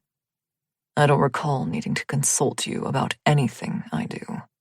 "I don't recall you being her father." His jaw sets. The vein ticks on one side as he narrows his eyes at me. But then he blows out a puff of air and relaxes. "I'm certainly not that." "So why even do it?" I'm seething. I know I should be grateful, and some part of me deep down truly is blown away by his generosity and care for my daughter who, as I very bluntly pointed out just now, is not his child. Why go through all this trouble to... I struggle to find the right words that aren't literally to undermine me as a parent and control me through my daughter, even though that's exactly what he's doing. Just why? Would you prefer she miss school entirely? I'd prefer for her not to be out there in the open, available for Martin to snatch up with a flash of his badge and a lie. Demian holds a hand up. I already took that into consideration, which is why, on top of calling in a favor or two owed to me by the superintendent and headmaster, I made a sizable donation of money and manpower to increase their security. Willow remains under the careful eye of guards she knows, and the other children are safer for it too. I hate him. I hate him and his stupid, logical, debatably compassionate... I just hate him, okay? I hate him, and I hate how he makes me feel. Because I'm not supposed to feel this good with him. I'm not supposed to feel this relieved or this safe or this trusting. You've got a great kid, Clara. She deserves better than the world has given her. I open my mouth to protest, to tell him exactly how insulting that is, but again, he holds a hand up to silence me long enough to explain. I mean that not as a dig against you, he continues, but just as a fact. She's too intelligent and too bright to suffer under the thumb of abuse and poverty. You're right, I'm not her father, but I am in charge of her safety and her well-being. Providing her with an education and opportunities you and I both know wouldn't otherwise be within reach is fulfilling my duties as her protector, something her fucking father never did. Tears sting my eyes. I have to look away before he sees them. I hate how so damn relieved I feel because of him. I hate how full my heart is every time I see him dote on Willow the way she should have always been doted on by Martin. And even now, sitting in Demian's office discussing her education and future, I hate myself for having denied her all of this for so long. And why? Because I was too fucking terrified to stand up for myself. To stand up for her. Thank you, is all I managed to croak through the lump in my throat. Clara, look at me. I do. It's hard to do, but I do it anyway. Demian tilts his head to one side as he looks back at me like he's trying to decide something. Finally, he sighs. You and I, well, let's not even go there. It's a fucking mess. But things don't have to be messy for Willow. And even though you and I have a ton of shit to deal with, none of that is on her. Whatever happens to you, or to me for that matter, all I'm saying is Willow's safe. She'll always be safe. I'm giving her the life and the resources I wish I had when I was her age. Let me do that much. He opened the door, metaphorically speaking. I have to walk through it. Did you attend a private school? A shadow passes over his face. I almost regret asking, but I have to know. He mentioned not having the resources he's giving her, and that surprises me. I figured he grew up with a silver spoon in his mouth. I did. His voice sounds tense, and he looks away for a moment. But not because my parents cared about my education. Fuck, I'm pretty sure if my father sent me to a boarding school in Tibet, she wouldn't have noticed. As maddening and confusing I find him, my heart breaks for the child he once was. And as fucked up as my own childhood was, I can't imagine having a mother who didn't care. So I make the mistake of telling him precisely that. I can't imagine what that was like. No, you fucking can't. Demian goes tense. His eyes are pitch dark as he wades through the memories. Tolia and I were used to keep up appearances, but a whole lot of good that did. Once word got out through the inner circles that my dearest mother was spreading her legs for half the city, well, he shrugs. Tolia defended me from the beatings at school until I was old enough to throw my own punches. But by then, our father suspected I wasn't even his, just some bastard of my mother's whoring. So he didn't fucking care if I came home with straight A's or broken ribs. I want to reach for him. I want to hug him. I want to hug the little boy somewhere deep inside him and tell him it's okay. Everything's going to be okay. But we both know that's a lie. Everything is fucked up. I'm sorry. I don't know what else to say. His gaze flickers back to me, hard and accusing. For what? Throwing a good man, my brother, into prison, or forcing me into the life I once thought I had the chance to escape. I freeze. I never considered that. Not once. The way Demian swaggers through the days and nights, lording his power and prestige over me, over everyone else within a 50-mile radius, it's easy to assume this is everything he wanted. That it's all by his design, catered to his whim. I never, not for a single solitary second, wondered if he actually wanted it. I'm just sorry. Demian narrows his eyes at me. If you're so fucking sorry, tell me, why did you do it? Why did you testify against Tolya? Why did you lie? Again, I don't know what to say. Not because I don't have an answer, but because I'm pretty sure it won't be good enough to satisfy him. I don't want your fucking pity. I want your answers. Demian leans forward and stabs a finger onto the desktop. I want my brother exonerated. I know what he wants. I know that doing it, going in front of a judge and recanting my testimony, would probably get Tolya out of prison with a nice, fat reparations check for the false imprisonment.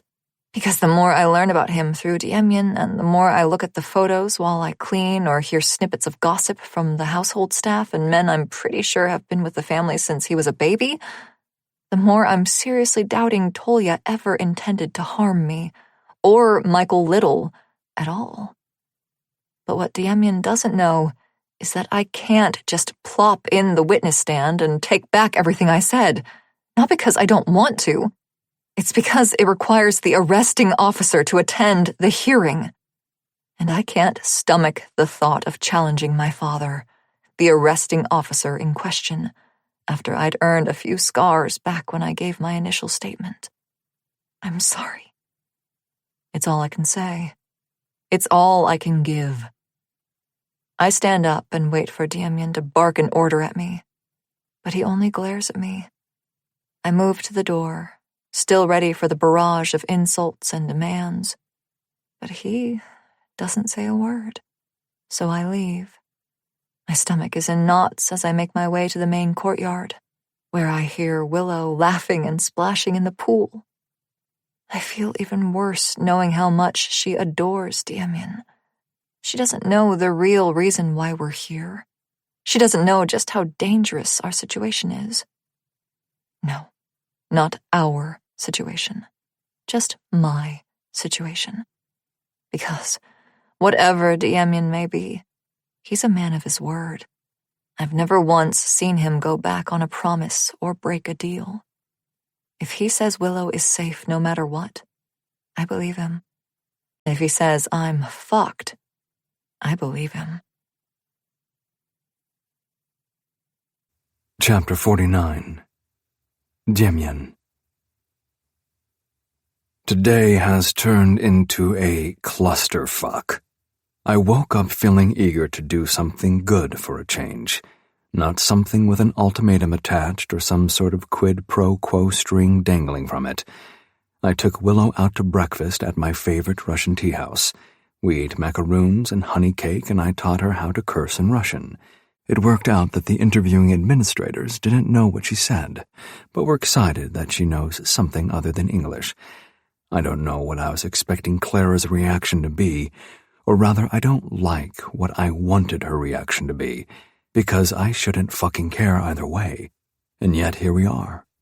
She's stormed off to pout while I'm sulking in my office. I was supposed to come home with the kid and the papers. Clara was supposed to be overjoyed and excited, and then what? Show her appreciation by blowing me under my desk? Fuck. Now my dick is hard. All I have to do to tame the beast between my legs is recall the conversation we just had right here in this spot, how she asked one simple question, and I just opened up like she's my fucking therapist. If I'm not more careful around her, I could slip and lose everything. I'm hitting Pavel's name on my phone before I pull together why I'm calling him in the first place. He answers, of course, so I make something up on the spot. Anything new on the digging? Clara? Pavel's voice sounds like he's shrugging. Nothing new to report, really. We've been hitting dead ends, and people who were talking last week refuse to open their mouths at all now. I don't know if someone made the rounds or if they're just scared of us in general. Probably both. I grimace and lean back in my chair. There is one thing. It could be nothing but... Speak. Pavel hesitates. It's a note from the stenographer, the one who sat in at Tolya's trial when Clara testified. I can hear him shuffling around on his desk. She passed it to the judge, but nothing came of it, which is why I'm not sure. Just tell me what the note said, man. Another pause. The stenographer noticed fresh cuts and bruises on Clara's face and arms. Fresh as in they weren't there when she did the walkthrough with the lawyer the day before. How would they? There were repairs being done to the machine. The stenographer happened to be there returning the machine in preparation for the trial and bumped into Clara, the prosecutor, and Greg Everett. I swallow. I don't like where this is going. It confirms a suspicion I've long held about Clara and her father. And it makes me want to do terrible, terrible things on her behalf. Any medical reports? None. Of course there wouldn't be. Greg Everett couldn't risk his precious arrest record or career with suspicion cast over him and his star witness. Forget Greg for now. What about the mother? A nervous laugh comes from Pavel's end. Oh, you're gonna love this. Jane Everett was, as far as we can tell, unemployed and a stay-at-home wife and mother. And as far as we can tell, she committed suicide right before Clara graduated high school. I frown. Define as far as you can tell. Listen, Dem, something doesn't smell right at all with anything. You know I'm a bloodhound when it comes to digging up dirt on people, but there's a suspicious lack of definitive answers when it comes to the Everett family. We were able to get the reports from Clara's teachers, though. Yeah, after a lot of bribing and promises of security, and now they won't talk at all. Something has them spooked into silence. Or someone, I growl. My thoughts exactly. I'm going to be honest, there's a pattern here. He sighs. And I know you've been counting on Clara's testimony to recant. This is all her fault. She owes you and Tolya her life. I pinch my eyes shut. I really don't like where he's sounding like he's heading. But the pattern is pointing arrows in a different direction. Pavel sucks in a deep breath. The more I look into this, the less I believe Clara is to blame for anything. The only reason why I don't slam the phone down is because I can't fault Pavel for doing exactly what I ordered him to. Do some digging, report the information, give me an analysis. That's his job. He can't control how that analysis makes my fucking pulse race. Head back in, I tell him. I'm going to need you to man the fort while I'm gone. Road trip? Something like that. I toss a pen into the air, wishing it would stick to the ceiling just for the satisfaction of stabbing something. I'm thinking it's time to pay someone a visit. I wait until Willow's down for her mid-afternoon nap. With the scare I gave Clara this morning, she's been glued to the kid's side. It's easier to pry her away when no one needs their nose blown or lunch made or alphabet sung, in theory at least. The reality is less smooth. Where are we going? Clara asks for the 5th time. I can now officially measure the walk from the solarium to the garage by how many times this woman can ask me the same question, and in how many times I can give the same damn answer. Out. I open the door to the Mustang. Now, get in the car. I don't have the patience to spell out our itinerary when all we need is for her to plunk her ass into the Mustang, as in the same Mustang she tried to steal from me. The look on her face is priceless. At least I am nice enough to open the door for her and slam it shut after she huffs and slides in. I'd usually have an entourage of at least 1 or 2 other vehicles filled with Vors to flank us in case of emergencies. But where we're going doesn't look too favorably on mini-militaries rolling up to their gates. It's a risk, but one worth taking. Clara's knee bounces nervously as we pull away from the compound into the open desert. The farther we drive, the faster it bounces, until my sanity makes me wrap my hand over her thigh to calm her down. Big mistake. Now, neither one of us is calmed down. I told her to wear something casual, but I wasn't as specific as I should have been. The light linen sundress is plain, but it slides over her skin a little too easily. One move of my fingers bares her skin to my touch, and I feel her suck in a breath. So fucking tempted.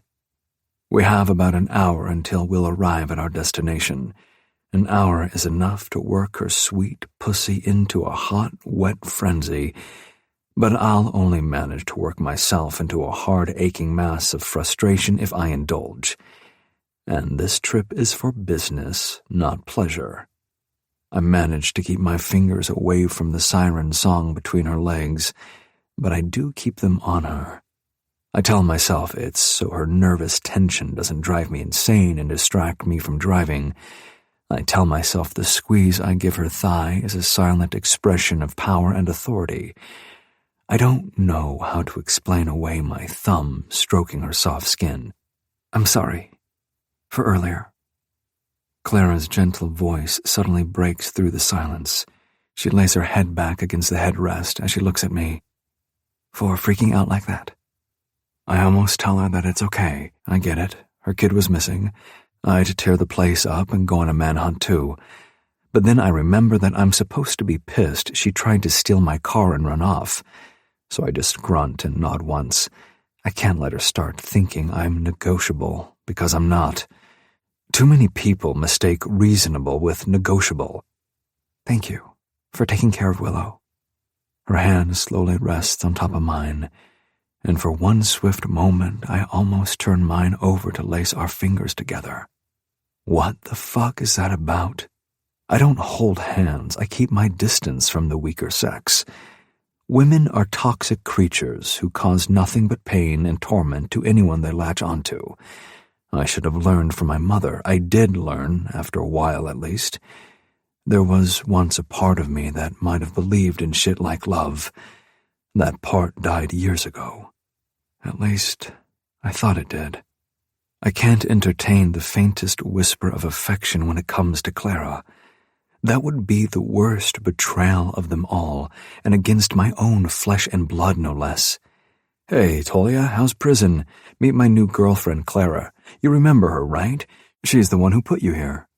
But I also can't explain why, when she slowly pulls her hand away from me after a long, pensive silence, I quickly grab it back.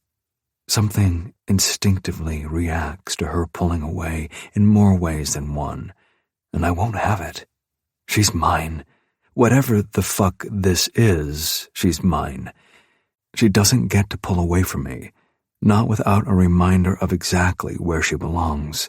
My hand tightens around hers when she sees the sign up ahead, and nearly tries to yank away from me. Demi!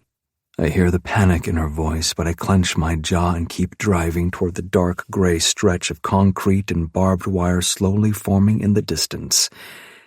High Desert State Prison. Clara's breath hitches and she squirms in her seat. Demian, what are we doing here? It's not until we're through the initial security gate and parked in the visitor's lot that I let go of her hand. I don't answer her questions or look at the sheer panic etched on her face until I walk around and open the passenger door. My face is an impassive mask of determination when I do finally look at her. Let's go. But now. Clara visibly trembles as she climbs out of the car. Her fingers practically white-knuckle the door, but I usher her away so I can slam it shut behind her. She jumps. Her nerves are shot. Good. Still, this is a prison, and despite having more than enough loyal connections inside these walls thanks to my brother and my own rise to power, I need to make sure each and every one of these starving men know Clara Everett is off the menu. That's why I slip my arm around her waist and pull her close to my side. That's why I nuzzle her silky, wild tresses and breathe her in as we walk inside the main building. You lied on the stand, I murmur into her ear, and you chose silence instead of doing the right thing and recanting. Clara's eyes fly to mine. Let's see what you've bought with that pretty mouth of yours. Chapter 50. Demian. Please, Demian. I ignore her whimpered pleas and practically drag her through the security check. Her fear irritates me. It was so easy for her to make up shit on the stand, but now it's impossible for her to literally face the consequences. It wasn't her fault, asshole. It wasn't her. Clara is near tears by the time she shuffles through the metal detector. Her eyes silently beg me to take her away from here, but I'm in no mood for that bullshit. I'll do anything you want. Her trembling lips pucker. Anything, I swear. We can leave right now and I'll do anything. Fuck. I need her to make this kind of offer when I'm not dragging her into an ironclad hell. What I want? I force a smile. It's for the benefit of the security guards watching us, not her. What I want is for you to accept some fucking responsibility for your actions. What I want is for my one and only brother to be free from the life sentence you gave him. This shuts her up. It doesn't stop her from shaking like a leaf, though, so I'm forced to hold her closer and usher her into the visiting room, like I'm some doting boyfriend supporting his heartbroken lover through a difficult visitation. Oh, this will be difficult. I have no doubt about that. I put a solid foot of space between us once we sit down at the table. I don't want or need Tolia to get any wrong ideas, especially when they involve Clara Everett. Only a minute or so passes before my brother is led into the room, flanked by 2 guards who walk with him to the table, and don't leave until he sits down. The table-bench combo sags a bit under his weight. He looks stronger, denser. But the look in his eyes is what makes me shiver. Well, Tolia drawls as he looks between me and Clara. Isn't this a nice surprise? His gaze lingers on her face a little longer than I'd allow any other man, but I let this one slide. He's my brother, and hers is one face he deserves to carve into memory. Privyet, brat. I greet my brother with what little Russian I can stomach tasting on my tongue, not because I have anything against the language or my heritage, but because— You sound more and more like Otets, Tolia smirks. Won't he be proud? No more than you. I give him a scowl he knows is not as serious as it may look. This is our banter, insulting each other by comparing how close to our monstrous father we might actually come to emulating. Keep that shadow growing and you might beat him on the beard. Tolia chuckles as he strokes his stubbled jaw with a conciliatory shrug. But all fun and games end when he turns his attention to Clara. She, for her part, looks like she's seen a ghost. Tol, this is— I know who this is. I shouldn't be as surprised as I am. Tolia hasn't seen Clara since she was a child, so I figured he'd need a quick introduction to click the 2 pieces together. He points a finger at her face. You may not sound like him, but you look like him. Ah, it's always about family, and I hate to admit it, but my brother is right. She does carry some of Greg Everett's features on her face. Tolia sighs and leans back on the bench. So, little girl, what can I do for you? I've already given you my whole fucking life, my freedom, any chance of living like a normal goddamn human being. What's left that you want?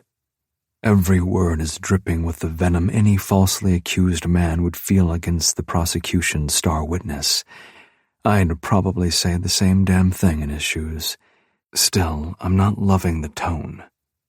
Actually, it's about what she can do for you. I step in after a beat of Clara's silence. Oh? Tolia's brow arches.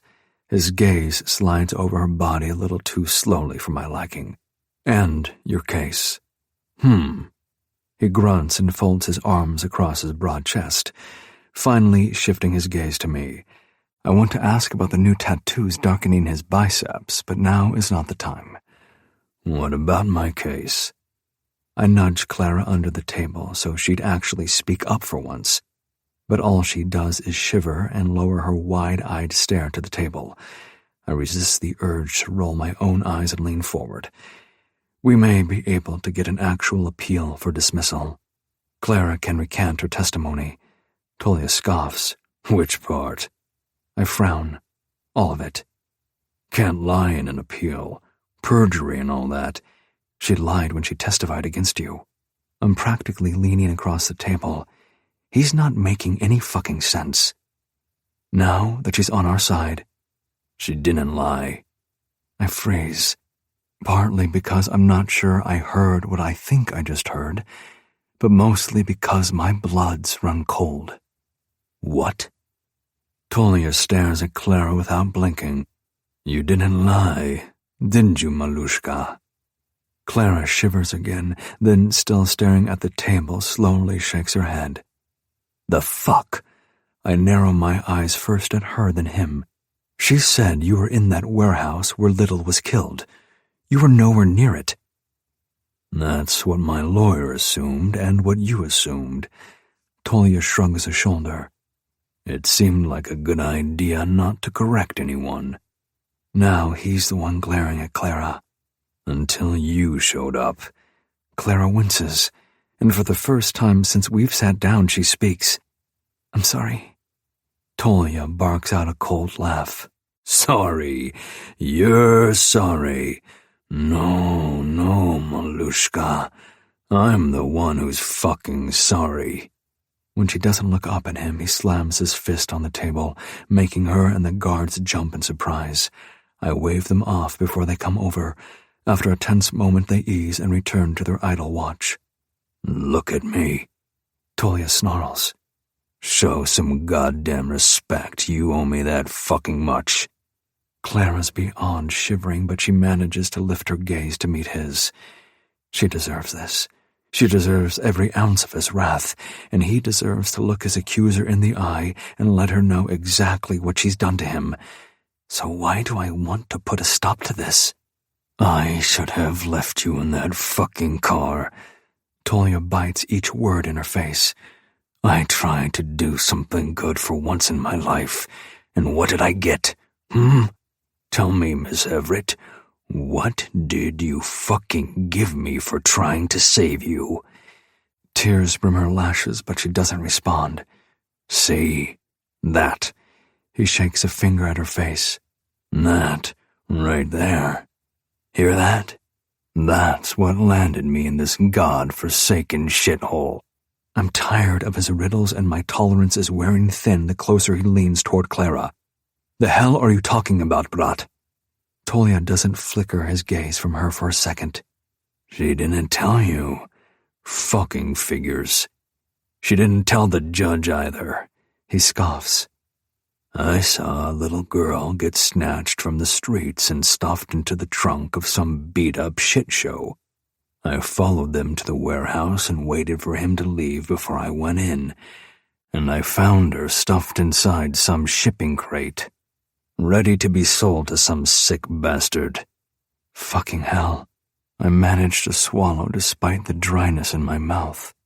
You were there? You were there and you saw who? I didn't see shit. I was too busy hiding behind the crate when I heard voices arguing.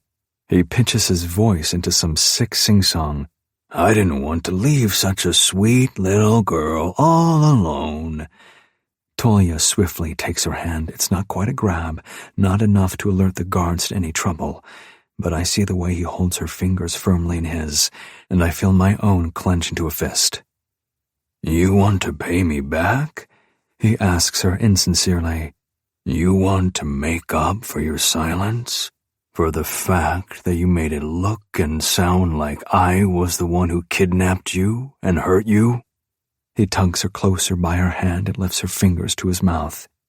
Get on your knees and put your mouth to good use for once in your fucking pathetic little life. Okay. I pull Clara's hand away from his grasp and shoot my brother a warning look. That's enough. Tolia finally looks at me, then at Clara and back at me. He leans back with a sudden jolt of surprise, then twists his mouth into an ugly sneer. No, not you, Dem. Don't tell me you've beat me to the punch. As true as that statement may be, I don't like what he's implying. You have every right to be angry, Toll. I get it. And I'm just as pissed as you are. The fuck you are! He roars at me. Again I wave the guards down. I can take on my own brother. Was it a rage fucking my honor? Or did you wait until after you had a taste before realizing this is the bitch who betrayed me? She was 10 years old, a child, Toll. I can't what? Try to get what little justice I can against the people who fucked me over. He turns back to Clara, his grin almost sadistic. I'll show you what being fucked over really feels like, sweetheart. That's what you can do for me. I've never seen him like this before, and I've never felt this enraged at him before. Shut the fuck up, Tolia. Fucking make me, Demian. Stop. Clara rests a hand on my arm, and to both our surprise, she looks him in the eyes. That's enough, both of you. Tolia sneers again. You don't get to tell me what to do, you little whore. You're right, I don't. She gives him a respectful nod, which does actually manage to ease him back onto the bench. Only now do I realize both of us were halfway climbing across the table to throttle each other. Clara clears her throat. She's still trembling, but she pushes through. And you're right, I fucked you over. He sits and blinks, silent. So do I. The truth is. She slowly shakes her head and runs a frustrated hand through her hair. The truth is. I don't know what the truth is.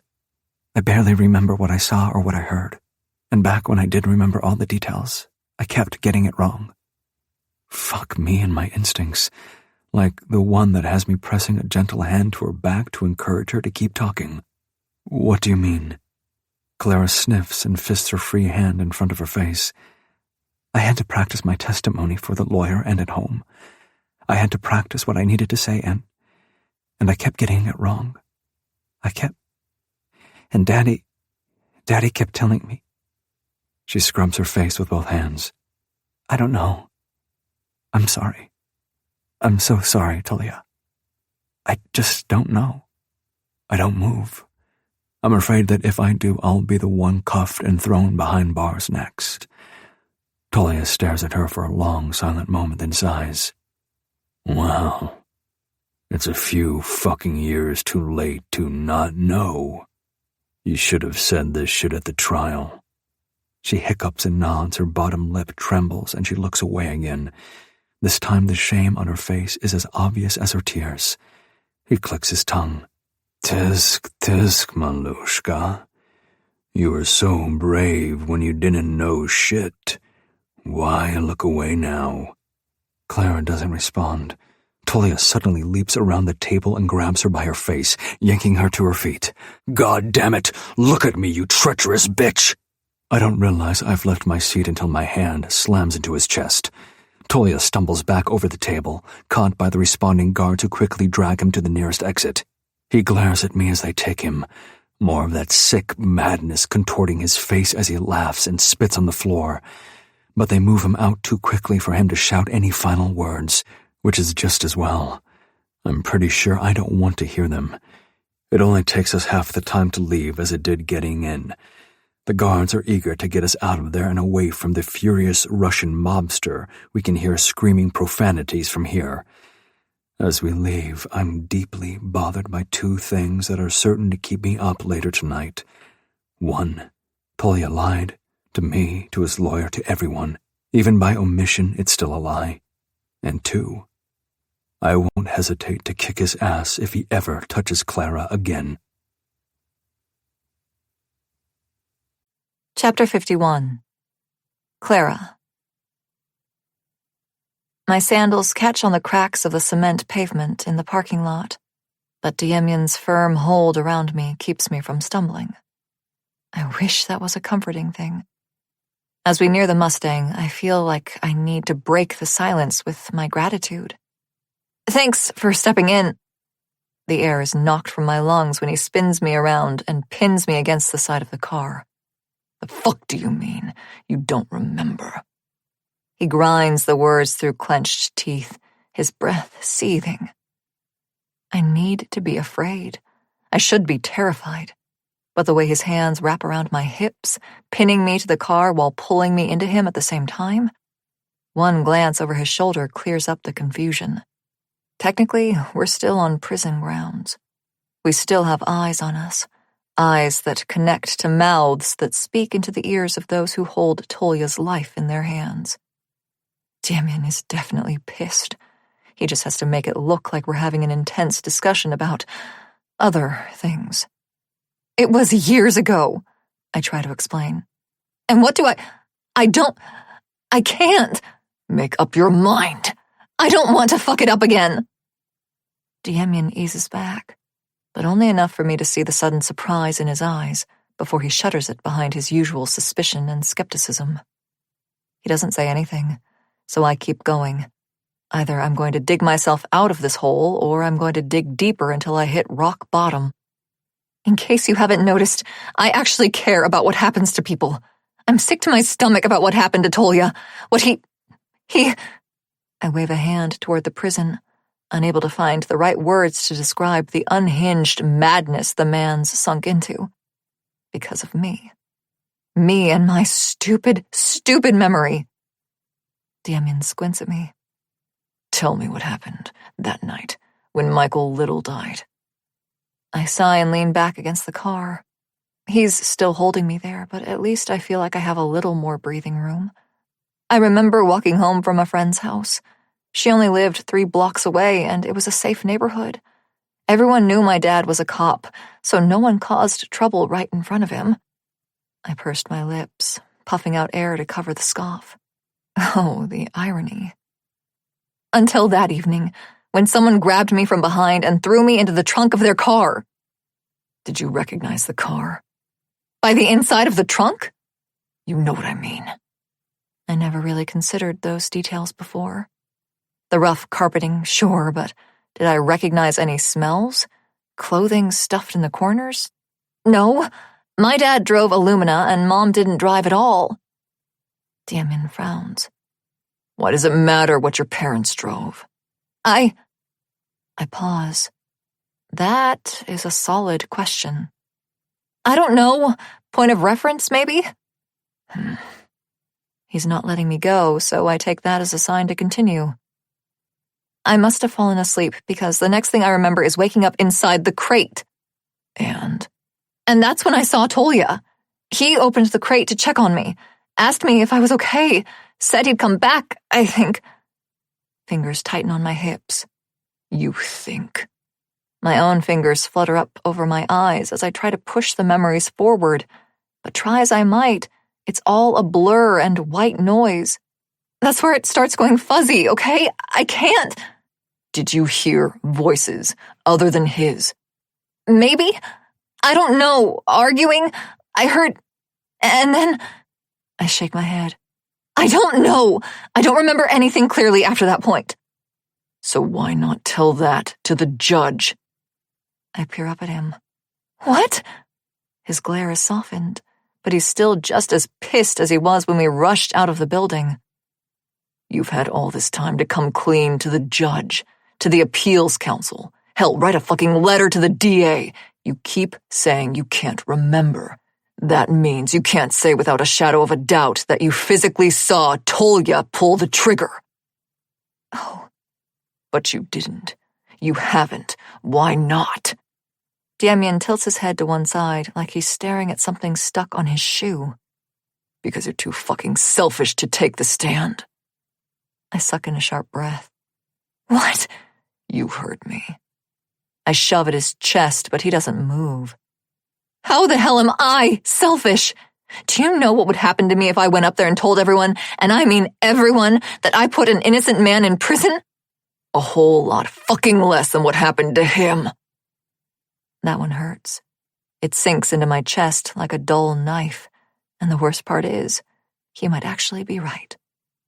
But it's the might that prevents me from actually going through with it. You don't understand. The fuck I don't. Demian leans in closer, so close I can almost feel the rumble of his growl through his chest. I'm not stupid, Clara. You're scared of what Daddy might think if you challenge his report. I suck in a shaky breath and shake my head.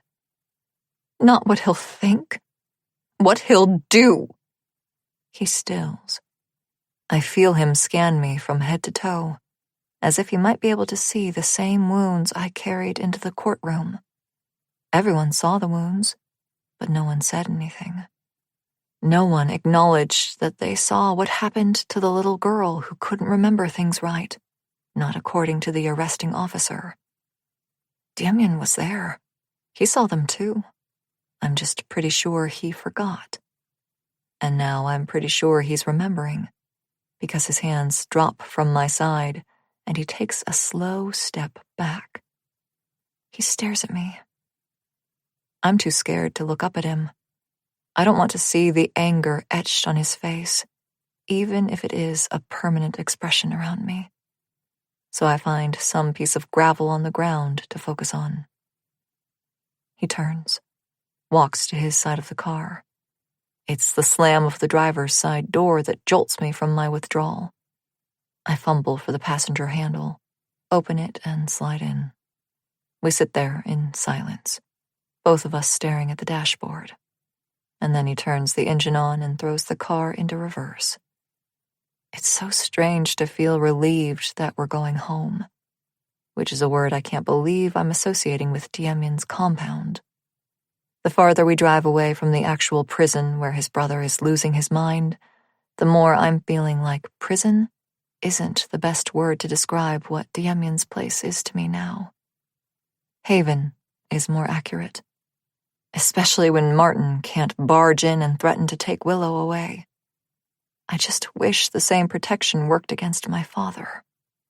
That's what Demian doesn't understand. He can't protect me from everyone. Martin is easy. His anger and violence are fueled by his insecurities and inadequacies. He doesn't think before he lashes out, and he doesn't go through the trouble of planning his sins before he commits them. But my father is a different story.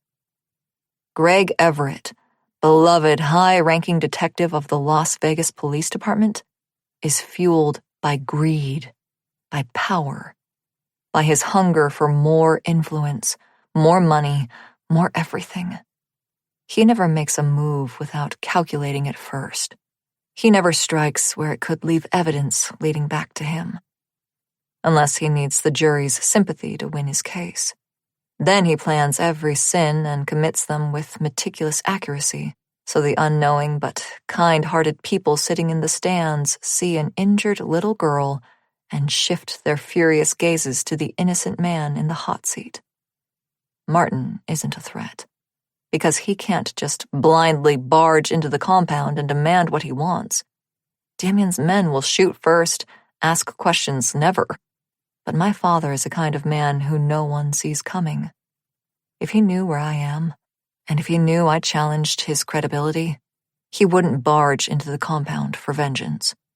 He'd wait in the shadows until I'm all alone. The thought terrifies me. I look to Demian to pull myself out of my worst imaginings, to remind myself that he's right here. He's glaring at the road with one hand on the steering wheel like he's about to break it. But he's here, next to me. And the fact that it brings me comfort is almost more terrifying than the thought of being murdered. His phone vibrates on the magnetic mount, and he answers with the car's internal system. Pavel's name pops up on the console screen. Yeah, we've got a problem at the Meridian. You're needed on site. Demian frowns. Send Bambi. You're gonna want to handle this one, boss. Security breach? More like an uninvited guest, and he refuses to leave until you speak with him in person. Demian grumbles something under his breath. Fine, we're on our way over. It's another long stretch of silence and one sharp rerouting turn before he says anything to me. When we get there, you stay with me. Don't wander off. I want to make a miserable joke about eloping off into the sunset together, but I get the impression that he won't appreciate it much. So I just say, okay. He grunts and gives me something resembling a nod. I don't push him for anything more. Chapter 52. Clara.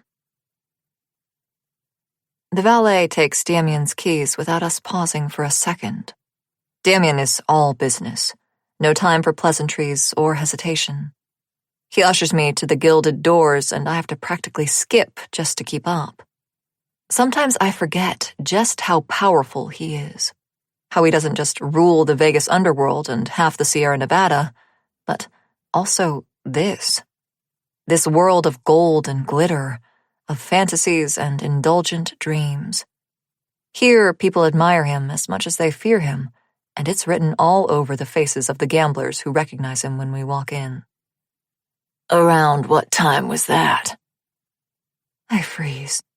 No, please, no. That all too familiar voice makes my stomach turn and my feet glue to the spot.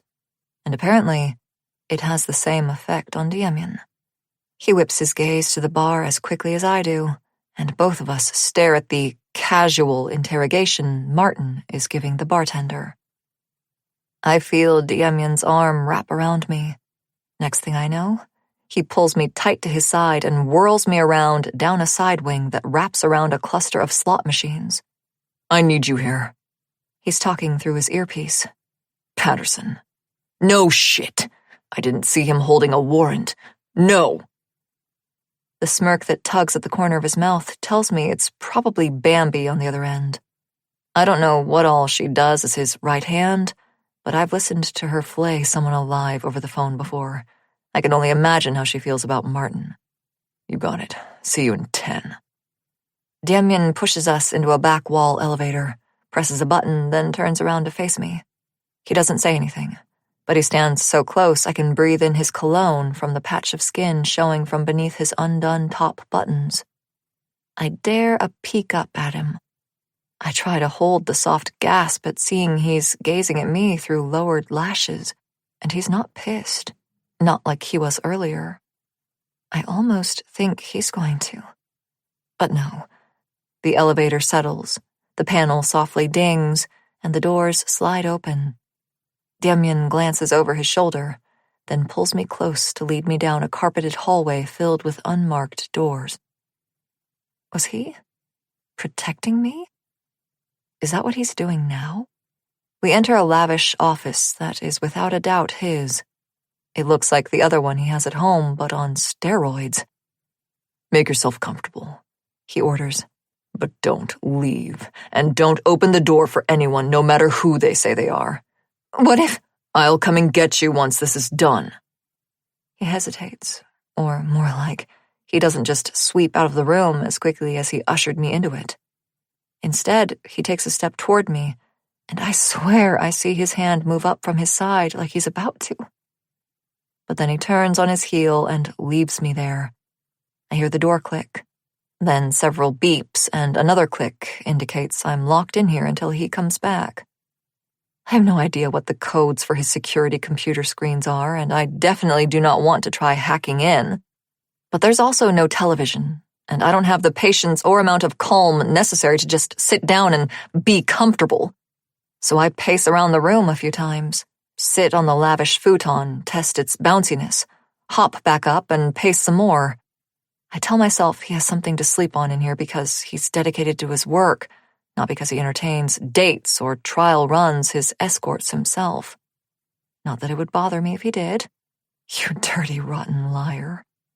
I shake myself clear of those thoughts and lean against his desk, gazing out the floor-to-ceiling windows I don't remember seeing from the main floor of the casino's pit. It takes me a moment to realize that they're one-way glass. I can see out clearly, but no one can see in. The office is set just high enough to see everything that goes on in his glistening kingdom of wine, women, and winnings. It also gives a decent view of the bar, where Demian confidently strides up to Martin and interrupts the interrogation. Even at this distance, I don't miss the looks exchanged between the bartender and Demian, who doesn't waste time and immediately plasters on his best, "How can I help you before I hurt you?" grin. Sharks look more approachable than he does. Martin seems to wince, just for a second. I almost feel bad for him. Honestly, I do. I truly do feel bad for him. In a single night, he lost his girlfriend, his daughter, everything that made home to him. I stole his little girl from him without so much as a written warning. He didn't know where to begin looking for us. He only found the link to Demian by pure chance, and he's going through so much trouble to find me. He actually seems worried about me. Shit. Did I make a mistake? I bite my lip as the tears start to sting my eyes. I feel terrible. I mean, we did love each other, right? I wouldn't be with him if I didn't. But then something Demian says flips the switch. Martin lashes out as much as the law and police regulations will allow him to in a public space, his finger in Demian's face as spittle sprays from his enraged, twisted mouth. I step back, my lungs constricting. I'm a floor up, and he has no idea I'm here, and yet I'm reacting to that familiar glare as if he's standing right in front of me. No, I made the best decision for us, for myself and for Willow. Demian calmly straightens the sleeves of his jacket as security steps in and respectfully pulls Martin back to a safe distance. I recognize those security guards. I've heard Demian refer to them as Vors, and while I have no idea what that means, it's clear it involves loyalty and protection even against police detectives. I let my attention slide across the floor. He's got Martin handled, and I don't need to worry about it. Something in the pits grabs my eye. Someone vaguely familiar laughing and sliding chips across a green velvet table. He nods jovially at something another player says and pulls one of the escorts standing near the table onto his lap. She giggles and playfully smacks his hand, but he grips her ass with that hand, while his other reaches up to roll the dice along her cleavage. I look away. I don't need to see the lechery of Demian's guests, but I can't resist taking another look. I know him from somewhere. Is that? A pair of men in dark suits approach the table, and the man suddenly grows serious. He slides the escort off his lap, nods for one of the concierge to gather his chips, and turns to discuss business with his associates. That's when I get a better look at him. That's when I remember. Raizo. I suck in a sharp breath and glance over to where Demian is pointedly avoiding Martin's barrage of questions. He's got that handled. But does he know who else is in his casino? Does he know the Yakuza Don is drinking his champagne and gambling with his money? I'm no expert in organized crime. I can't tell Mafia from Bratva, and I didn't even know there were so many different terms in the underworld until I started cleaning Demian's home and overheard snippets of conversations. But I know about the Yakuza, and I know about Raizo Watanabe. It was years before I put two and two together. Truth be told, I met Raizo long before I learned about his people and his career choices. I was a little girl, and he was a handsome man who exuded power whenever he entered a room. The fact that he would enter my living room or the kitchen unannounced yet welcomed by my mother seemed odd but not particularly remarkable. Nothing flagged my attention as being off about him. He was just Uncle Raizo, a man of many secrets who whispered to Mom and slipped me little toys and candies from Japan. Always while Dad was at work, though. That was the secret Uncle Raizo kept with us. Mom made sure I never breathed a word about our visitor by telling me he was a secret agent, and we needed to keep him safe, just like in the movies. It wasn't until I was in high school that I found out who Uncle Raizo actually worked for. Dad had come home from an afternoon shift in time for dinner, but instead of acknowledging the warm meal Mom painstakingly arranged for us, he threw his paperwork down and complained about the increased violence between territories. "The Yakuza," he explained, "hate everyone but their own." He flipped through manila folders angrily, stabbing his fingers at stats and photos while he cursed the very existence of these slimy motherfuckers who'd recently shot up a rival's nightclub. Uncle Raizo was in one of those photos. Dad grumbled something about him being an up-and-comer. I saw the way Mom froze in her seat. Thankfully, Dad didn't, but he still found reason to yell at her for getting gravy on his dossier.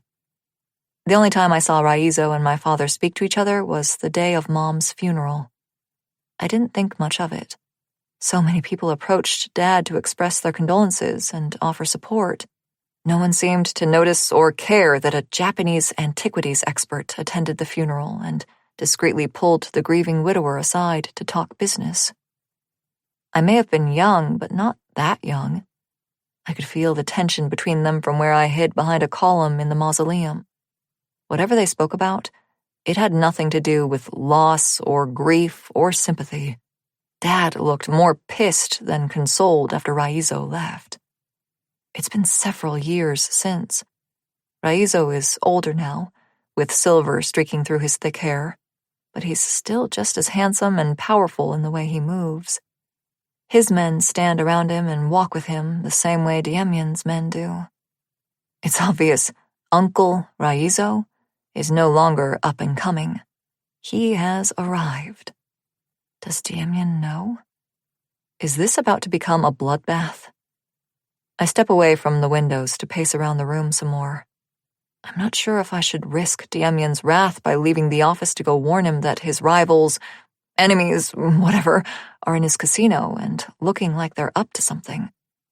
I'm also not sure how Raizo would react to finding out I'm shacking up with a Bratva boss. The man in question starts walking away from the table with his men. He doesn't seem to be going anywhere near Demian. I let out a sigh of relief, even though I don't feel any less anxious. I need to splash some cold water on my face, calm down, regroup and relax until Demian comes back. There's a small bathroom nestled in one side of the office. It's just what I need to cool off and tell my reflection to breathe. The water actually does help bring me back to focus, and I let the droplets roll over my skin for a moment before I reach for a towel and dab myself dry. Nothing to worry about. Let Demian handle all this. Just lie low and be good. Sounds like a good plan to me. I flick off the light to the bathroom and step back into the office when I hear the door lock beep and click open. I actually smile, feeling genuinely happy to see Demian back so quickly, but it's not Demian who steps inside and stares at me. My heart leaps into my throat at the same time my ribcage collapses in on my lungs. Uncle Raizo doesn't look any less surprised. Chapter 53. Clara. Raizo's gaze never leaves me. His stride is slow, lazy, calculated. When he's within reach, he touches my hair almost reverently. Well, well, for a moment I swore I was looking at a ghost. I muster a smile through my nervous tension. It's been a while. He snorts out a laugh and nods, dropping his hand. That's putting it lightly. He takes a step back and slowly shakes his head with a sigh. Little Clara, how you've grown. The part of me that remembers him from so long ago blushes. Raizo glances around Demian's office and chuckles. I see you really are just like your mother. Beautiful, tempting, and riding the edge of danger. No idea what he's talking about, but okay, sure. I force my smile to widen and will my hands to stop trembling as I gesture to what looks like a minibar. Care for a drink? Thank you, but no. Raizo eyes me closely as I grab a bottle of water from the fridge, just to have something to do with myself. I came here on business and already lost myself to distraction. Right. Well, let me know if you change your mind. I want to keep things as casual as possible. I want to keep the distance between us as broad as possible, too. Despite what I remember about him from my childhood, I have this distinct feeling that the Uncle Raizo I knew is not the same man who's currently scanning my body from head to toe, and not being one bit discreet about it. My God, you are breathtaking. He steps closer to me, ignoring my attempt to keep that distance. I try to casually move toward the futon, but Raizo takes it as an opportunity to grab my wrist and pin the backs of my legs to the cushion. One move and I'll fall back onto it, and the look in his eyes tells me that's what he wants. I recognized your name on the roster, but I almost didn't believe it. Believe me, I am thrilled to see it's true. I let out a nervous chuckle. I don't know what you're talking about. Raizo tugs my wrist, making me stumble into his chest. He braces a hand against the small of my back, holding me to him, while his other hand combs my hair from my face. I feel his fingers caress my ear, trail down the slope of my neck, and when they linger over the swell of my breast, a rumble of appreciation rolls through his chest. A stunning beauty, so warm, so soft. He smiles. I hate it. You, my darling girl, are going to make me a very, very wealthy man. I hate even more how he says that, like I'm some piece of meat for sale. I pull away from him. I'd rather fall over the futon than let him continue to touch me. He clicks his tongue and hedges in closer. There's no pretense between us now. He knows I'm trying to get away from him, and I know he wants things from me I'm not willing to give. Come now, Clara. Be a good girl. The office door opens right when Raizo manages to grab my arm. Demian sweeps in, and I'm not sure if I want to breathe a sigh of relief or throw myself at him in a panic. I choose panic. I tear myself away from Raizo and practically leap at Demian before he can take another step into this death trap. I don't know how he got in here, but I let him in. Gave him the code. Demian shrugs me off and continues to his desk. You what? I rush behind him, trying to keep my voice low. Do you know he's Yakuza? Raizo chuckles behind me. Demian just cocks a brow and smirks at me. I'm well aware. It's why I invited him here. My attempt to reach for him freezes midair, and then I can't back away fast enough. What are you talking about? I really don't want him to answer that. I don't want to know. I thought things were bad when I found out who Demian was. Then they were worse when I realized what he was. But this feels like it's so much worse. Demian's Bratva is secretly powerful. Raizo's Yakuza, by reputation alone, is just as powerful and far more publicly feared. Maybe in some alternate universe, I would have stood a chance by grabbing Willow and running for the safety of Raizo's past compassion for me via my mother. But from the way Demian sounds and by the way Raizo leers at me, that's not an option in this universe. Which means I'm officially, royally fucked. You're in business together. I don't ask it. I'm surprised I even said it aloud. Again, Demian smirks. Gold star to you. He settles into his leather chair and pulls out a few files from a locked drawer, flipping through them. I expect him to glance up at me, to order me around, tell me to sit down, whatever feeds his need for control over me. But he's very engrossed in whatever paperwork he needs to attend to. Raizo relaxes in one of the overstuffed lounge chairs, unbothered by his colleague's diverted attention. Mr. Zakrievsky graciously agreed to host one of my antiquities auctions. He's even contributed to this season's collection. At no point have I ever seen what could qualify as an antique in any part of Demian's house. It must be a part of a side business he's got going on. And if that's anything like what my gut suspects it is, I'm better off not asking more about it. Come here, beautiful. Raizo gestures to me with his fingers. I glance over at Demian, who doesn't look up from his papers to stop the man, or me. So I take a few cautious steps closer to the Yakuza boss, who reaches out to lazily glide his fingertips along my thigh. I already had the antiquity appraised, Demian drawls, still not directly looking at us. Raizo chuckles. Of course you would. I don't blame you. Such a thing of exquisite beauty is meant to be thoroughly appraised and enjoyed. His fingers slide around to just below my ass, but when I lean away, he calmly grips my thigh and holds me there. You wouldn't fault an old man for wanting to assure the quality. Demian cocks a brow. I didn't know you like your merchandise to be handled so frequently. Perhaps you're right. Raizo pats my ass, then drops his hand to the armrest. I must be honest. I am more than tempted to make an offer myself.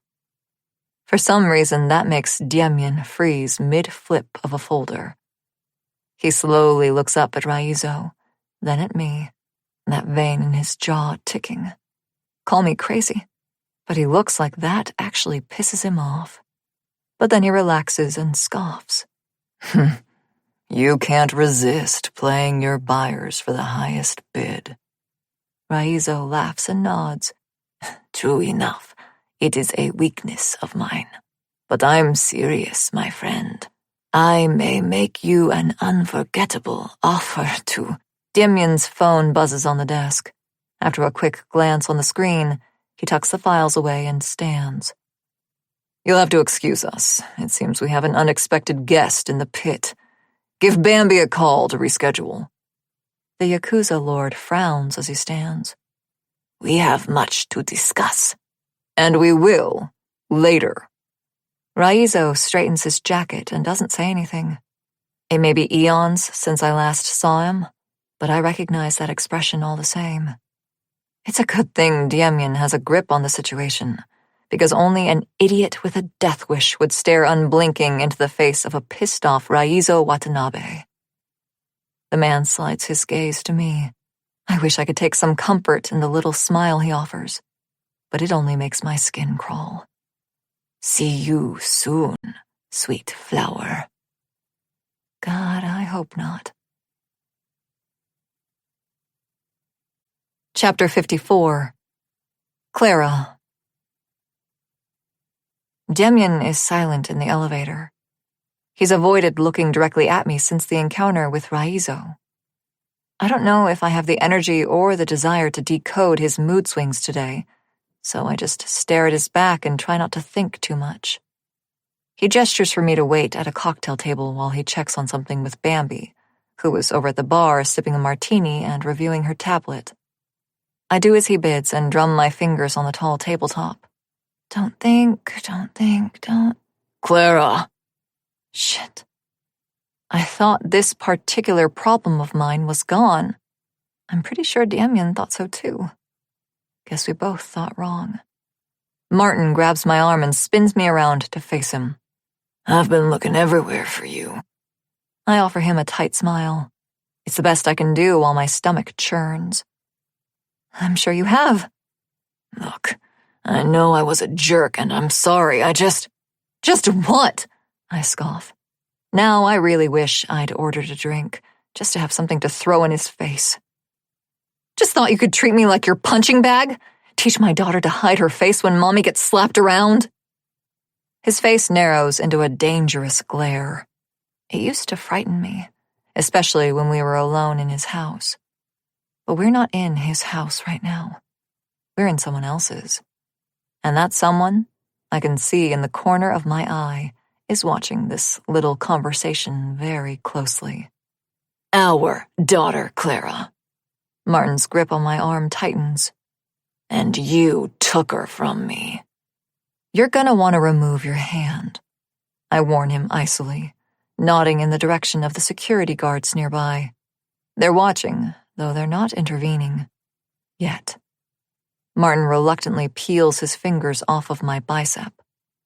I don't like this attitude. And I don't like the way you treat me, or Willow. That deflates him. He sighs, slumps a bit, then nods. Yeah, you're right. He runs a hand through his thin hair, and the glare fades into this puppy dog pleading that used to work on me once upon a time. I've been thinking about seeing a therapist. getting help for this. I want to be a better man for you, Clara. I need you home. I need you and Willow home, with me, supporting me. I wish I could take a moment to unpack whatever's going on deep inside me, because I know if this conversation had happened weeks ago, I would be a sobbing mess in his arms. I would cling to his sweet, empty promises and beg for his forgiveness for ever leaving him, for taking Willow, for making him suffer loneliness. But it's happening right now, after weeks of living with Demian, in his world, surrounded by his physical and theoretical protection. Weeks of watching my daughter flourish in ways I've never seen before. You need help, Martin, but you need to get it without me. I'll be good. You couldn't be good if you had a fucking roadmap, I seethe, firmly tearing his fingers off my wrist when he grabs me again.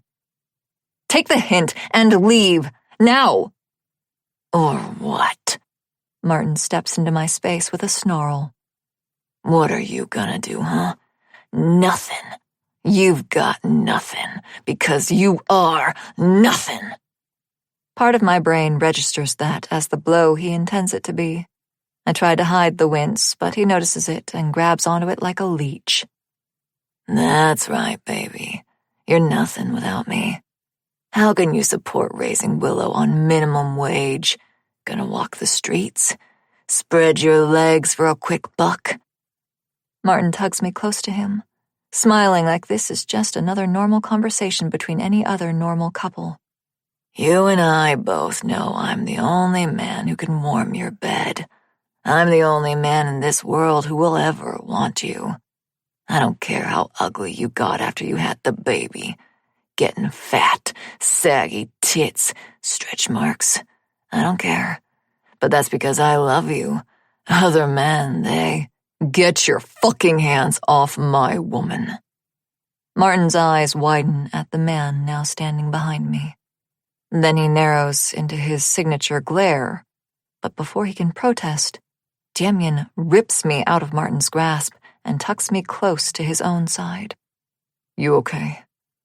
Demian slips his head to nuzzle my hair, murmuring the words in my ear. His thumb traces a slow, lazy circle over my stomach where his hand rests. I'm gonna need Dramamine for the whiplash this man's mood swings give me. I nod and give him a meek smile. We were just talking. Demian focuses a steady gaze at Martin, which is almost worse than his glare. I believe my lawyer showed you the exit, detective. Martin scowls. And I believe you lied to me, Mr. Zakrievsky. I should arrest you for obstructing justice and impeding an investigation. For what?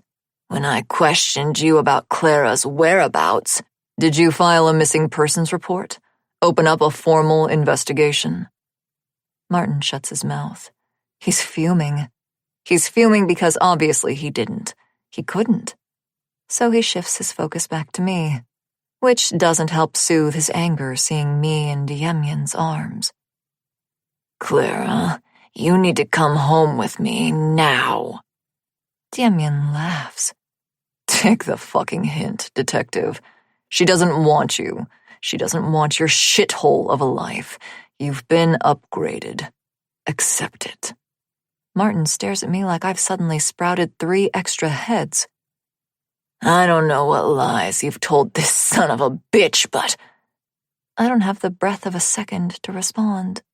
One moment, I'm bracing myself for a barrage of insults from Martin.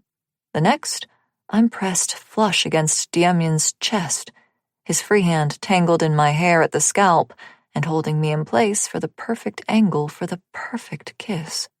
And my God, what a kiss it is.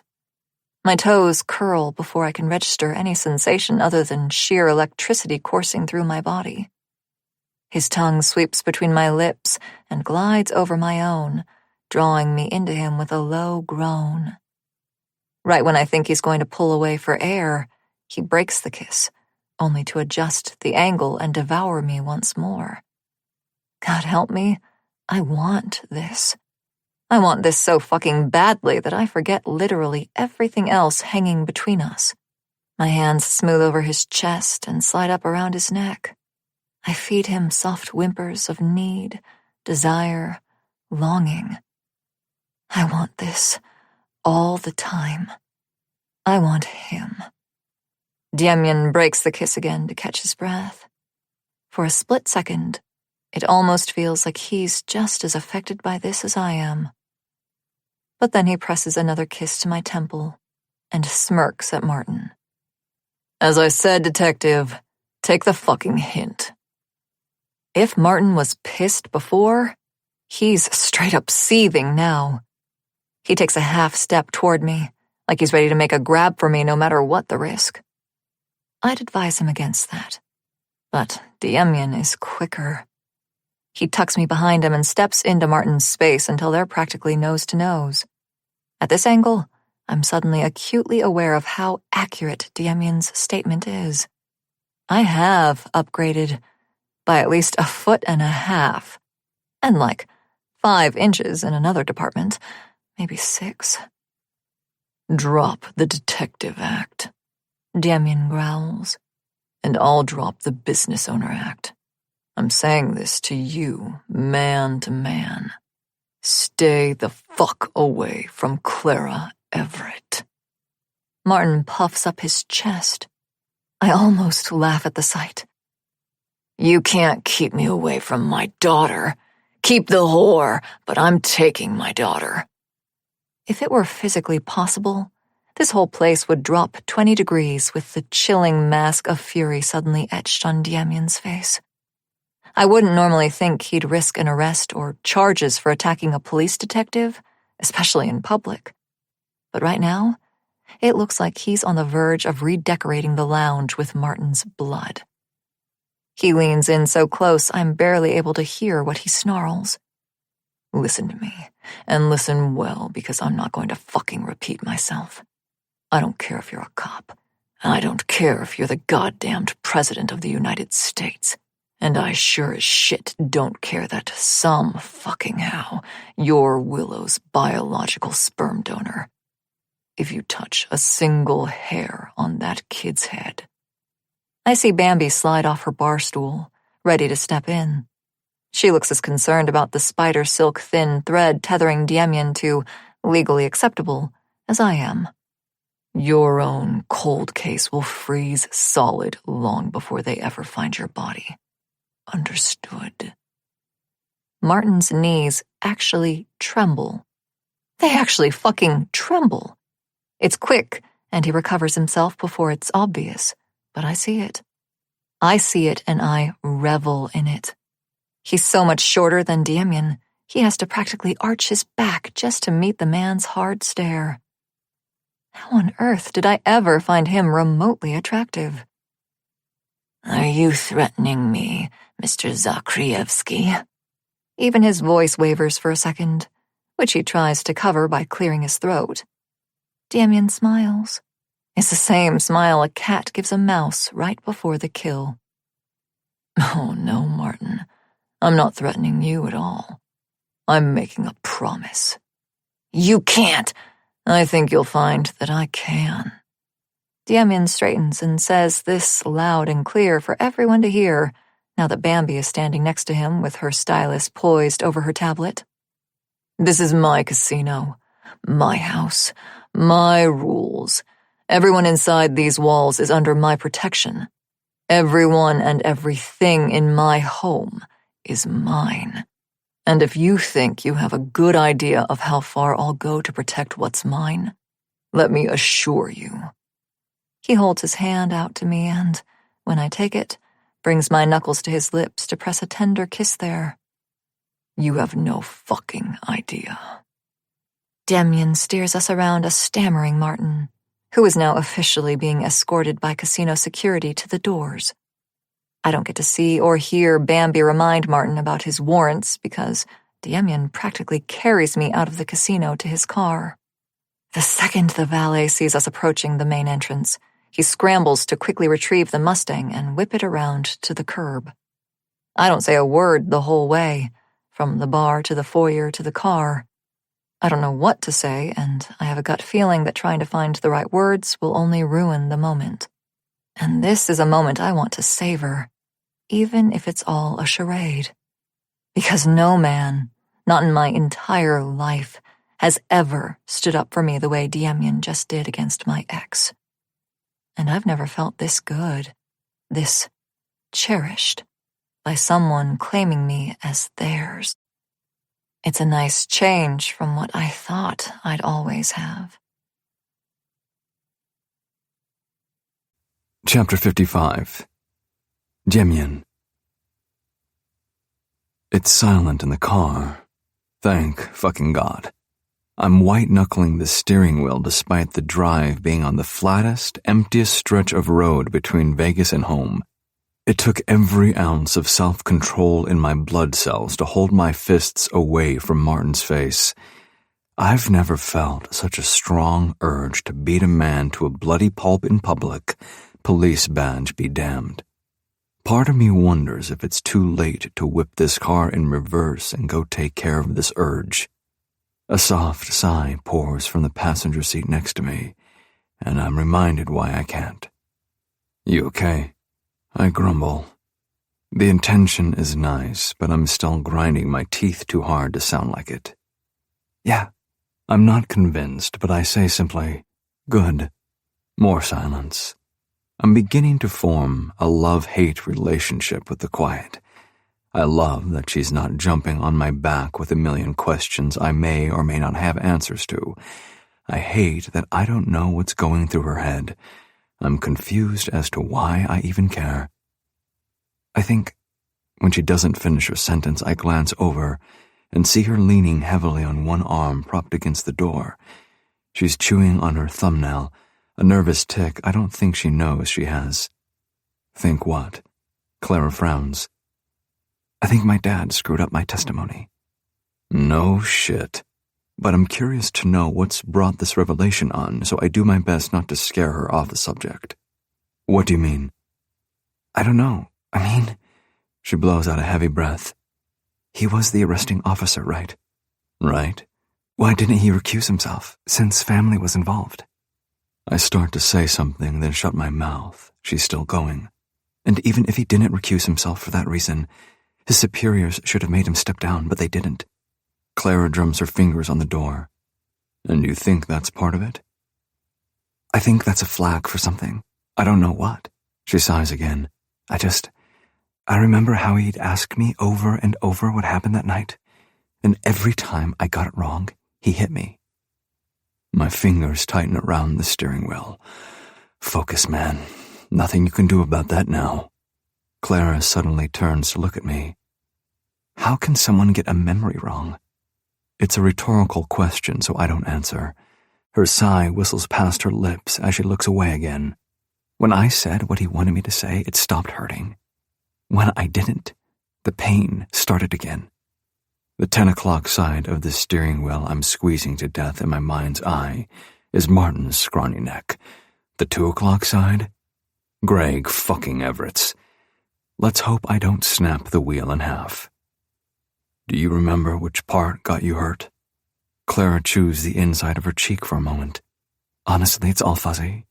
He hit me in the head a lot, I swear. I'm trying. I know. She looks at me again, surprised and relieved. You do? I sigh just like she did a moment ago. I hate admitting things. It means I was wrong somewhere at some point, and I hate being wrong.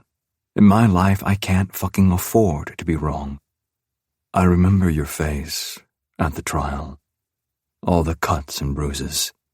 You do. It was hard to forget. I kept thinking how fucking stupid everyone was. They wanted to blame Tolia for all those injuries, but they were too fresh. It wasn't brought up during questioning. It didn't have to be. I saw that jury, so did you. No one had to say a word. All they had to do was look at you. Look at you, listen to the stories, and look at Tolia. I feel the worst kind of laugh bubble up in my chest. All this time, it was fucking Greg Everett. Honorable Public Servant Everett, good guy Greg, who used his own daughter like a punching bag until she sang the song he wanted her to sing. Claire picks at her fingernails. Until I said what he wanted, which was what I said on the stand. Can you remember anything at all? Any specific part that he didn't like in your testimony? She's pulling into herself and away from me. I hate that even more, but I can't just reach over and hold her hand through this. Actually, I could. No. The last thing either of us needs is more mixed fucking signals. I'm sorry. Her voice catches like she's about to cry, but she chokes them back, whether for my sake or hers, I don't know. It's like there's just gaps. A memory of my mother suddenly flashes unbidden through my mind. She had gaps too. She'd forget things all the time, but I always chalk that up to her terrible choices in life. Now, seeing and hearing Clara echo some of Mom's behavior, I give myself a little shake. No. My mother made her bed. She chose to lie in it with dozens of other men right in front of my father. She didn't care enough about Toya and me to lift a damn finger to help us. She's no parent, not like Clara is to Willow. Do you remember seeing anyone else there, or hearing, even if you thought you imagined it? I need to pull myself out of my own thoughts before they get the best of me. Clara stills. She's silent. Then, No. You're sure? More silence. No. I'm not sure about anything. I try not to give her a scowl. It's obvious she's not deliberately trying to frustrate the fuck out of me. She's as confused as I am. I want to get this right. Clara looks at me again with those big, beautiful eyes and flutters her long lashes. The fact that she definitely doesn't know she has that little habit makes it all the more alluring. I may have held strong opinions about her. Hell, I still do. But I have to give her credit where credit is due. Clara Everett is no manufactured beauty. She's 100% genuine, as is the erection now straining against my pants. It grows even worse when I flick my gaze to those sweet, plump lips that are currently trembling as she searches for the right words. If I wasn't driving... Bliat. It's like all she has to do is breathe and I'm ready to go. I don't remember much. Not right now, anyway, but I don't think Toya killed Michael Little. Clara's serious voice succeeds in pulling me out of the sharp left turn my brain just took. I do think he was just wrong place, wrong time, and my dad took full advantage of that. The big question is, why? Exactly. Why? Especially when Michael Little was my dad's partner. I scrub a hand over my face. So instead of hunting down the actual killer, your father just landed on whatever, whoever was convenient and quick? Justice at any cost. I'm no cop, but I don't think that's how the police department is designed to operate. No, it's definitely not. Clara peers at me from the corners of her eyes for a moment. Then, to my surprise, she snickers a tiny, broken little laugh. I'm sorry. This isn't funny at all. I just imagined you with aviators and a mustache and like a big highway patrolman's hat. I should scold her for jumping topics, but I was just imagining her spread wide and moaning in the backseat of the car, like I am again, right now. Get a hold of yourself, man. I clear my throat and manage a wry smirk. Willow might like the mustache. Absolutely not. Clara snorts and shakes her head. She'd probably shave you in your sleep, with my help. Something tightens in my chest at how easy this is. Her, me, us, easing tension with jokes, talking about our kid. She must feel the shift inside me, because she returns to her slump against the car door. It's just as well. I'm having a hard time as it is, literally, reminding myself that there's supposed to be a giant wall of hate between us. There's supposed to be, but as time goes by, it feels less like a wall and more like a chain-link fence, full of holes we keep slipping through again and again. I want to help. Clara sighs and rubs the bridge of her nose with one finger. Really, I can't sleep right. I can't even sit right. Knowing that I put an innocent man in prison for the rest of his life. And even worse, knowing that the real killer got away with it. I don't know how to help, but fuck it, I'm going to try. One way or another, I'm going to make this right. For you, for Talia, and for Willow. My brow lifts. Willow? Clara fixes her steady gaze on me. It's one of those steady glares that makes her eyes look even brighter and more intense than usual. She needs to see her mother accept responsibility and do what's right. She needs to see the best example of humanity I can give her. Lord knows she won't get it from her father. Or from me. I shouldn't care. I really shouldn't. But for some stupid fucking reason, that final thought still hits like a punch to the gut. The rest of the drive home is spent with both of us in our respective dark thoughts. My own swirling around with questions I don't have answers to, and the ones I can answer are the ones I most need to ignore. Chapter 56. Demian. Clara immediately starts to beeline for Willow's room once we leave the garage, but I grab her arm. It's late, I remind her. Willow is already in bed. How do you? Bambi texted me. Gloria tucked her in with "Good night, Moon." That brings a small smile to Clara's face. Oh, well, okay. Come on. I slide my hand down her arm to her fingers and give them a tug. I don't know about you, but I could use a drink. I'm wide awake.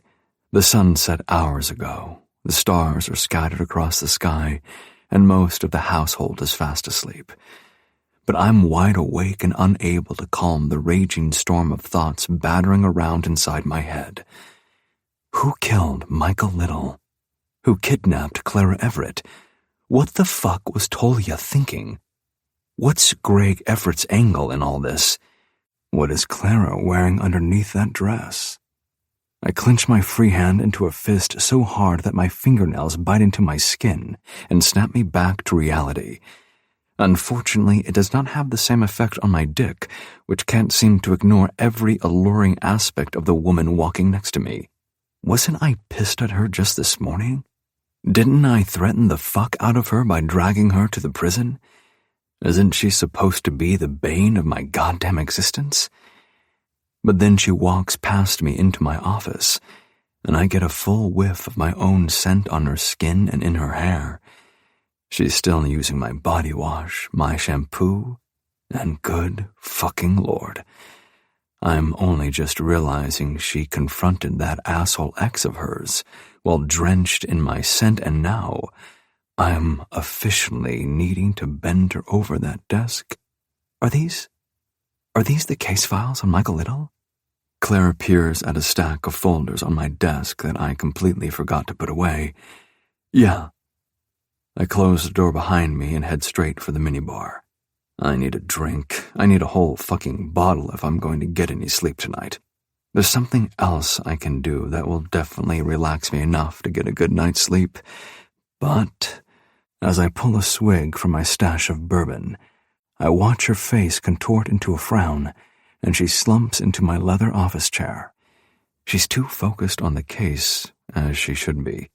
As I should be, instead of standing here debating on whether to carry her sweet ass to bed or just fuck her on my desk. Either would be good, both would be better. How did you get these? She carefully flips through the pages, her eyes never leaving the scrawled notes in highlighted sections. Half those notes are my own. Aren't these classified? I happen to be very skilled at obtaining things I shouldn't be able to obtain. Oh. Her face falls into a sheepish blush. I thought you just, swindled gamblers and sold drugs or whatever. She's so fucking adorable. Or this bourbon is strong. Both can be true at once. I meander over to the desk and shrug. That too. but the casino and my escorts pay most of the bills. How charming. Guy's gotta have his hobbies. Clara narrows her eyes at me. In the golden light of the desk lamp, she's fucking mesmerizing. Is that what you're calling it? Parading your hookers around to drunk tourists is a hobby? If I didn't know any better, I'd detect a hint of jealousy in that question. I lean on the desk and take another swig. They're escorts, not hookers.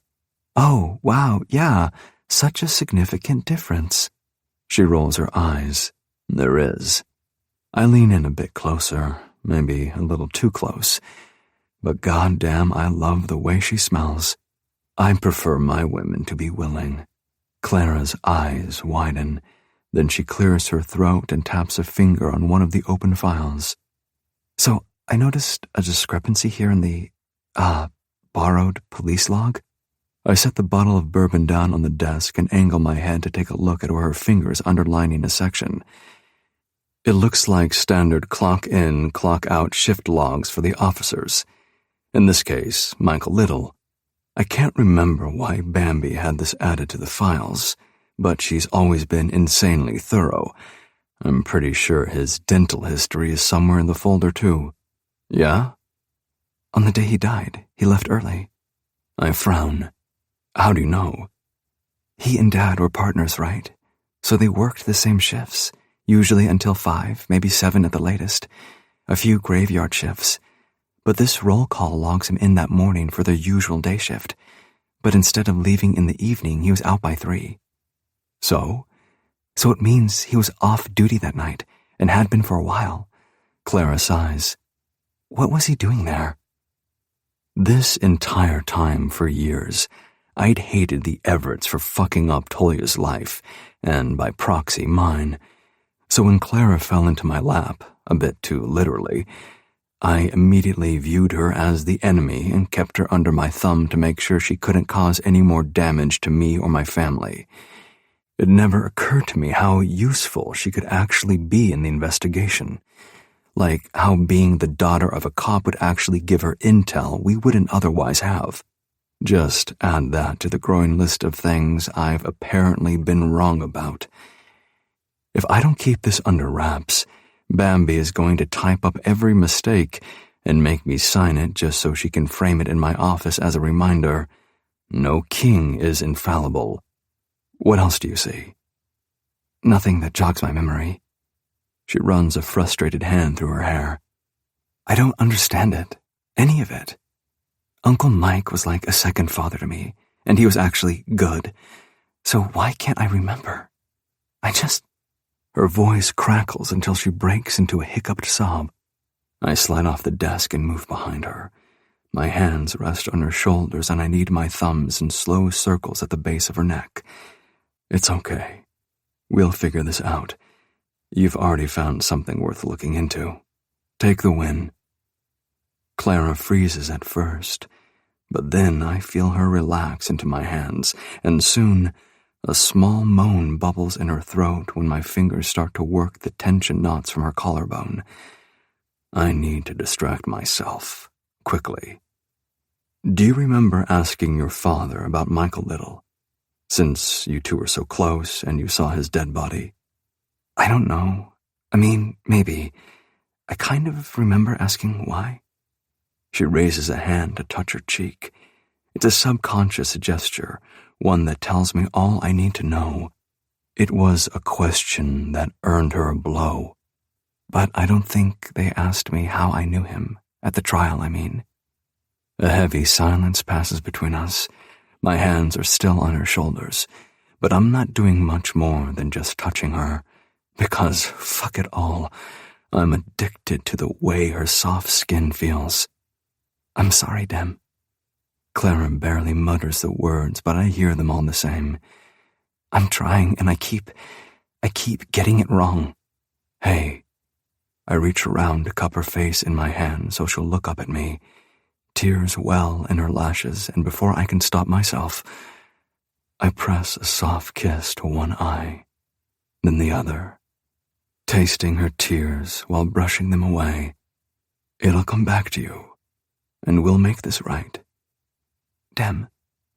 Blame the bourbon, blame insanity, blame the ache in my pants that refuses to go away. But whatever's at fault, it nudges me closer to Clara until my lips rub across hers. And when she lets out the softest little whimper of surprise, I sink into the kiss like a starving man. She tastes so fucking delicious. She tastes like mine. Salty tears mixed with sugary lips and a naughty tongue I want to feel over every inch of my body. I slide my hands down along her curves to pluck her up out of the chair and set her sexy ass on the desk exactly where I want her. Clara doesn't protest. I expected her to at least scold me for not paying attention to the work we're doing, but instead she wraps her arms around my neck, threads her fingers in my hair, cups my face, smooths her palms over my chest. She's everywhere at once and kissing me just as hungrily as I am her. It's when she slides her hands under my shirt and palms my bare skin that I'm brought back to reality. Not that I don't want her touching every fucking part of me, but the sharp need it suddenly spikes deep in my core is almost shocking.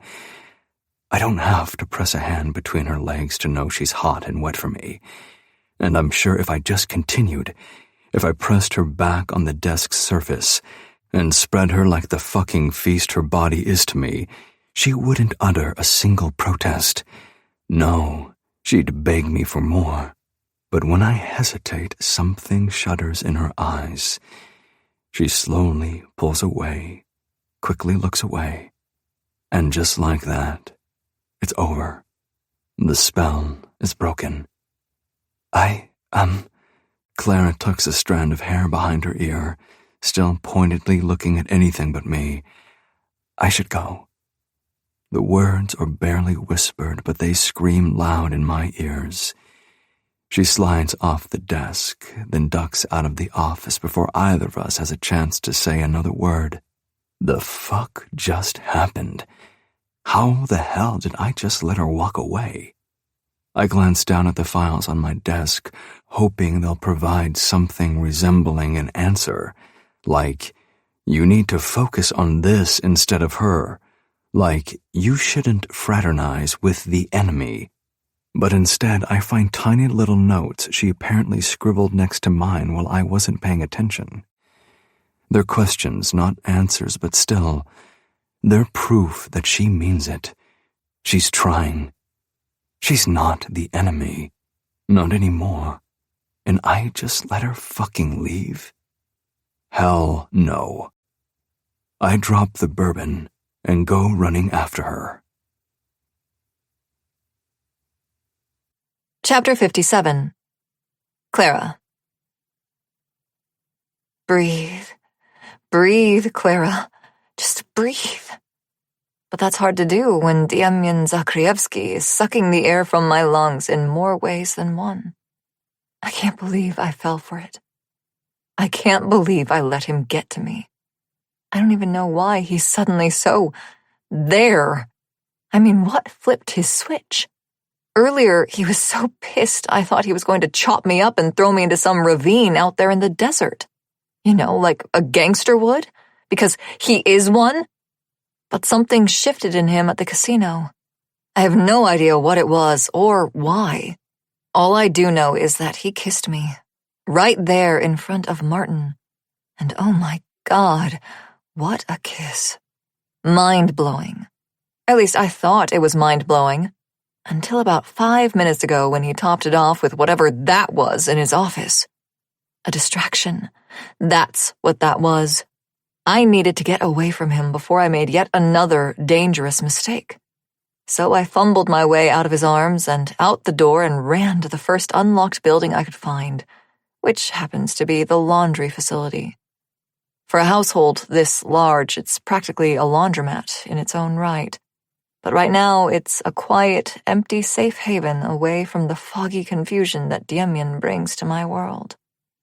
I just need to breathe, pull myself together, remind myself that I'm only working here until I can figure out the next best move.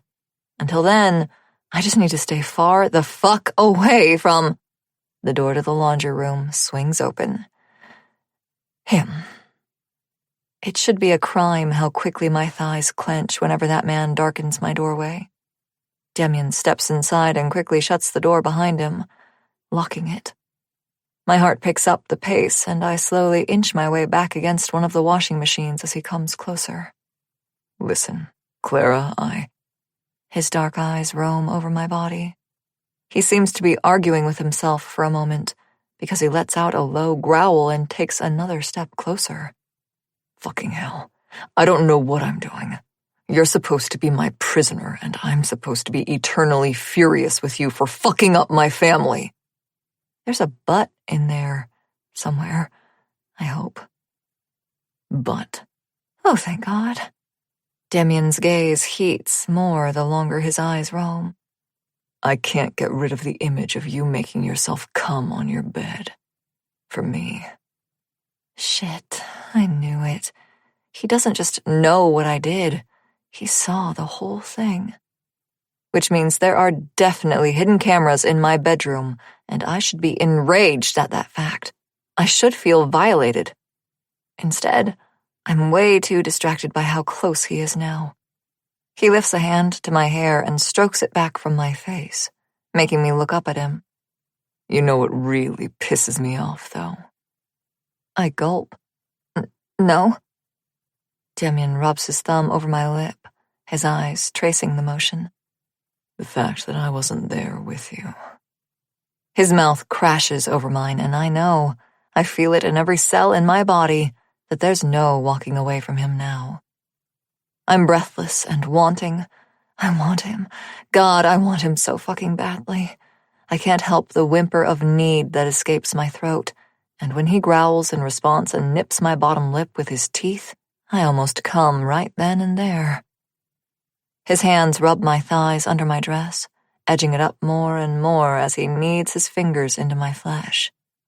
When he breaks the kiss, it's only so he can trail his hungry mouth along my jaw and down my neck, sucking on the curve where my shoulder begins. Demian sinks his teeth in, not enough to break skin, but just enough to make me cry out and surge with warmth between my legs at the same time. That's it, baby. He rumbles against my damp skin. That's what I want to hear. Can he hear my heart slamming inside my chest? Does he want that, too? Before I can pull together my thoughts enough to form words, he kisses his way back to my mouth and tangles his tongue with mine once more. I can't help myself. He tastes so fucking good. I suck on his tongue, stroking with my own, which earns me another appreciative growl, and his hand suddenly fists in my hair at the nape of my neck, right where he knows I want it. His other hand rips my flimsy panties apart like they're nothing to him. The quick bite of elastic against my skin only heightens the thrill. And then he's there, cupping me in his palm, stroking his fingers along my slit, pressing, pushing, teasing. I don't hold back the shivering moan he pulls from me, and his mouth curves into a wicked smile. We were rudely interrupted last time, he murmurs, his mouth hovering inches from mine. Is that what you were dreaming about? I don't know how he figures it out so quickly, but I don't care either. I only nod. Yes. Such a good girl. He captures my lips again. This time, his middle finger strokes my swollen slit and then presses inside me. I shiver. He smiles. One finger is soon joined by a second, and when I mule at the slight stretch, he holds me in place with his other hand in my hair. Is this what you want, baby? Demian presses soothing kisses all the way to my ear. When I gasp and he feels me surge on his fingers, he works them inside me deeper and strokes that glorious spot only he knows how to find. Oh, God, Demian! I grip his arms, mostly because I don't know what else to grab. Good girl. Tell me what you feel. He kisses the skin just below my ear. Let me hear you sing. All I can give him is a chorus of whimpers and whines, but that's exactly what he's after. I squeeze my thighs around his wrist, and he uses the tension to work his fingers inside me over that one spot that makes my toes curl and my breath quicken from gasps to pants. Suddenly, he pulls his hand from me. I groan in panicked protest. What did I do wrong? Demian chuckles and kisses me. Then he uses both hands to tug my dress off over my head and toss it aside. My bra follows without a second thought, and before I have a moment to register what's happening, he grabs me by my waist and lifts me onto the washing machine. Now, he kisses a fiery path between my breasts as his hands return to stroking my thighs. Wrap these pretty legs around my head, baby. I don't know if I do as he says or if he just spreads me wide and drapes my legs over his shoulders, but the second his tongue sweeps over my slit, I gasp with surprise and squeeze every muscle in my body. Demian growls his approval and holds me in place. The sight of his face buried between my legs is almost too much, and he doesn't just devour me, not at first at least. He takes the time to suck, lick, savor. His tongue delves warm and wet inside me, then drags up to flick and circle around my clit. His lips quickly follow, tugging on that bundle of nerves that makes me squeal and moan his name. He does it again and again and again. That deep dive of his tongue, the slow sweep, the warm suckle. Only this time, he gives my clit another long, deep tug into his mouth, the same time his fingers plunge inside me. Oh, my God. Dem, please. I can barely breathe. At some point, my own fingers tangle in his hair, and now they're tugging at the roots. Any other man would probably complain, but not him, not Demian. The wicked grin on his glistening face tells me he loves every single second of this. Are you gonna come for me, princess? He presses his fingers in and uses the heel of his hand to ground my clit. Are you gonna be a good girl and make a mess all over my face? All I can do is nod pitifully. But that's not good enough for him. He wants my words, my voice. The nip of his teeth on the inside of my thigh is the kind of scolding that sends molten fire through my veins. Yes, Demian, please. He smirks, his fingers slow, then stop. I can't hear you. Yes! God, Demian, yes! I cry out, begging, not caring who might hear us. I don't fucking care as long as he doesn't fucking stop. I'm gonna come. Please, Dem, make me come. There's my good girl. I don't know why those 4 words from his mouth do it for me, but oh, they do. That spot goes apeshit. I want to buck away from him. It's too much. It's so much. But Demian growls into my pussy and yanks me closer with his free hand, wrapping that same arm around my waist so there's nowhere to go but to him. He milks every single drop my body can give, groaning his own delight and drinking from me like it's the last thing he'll ever taste. When my shudders subside and I'm no longer spasming so hard, he slowly pulls his fingers from me, but instead of moving away, he uses both hands to grab my ass and hold me to him as he broadly, gently strokes my swollen lips with his tongue. He's careful to move around my oversensitive nub, focusing instead on cleaning up my juices from every inch his tongue can reach. I feel that sinful tongue dart lower to a part of me no man has ever touched, and I yelp with surprise. Even more surprising, I like it. The grin on Demian's face is wide enough to split his head in half. Maybe later, but right now. He nips and licks and kisses a glistening trail over my stomach to my breasts and fans his breath over a stiff nipple. Right now, I want to know what the rest of your fantasy was. What? My eyes widen and he gives me the sexiest little smirk before kissing my nipple. I told you, it pisses me off that I wasn't there. I don't know what made you scream my name and gush all over your fingers. He smolders. And I don't like being left out. It occurs to me what this is. It's trust. And a power shift. He's not demanding. He's requesting. He's trusting me to give to him the same way he gave to me. Fuck, if this doesn't make me hot for him all over again. Well, I begin, so softly that he pulls me closer and I have to wrap my legs around his waist.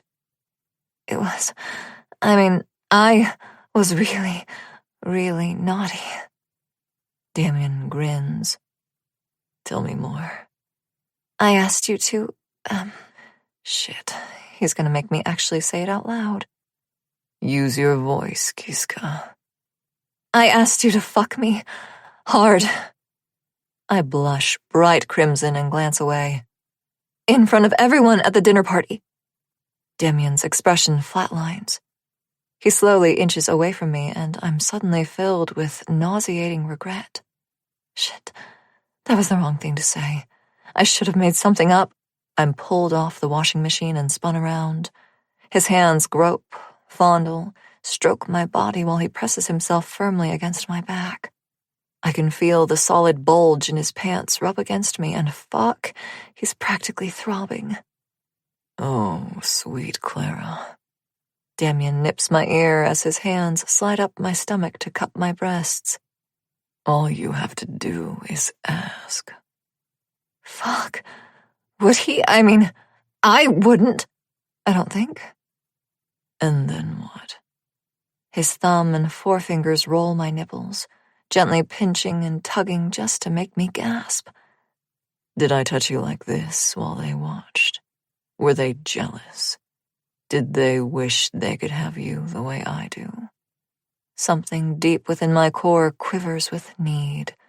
As if he knows, Demian spreads his hand over my lower abdomen and presses. He kisses my neck and uses his other hand to undo his zipper and free his throbbing cock. I feel the heat and weight of it rest against the curve of my ass, and for a moment, I'm suddenly not opposed to him trying out that unexplored part of me. You're mine. There's no arguing with him when he says it like that. I'm surprised to realize that I don't actually want to. I want him to do whatever he wants to do to me. Demian presses a hand between my shoulder blades until I'm face down on the washing machine, the cold metal almost soothing to my nipples, until it starts to stimulate them with the chill. You're mine, and I'll kill anyone who says otherwise. That should frighten me. Instead, it only makes me drip down my thighs as he kicks my legs wider apart and lands 1, then 2, then 3 stinging smacks on my quivering ass cheeks. Say it. I feel him line himself up to me, but he holds back. The tip rubs against my clit and it sends shivers of pleasure to my fingertips, but he still holds back from giving me what I want, what I need. Say it, Clara. I'm yours. I arch my ass up more just to prove it, because heaven help me, I actually mean every word. I'm yours, Demian. Only yours. Mine. He pushes inside me, hard, and it sends the breath flying from my lungs. I barely have time to suck in a gasp when he tightens his grip and surges deeper, harder. Mine. Oh, fuck. He's filling me. He's filling me and stretching me around him, and God help me. I want more. I want more. Please, I whimper. Please what? Demian growls with pleasure, his palms smoothing from my hips to my waist as he works his cock deeper. Only when his balls are nestled against my clit, every thick, throbbing inch of his shaft buried inside me, does he slow his pace. Instead of thrusting, he grinds, and I can't hold back the guttural groan of pleasure. Please, Dem, fuck me. I can't see it, but I can definitely hear the wicked grin on his face. Fuck you how? Oh, God damn him! I need him to stop playing his fucking games and just fucking fuck me already. I whimper, I whine, and I roll my hips until I'm shamelessly working myself on his cock without him moving, just like in my fantasy. Fuck. Demian, please.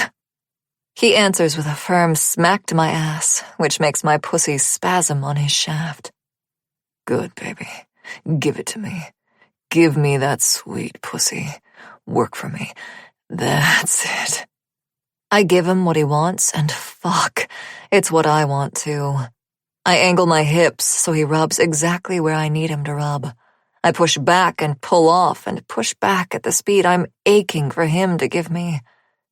Damian's hands smooth over my back, caressing the dip of my waist, the sides of my breasts, up into my hair.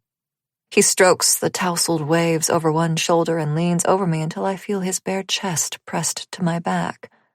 At some point, he managed to work his shirt open and his pants all the way down, and now it's him and me, skin to skin. What if I want to fuck you in front of him? He muses. He doesn't actually need me to answer. The way I suddenly shudder and surge around his cock is answer enough. What if? Demian slips a hand between my breasts up until it's wrapped around my throat, not squeezing, just pressing, holding me firm against him, even as I keep trying to fuck myself on his dick.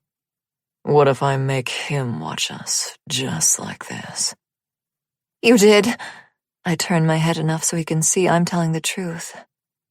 In my fantasy, when you watched me finger myself, that's exactly what you did. I begged you to. His smirk broadens. Good fucking girl. Whatever response I might have had is thrown out the window with the way he devours me in a searing kiss the same time he finally thrusts into me. Hard, fast, deep. I'm clawing at the washing machine, but the way he's holding me against him gives him leverage to pull me away from it, so I have no choice but to take him. I don't even realize my eyes are rolling back into my head until he eases his grip on my throat, and I gasp. Air rushes into my lungs, and I scream as another orgasm rips through my body without warning. That's it, baby. Demian holds me there. His voice is starting to fray and break apart as he gets closer. Scream my name. Tell him who you belong to. Demian, fuck, Demian. Yeah, baby, that's right. He grunts, pushing me harder and deeper than before. Long, solid, sure strokes that make me grunt. I've got you. I'm right here. Take it. He keeps one hand on my throat and slides the other down to where we're joined between my legs. I cry out when I feel his fingers circle my clit, then shudder and squeal when he begins to rub faster and faster. I'm not fucking done with you, Clara. Not yet. I'm gonna pass out. It's too much. Darkness creeps in around the edges, and just when I think I'm about to black out, I feel him surge inside me. Once, twice, bottoming out the third time as heat suddenly pours into me. He bites my shoulder hard as he groans, grunts, then murmurs my name over and over until he starts to soften inside me. Clara. Goddamn. Fuck. I don't know how long we both stand there, slumped against the washing machine, panting and clinging to each other as we try to regain some semblance of consciousness. Even when he eases out of me, Demian still holds me close, his face buried in my neck. I slowly turn to face him. I don't want him to let go, and I don't want to lose this rare moment of actually being allowed to touch him. For a few blissful seconds, our brows press together and we almost share an exhausted kiss. But for some reason, we don't. I can't put my finger on what exactly it is that settles between us, but whatever it is, I hate it. Demian slowly pulls away and looks around the room. He finds my dress and hands it to me, looking away as I slide my bra back on and toss my torn panties into the lint bin. I watch him tug his pants back on and grab the shirt that he threw off to the side at one point. and still he doesn't look at me. The silence is so deep that I almost jump when he finally speaks. You okay? It looks like it takes a world of effort to drag his gaze to me. I almost laugh. Almost. I am way more than okay, I want to tell him.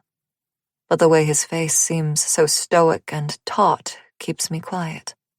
So I simply nod. Yeah, he nods. He clears his throat and finds something fascinating to stare at on the far wall. That was a one-time thing. I shouldn't be surprised, and I shouldn't feel as dejected or rejected as I do. Hit it and quit it. I get it. Demian actually flinches like the words themselves slapped him, but he nods again. Something like that. And then he walks out of the laundry room and into the midnight air. I shouldn't feel so disappointed. I shouldn't feel like I could cry.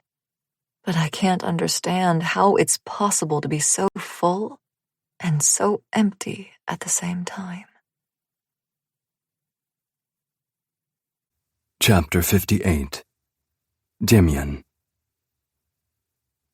Well, that was a colossal mistake.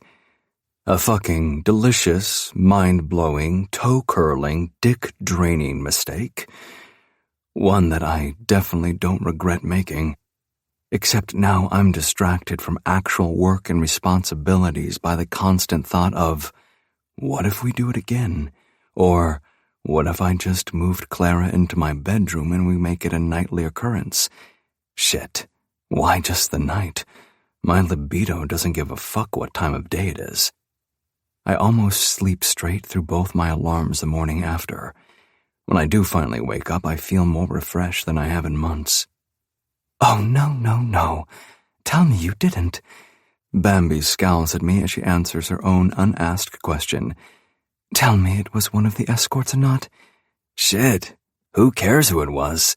Pavel grins at me over his mug of coffee as he joins her side. Let's just give thanks where thanks is due. I narrow my eyes at him. I'm not that. Yes, you are. They declare it in unison, totally deadpan, like it's been obvious to everyone but me. Pavel shrugs. I mean, we all go through our slumps. Yours just happens to last a decade and results in more missing persons than it should.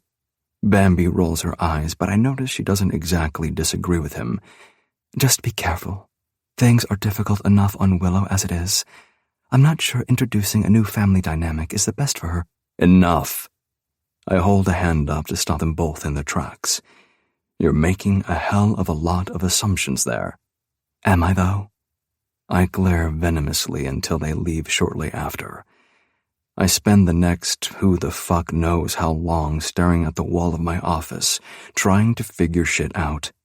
My phone buzzes on the desk and yanks me from my thoughts, thank God. At least, that's what I think, until I see who's texting me. Raizo.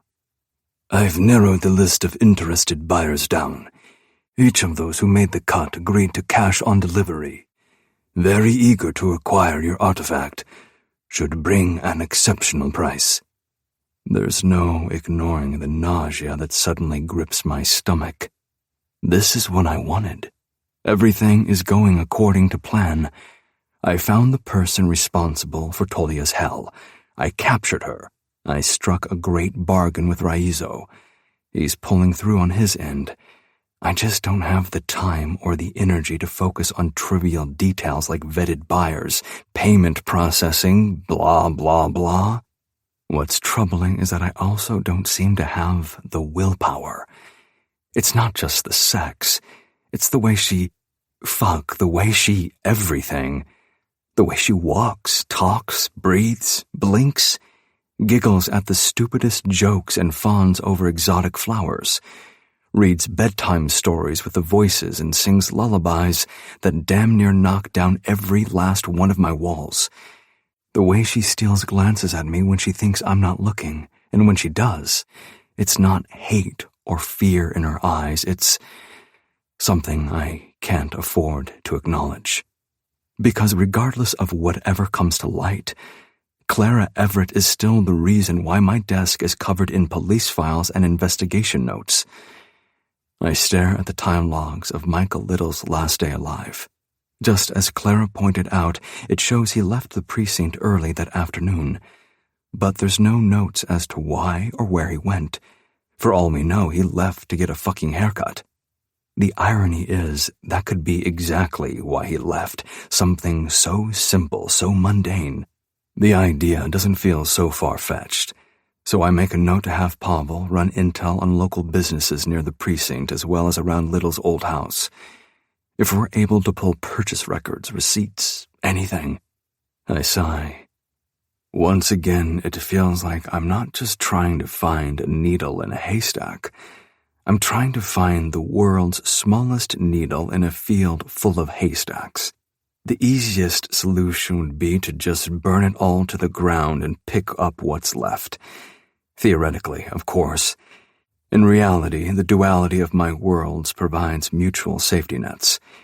Should I lose the Bratva for whatever godforsaken reason, I need my legal front to catch me. And if the casino suddenly detonates tomorrow, the Bratva is here to rebuild. I can't risk losing my mind and burning it all down just to figure out what the hell Michael Little was doing at 3 p.m. on a Tuesday 13 years ago. Overtime? No family? Lived alone? No kids? Ex-wife moved to Reno? Clara's scribbled handwriting catches my eye. It seems she wants to know too. Who called him? That's the big question. Who called Michael Little to bring him to the warehouse? The whole scenario was undoubtedly orchestrated. Things happened a little too perfectly in the killer's favor for it all to be sheer coincidence. The fact that we're nowhere near close to finding out who pulled the trigger is proof enough of that. I don't like admitting when I've made mistakes because, again, I can't afford to make them. But as I study Clara's notes in the margins, her doodled arrows and subconsciously drawn flowers, I'm realizing I've been putting blame on her, as if she was the murderer. She was just a scared kid traumatized out of her mind. Now she's a grown woman with even more trauma seared into her brain, yours truly included, and yet she's still trying to help me. She's forcing herself through memory loss and terror just to make things right for Tolia, who made it clear during our visit that he's not going to be forgiving her anytime soon. And she still pushes forward anyway. She's still determined to figure this out. Pairing this with the memory of last night and all the sights and sounds of Clara coming on my cock, her exhales heating that laundry room until they coalesced as sweat on our skin. Fuck, I need more coffee. Preferably along with something alcoholic to make the rest of the day bearable.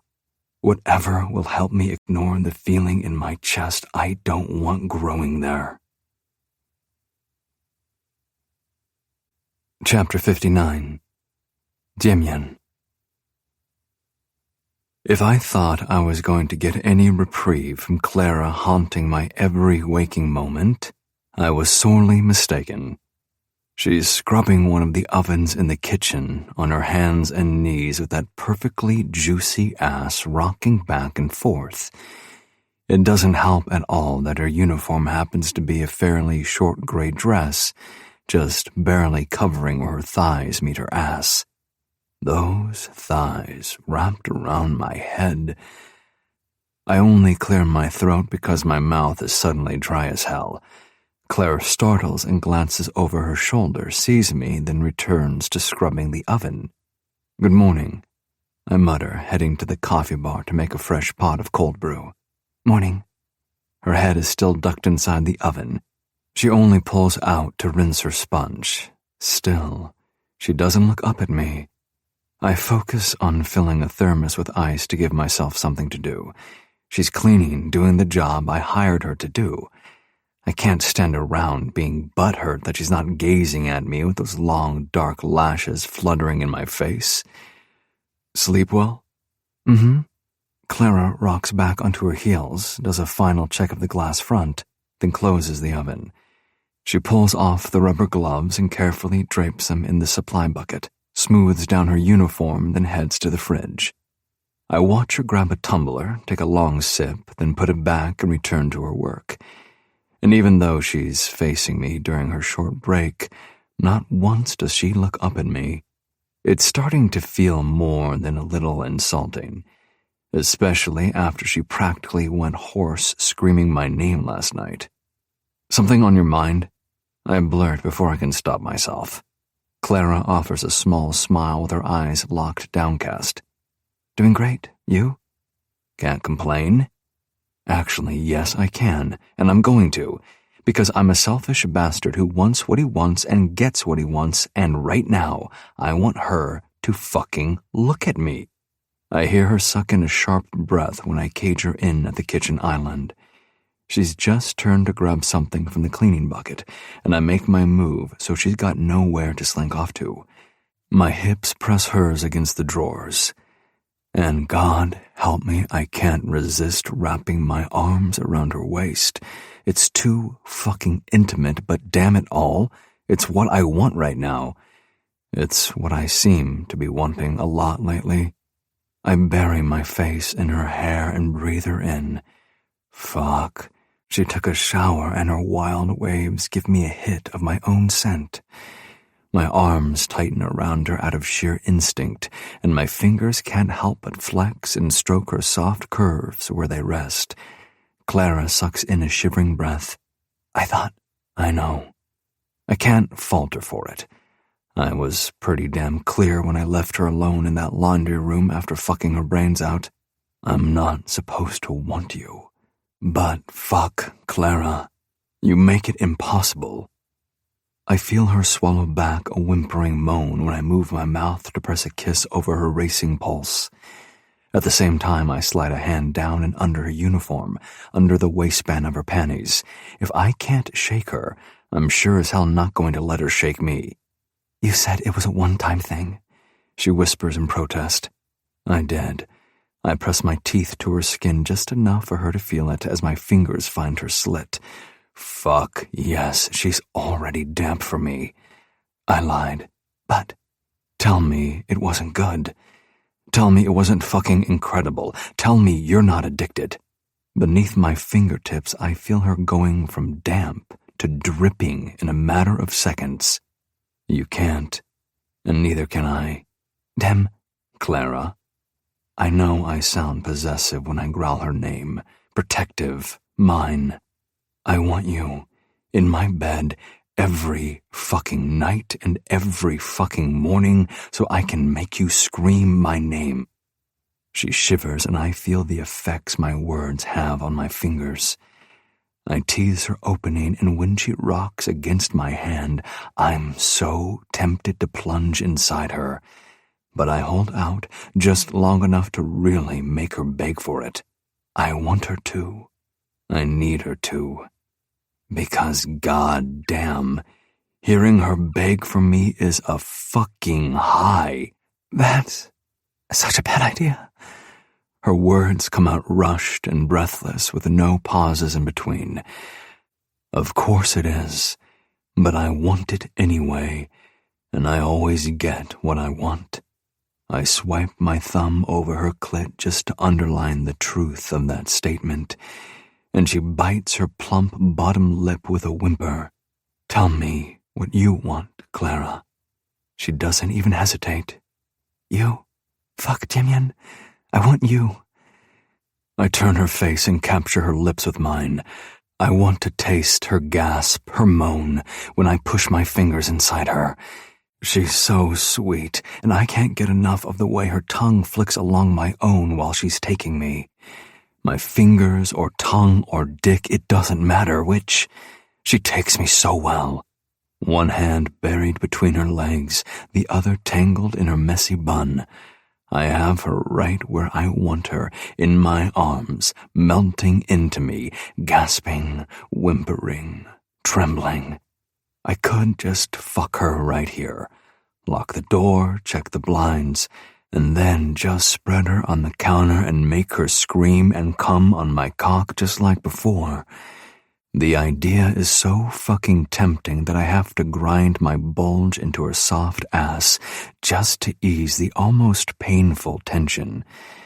But part of me really wants her to feel, to know, to embrace the fact that I can make her orgasm any way I want.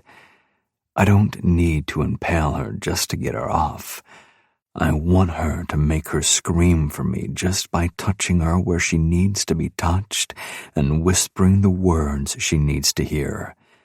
You're mine. I breathe between searing, possessive kisses that make her sweet lips swell and pinken. You're fucking mine, and if I tell you to get in my bed, you'll fucking do it. I curl my fingers over her G-spot and immediately feel her legs buckle. She lets out a sweet little mewl, a shuddering gasp of pleasure, and her eyes flutter close. If I tell you to spread your legs and give me this sweet fucking pussy, you'll do it. You'll do it because we both know you want it. Clara nods, or at least she tries, given my hand fisting her hair. She rocks and bucks and grinds in my hand, riding my fingers like the hot little vixen I'm determined to bring out in her. Fuck, yes, Demian. Yes, I want it. God, I want it. I smile because fuck, she's so perfect like this. Earn it, baby. Be my good girl and earn it. I know it's a bit mean, maybe even cruel, to make demands while I'm working her wet pussy with my fingers. But that's something I've noticed about her that I think she's starting to notice about herself too. Clara has a submissive streak, a strong, deeply ingrained submissive streak that, when I play it up just right, hits every pleasure center in her brain and mine. Please, Demian. Claire pants my name between moans. Please, I want. I kiss her throat. There's a soft bruise where I bit her last night, and the sight almost makes me unload in my pants. Tell me, baby, be my good girl, and ask nicely. She's panting, clinging to my arms, pulsing around my fingers. But then her brow furrows, and she grows frustrated. Her bottom lip sucks into her teeth with a groan. I release her hair, guiding her head to lay back on my shoulder. She's so pliant and eager to obey, it takes no effort for her to slump against me. I move my hand around to cup her breast. But that's just the warm-up. I slide my hand further up her body, until my arm is braced between her luscious breasts and pinning her back to my chest, my hand banded across her throat. And just like last night, she practically melts into a shivering, gushing, mindless release. That's what you need, baby. I tease her softly, cooing in her ear between nibbles as I work her spasming pussy without stopping or slowing. You need to feel owned, claimed, mine. Clara cries out, music to my ears. It's okay. I've got you. You're mine. I kiss her deeply as she rides out the final tremors. Only when she completely slumps against me do I ease my hand to a slow massage of her soaked pussy. A gentleman would offer to fetch her a clean pair of panties since she is, technically, working, but I've never been a gentleman a day in my life. The second she's able to stand without collapsing, I'm stuffing that ruined pair into my pocket, and she'll have to work the rest of the day commando. Fuck. I should make that a new requirement, just for her. This time when Clara slowly turns in my arms, I take the time to kiss her.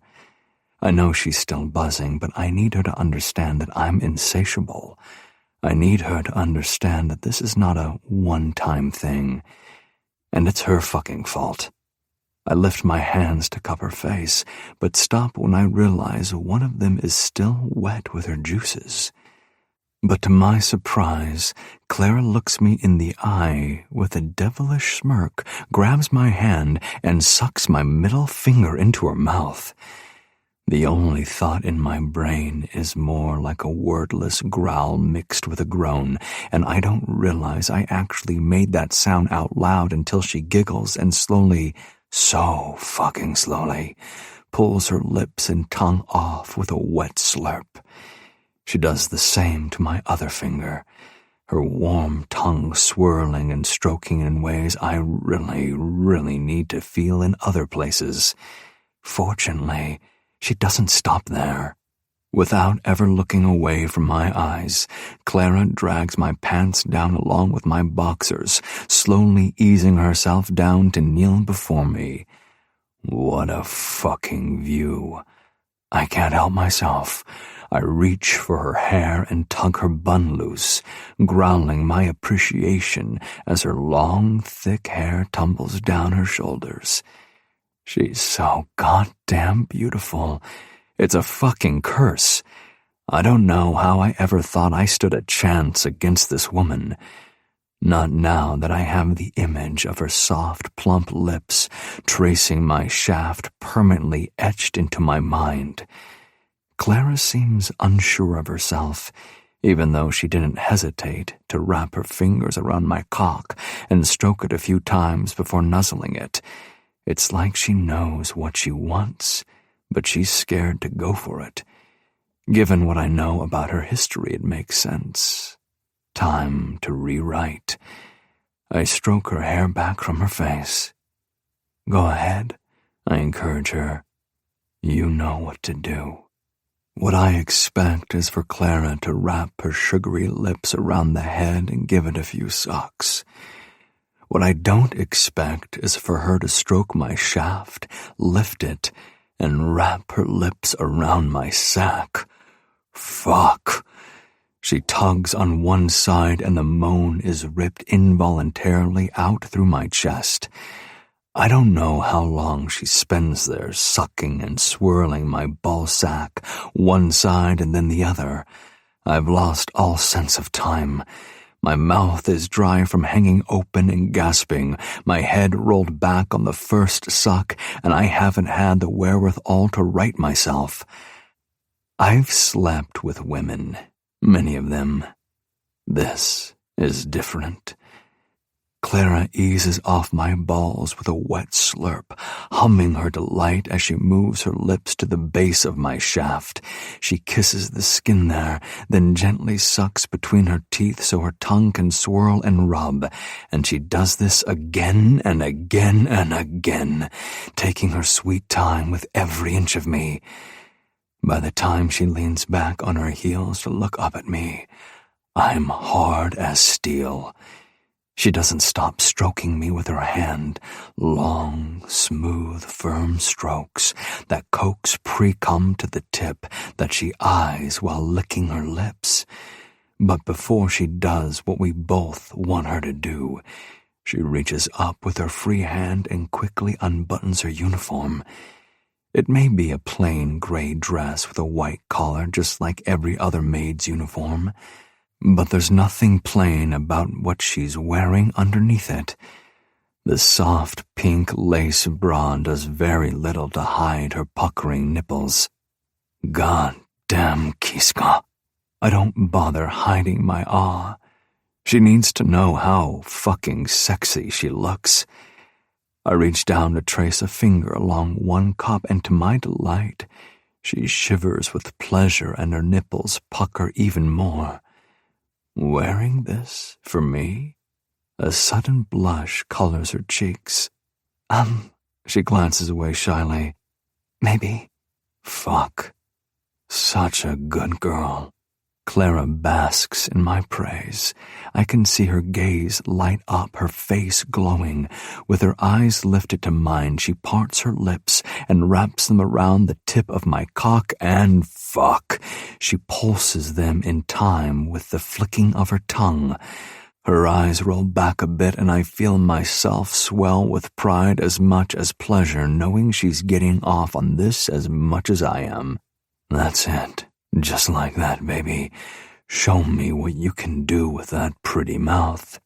I scoop her hair up with both my hands, taking the time to stroke and massage her scalp as I gather up the silky strands. That makes her moan, which opens her mouth more, which means my cock gets to sink a few more inches into that warm, wet heaven. That's it, baby. Moan for me. Be my good girl and moan on my cock. I keep her hair in one hand and slide the other down to play with her breast. She hisses a gasp through her nose when my fingertips flick over her nipple, and the throaty moan she gives me when I pinch it lets my cock sink deeper past her lips. Let's see if you can take it all. I don't know if she can, but she seems willing to try. I hold her head in place, pushing in deeper inch by inch while teasing and massaging her sensitive breast. Whenever she starts to gag, I ease back, even though the muscle spasm feels fucking incredible. I let her catch her breath, and then she's back at it, sucking and slurping and doing her damn best to swallow me down her throat. Now it's my turn for my knees to buckle. Fuck, Clara.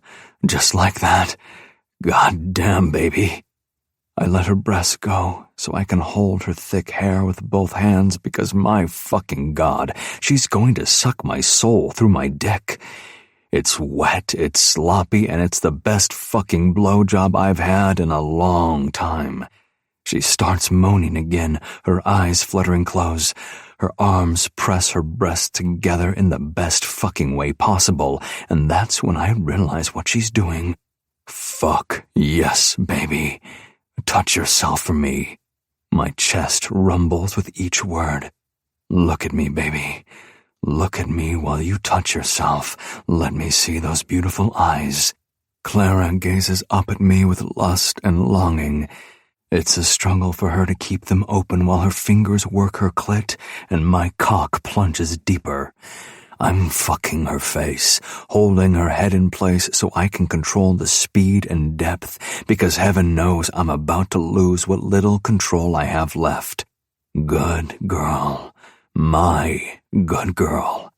I smile with pride, with lust, petting her hair back as I stretch her lips wide around my shaft.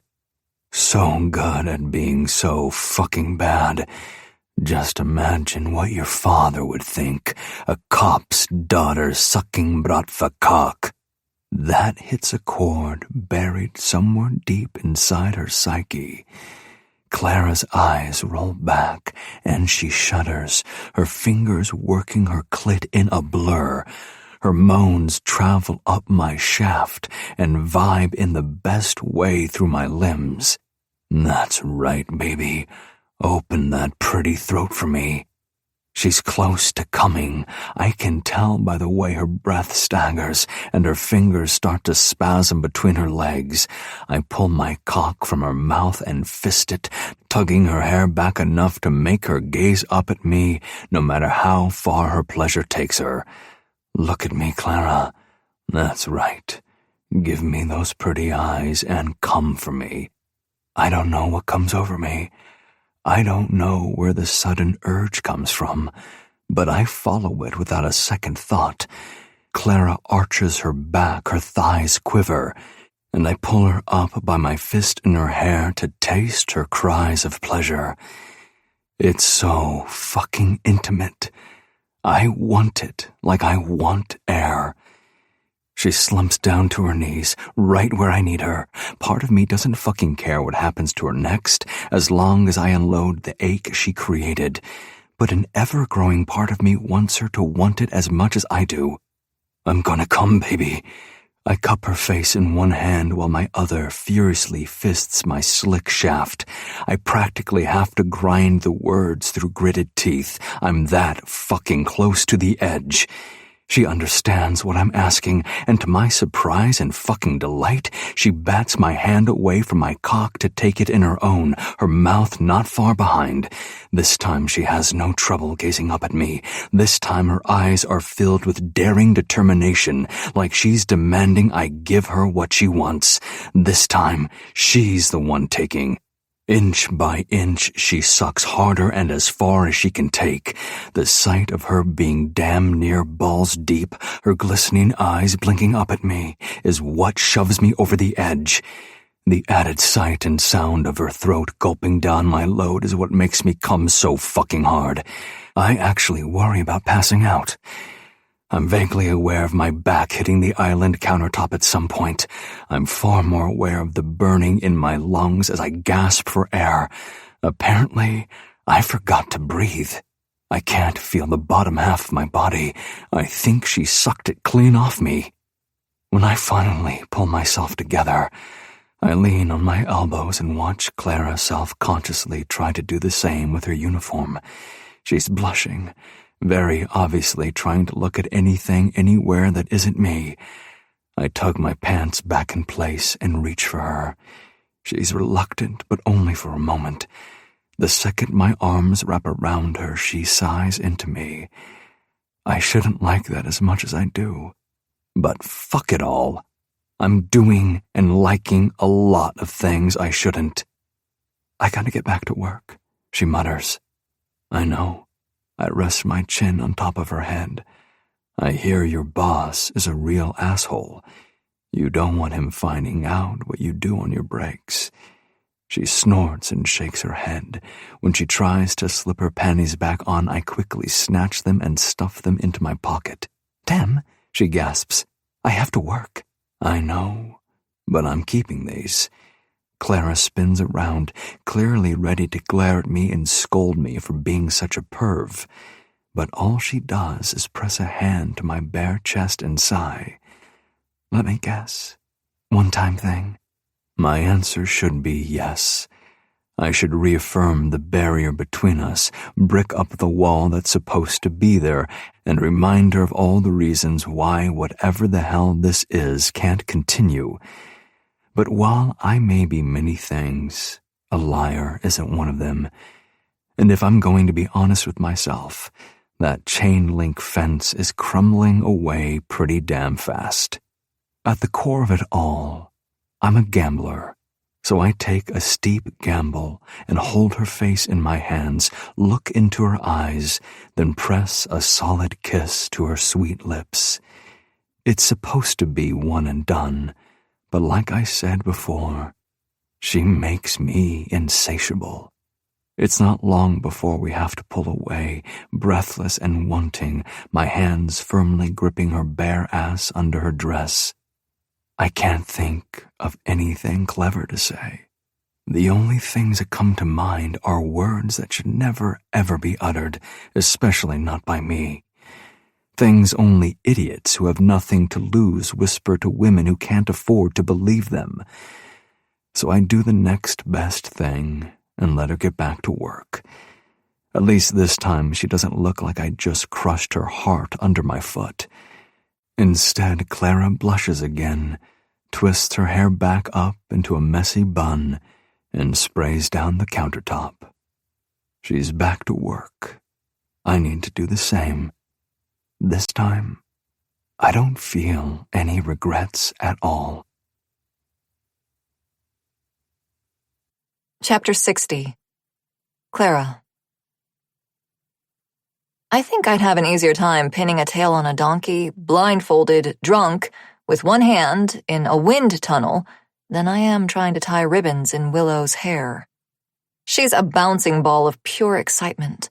She has been since 4 a.m., when she thought it was time to get up for her first day of school. Now she's hopping from foot to foot, whining that I'm not moving fast enough. We're gonna be late, Mommy. Willow tugs on the straps of her sparkling unicorn backpack, which is, as she verified during this morning's 3rd, 4th, and 5th repacking sessions, filled with matching unicorn school supplies. If you would hold still, this would go much faster. She sighs, but does her best to contain her energy. The second she feels me finish adjusting the purple bow in her curls, she flies out of her room toward the main entrance. "Willow!"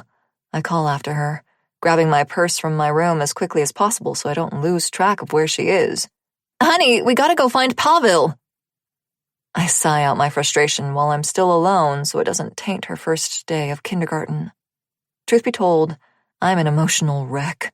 She's growing up too fast, and even though I've been chanting to myself that this is just another day, she's just starting kindergarten, she's still my sweet little baby girl. Breathe. Pull yourself together. You still have 12 whole years before college. The garage is in the opposite direction of the main house, but Willow didn't wait for me to tell her where we actually needed to go, so now I'm rushing through the back archway into the main entrance and Demian's standing there, holding Willow in one arm and her backpack on the other. He smiles at me and leans in to loudly whisper to her, "See, mommies are always late. Tisk tisk." Willow giggles and shakes a playful finger at me. "Don't be late, Mommy." I missed something. Somewhere, somehow, I overlooked a memo. "Ready?" He arches a brow and opens the door for me. "If we leave now, we'll have enough time to grab breakfast on the way." "Can we get donuts?" Willow squeals excitedly. He exaggerates his eye roll and scoffs. "I don't know how you'd start the day any other way." I let my feet carry my dumbfounded self to the car on autopilot. Demian helps Willow buckle into her booster seat, carefully avoiding bumping her bows. "We don't want to mess up your beautiful hair, okay? We want to look our best when we roll up in style." As if on cue, Willow whips out a pair of pink, glittery sunglasses from her backpack and slides them on. "I'm ready."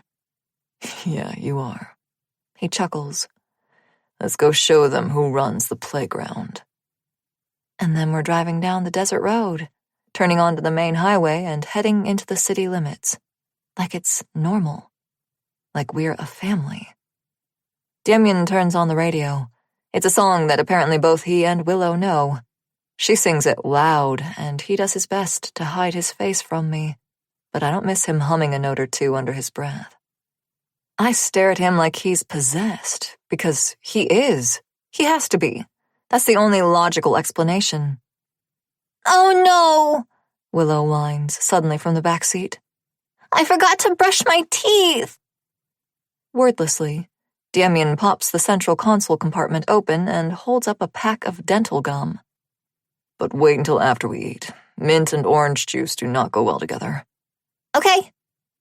He glances at me, then does a double take. "What?" I wish I had a good response. Something cohesive to say other than, "Who are you and where is Demian?" He smirks. "You'd think you'd be way happier this morning. It's a beautiful day. It's Willow's first day of kindergarten and, well, you know."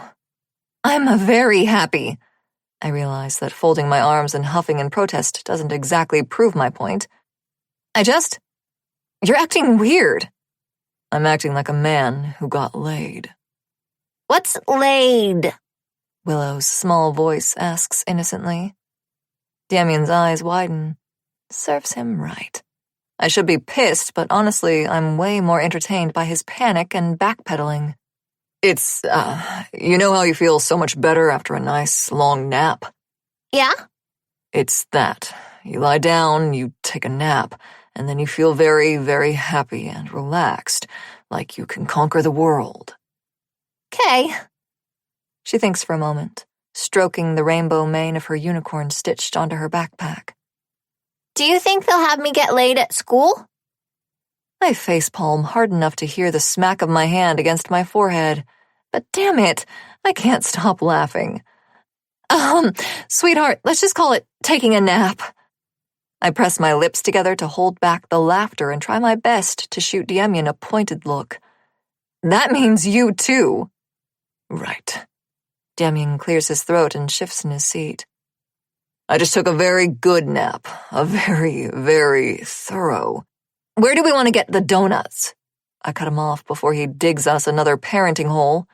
The last thing either of us needs is a letter home from the teacher about Willow's expanded vocabulary. Can we go to Cake Castle? She asks. Oh, honey, that's a perfect idea.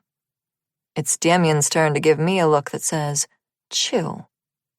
Let me guess, unicorn donut? With rainbow sprinkles. Well, of course. What kind of unicorn donut doesn't have rainbow sprinkles? Mommy eats plain donuts. She makes it sound like I commit war crimes. No frosting or anything. That little snitch. Demian smirks. I'm pretty sure she loves the one with cream filling. That big asshole. No one is on my side anymore. I don't know if I want to slap him, scold him, or kiss him. He's confusing the ever-living fuck out of me while simultaneously pushing my maternal buttons. But in a good way.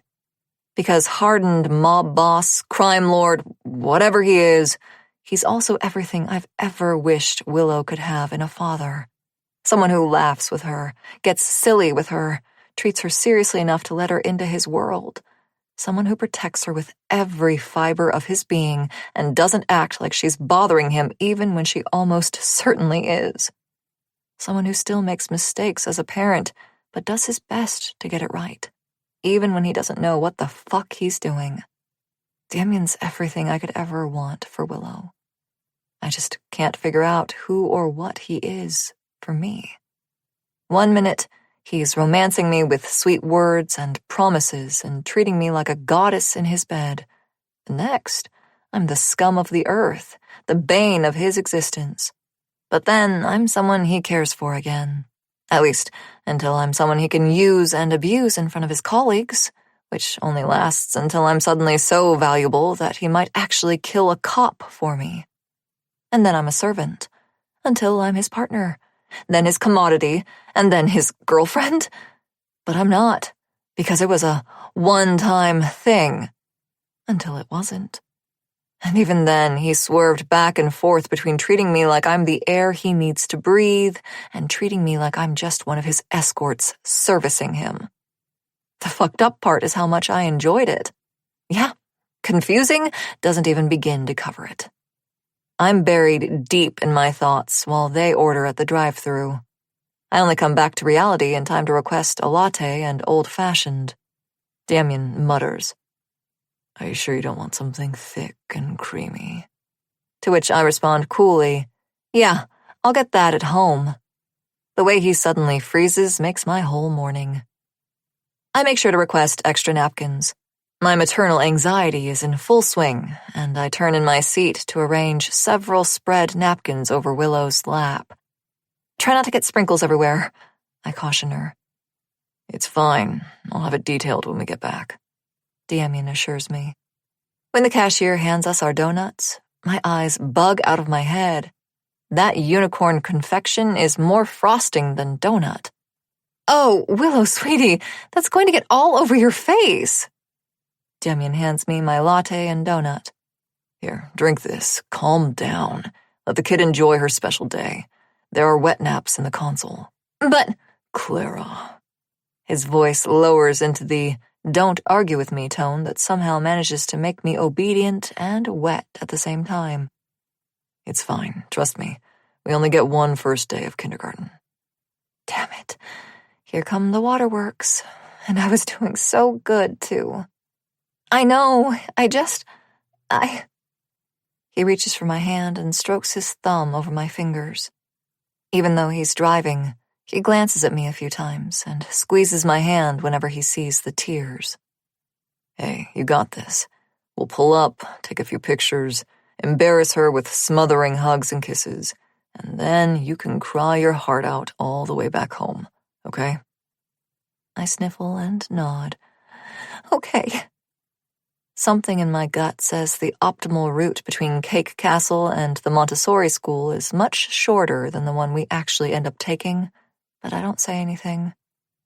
Demian keeps glancing in the rearview mirror, and only when Willow's licking up the last bits of frosting from her fingers does he turn down a road that actually leads to the school. My heart hurts. I don't know if I can handle this. Between Willow starting school and Demian being this, my heart hurts so much. All I want to do is cry until I crash. Chapter 61. Clara. We finally pull up to the school. It's all I can do not to gape in awe. It's one of those high-security, intricate, wrought-iron-gated institutions that looks like a cross between a manor and a luxury spa, but decorated with rainbow handprints and crayons. You know, the kind of school I used to drive past without a glance because there's no way in hell I'd ever be able to afford the tuition. We're sitting in a long line of cars waiting to pass through the security checkpoint. Guards in police-looking uniforms with grim, serious expressions check their clipboards against IDs the parents hold out for them. I blow out a sigh. At least this means Martin can't just traipse in and grab Willow. Demian would never put him in the paperwork as a contact, not even for emergencies. My heart suddenly squeezes at the realization that Demian himself is probably the emergency contact listed in the school's records. We're only 4 cars behind now, and Willow can't stop wiggling in her seat. Demian flashes her a grin. Excited? Did you see the playground? She points over his shoulder to a fenced area between 2 of the buildings. It's huge. 1 car to go now. My stomach twists. Breathe. It's just like any other day. Demian pulls up to the checkpoint and nods at the guard. Morning. The guard peers at us through his aviator sunglasses, then looks at his clipboard. Name? Zakrievsky. I knew it. And now that my uterus knows it, there's no stopping the sudden rush of heat through my body. Focus, woman, my God!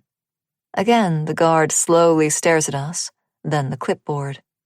Something crackles on his radio, and he switches it to his earpiece, then frowns. I'm gonna need to see your license. Both of you. The heat is doused by an icy feeling. Something isn't right. We didn't see any of the vehicles in front of us show 2 cards or take this long to check a piece of paper. Demian acts unfazed, but I hear the slight downshift in his voice. 1 second. Let me grab those for you. And while you're at it, go ahead and roll down the back window. I freeze. So does Demian, who was mid-reach for the glove box. He looks at me and I give him the same expression. Something is definitely wrong. He slowly eases back to his window and sighs. Sure, here. I watch him press the button for Willow's window, but it doesn't go down.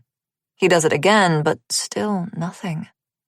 And that's when I realize he's pressing the up button on purpose. But there's no way for the guard to clearly see that. Damn, just bought this thing too. Demian acts real aw shucks, frustrated as he sighs. Sorry, man. I'm gonna need to take this in and get that fixed. The guard grunts but nods. Okay, go ahead and pull over to that section with the dashed lines. Someone will meet you for orientation. Thank you. I try not to sound overly cheerful. My heart is throbbing in my throat. Demian rolls his window back up and grips the steering wheel. We're still stuck in the line of cars dropping off kids and trying to find parking, so we inch our way toward the section the guard indicated. I don't like this, he mutters. Yeah. I scan the crowd, looking for any clear signs of trouble, like Martin waving his badge, or worse, my father waving his badge. Then, sirens pierce the air. It's one heart-stopping moment before we both realize it's an alert screaming from our phones, his smartwatch, the car's phone system, even the tablet in the back seat meant to keep Willow entertained.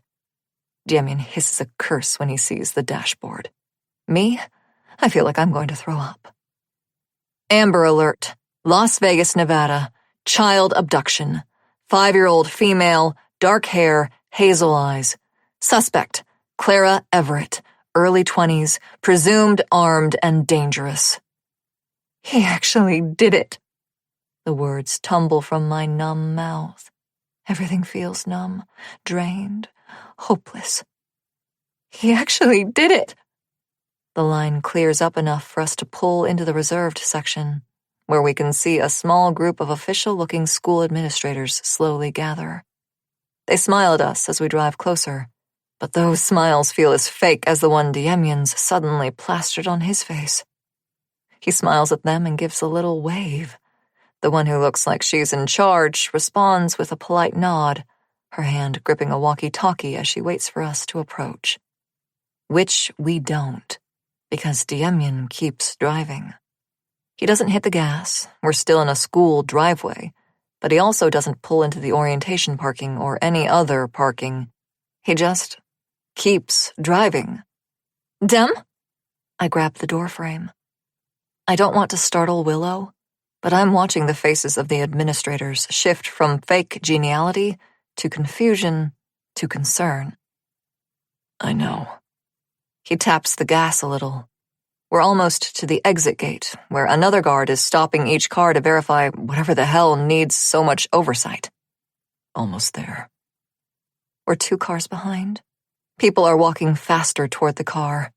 The guard at the exit gate listens to something in his earpiece and whips his gaze to us. Shit. I can't believe Martin pulled this stunt. If he gets Willow, I can't afford the attorney or court costs. Hey, Wills. Demian glances at her through the rearview mirror. Yeah? You buckled up. We hear a click, then another. Now I am. I feel sick. She was so excited, so ready to just leap out of the car for her first day. Great. We're gonna play pretend, okay? Pretend we're on a roller coaster. Demian grips the steering wheel tighter. So I need you to hang on tight, okay? Just like on a roller coaster. Okay. I whip my wide-eyed stare to him. Dem. He meets my gaze, then grabs my hand and squeezes it. I told you, babe. You're mine. And that's when he floors it. Chapter 62. Clara. It's fucking bullshit. Demian grinds his teeth and listens to whatever Bambi's saying on the other end.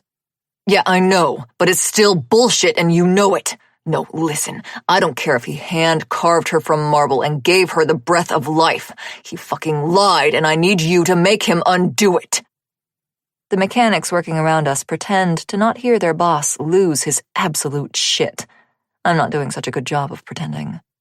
When he hangs up, Demian looks like he's about to throw his phone across the garage. But he manages to stop himself and shove it back into his pocket instead. Bambi says her hands are tied. Martin pulled strings as a cop, and for all anyone knows, you're a dangerous drug user on the run with his daughter. I feel blood drain from my face. But he's not a custodial parent. Demian nods. She is working that angle. Right now, he's acting as a detective with information about a missing child. Said missing child calmly sips the juice box one of the mechanics gave her shortly after we arrived at the garage. It's on the outer edge of the city limits, near a salvage yard most people try to avoid, including the police. Demian drove us in, unannounced, and the second the men saw who was driving the Tesla, they literally dropped everything and locked the doors behind us. And the second they saw Willow climb out of the back seat, at least half the men melted into the equivalent of doting uncles who have been making sure she's comfortable and calm ever since. Now that the initial panic is settled, I take a moment to look around the garage. A car is elevated on one of the platforms with half its body missing. Another sits beneath a tarp in the corner. Along the far wall is a neatly organized storage system of boxes, some as small as a stapler and others large enough to ship an engine in. Which, come to think of it, is this a chop shop? Demian glances at me. I told you, I'm a smuggler. This happens to be part of what I smuggle. Luxury car parts. Sometimes full builds, but only for the best customer. What's a smuggler? Willow asks between sips. A few of the mechanics snicker while they pretend to focus on their work. I shoot Demian a look.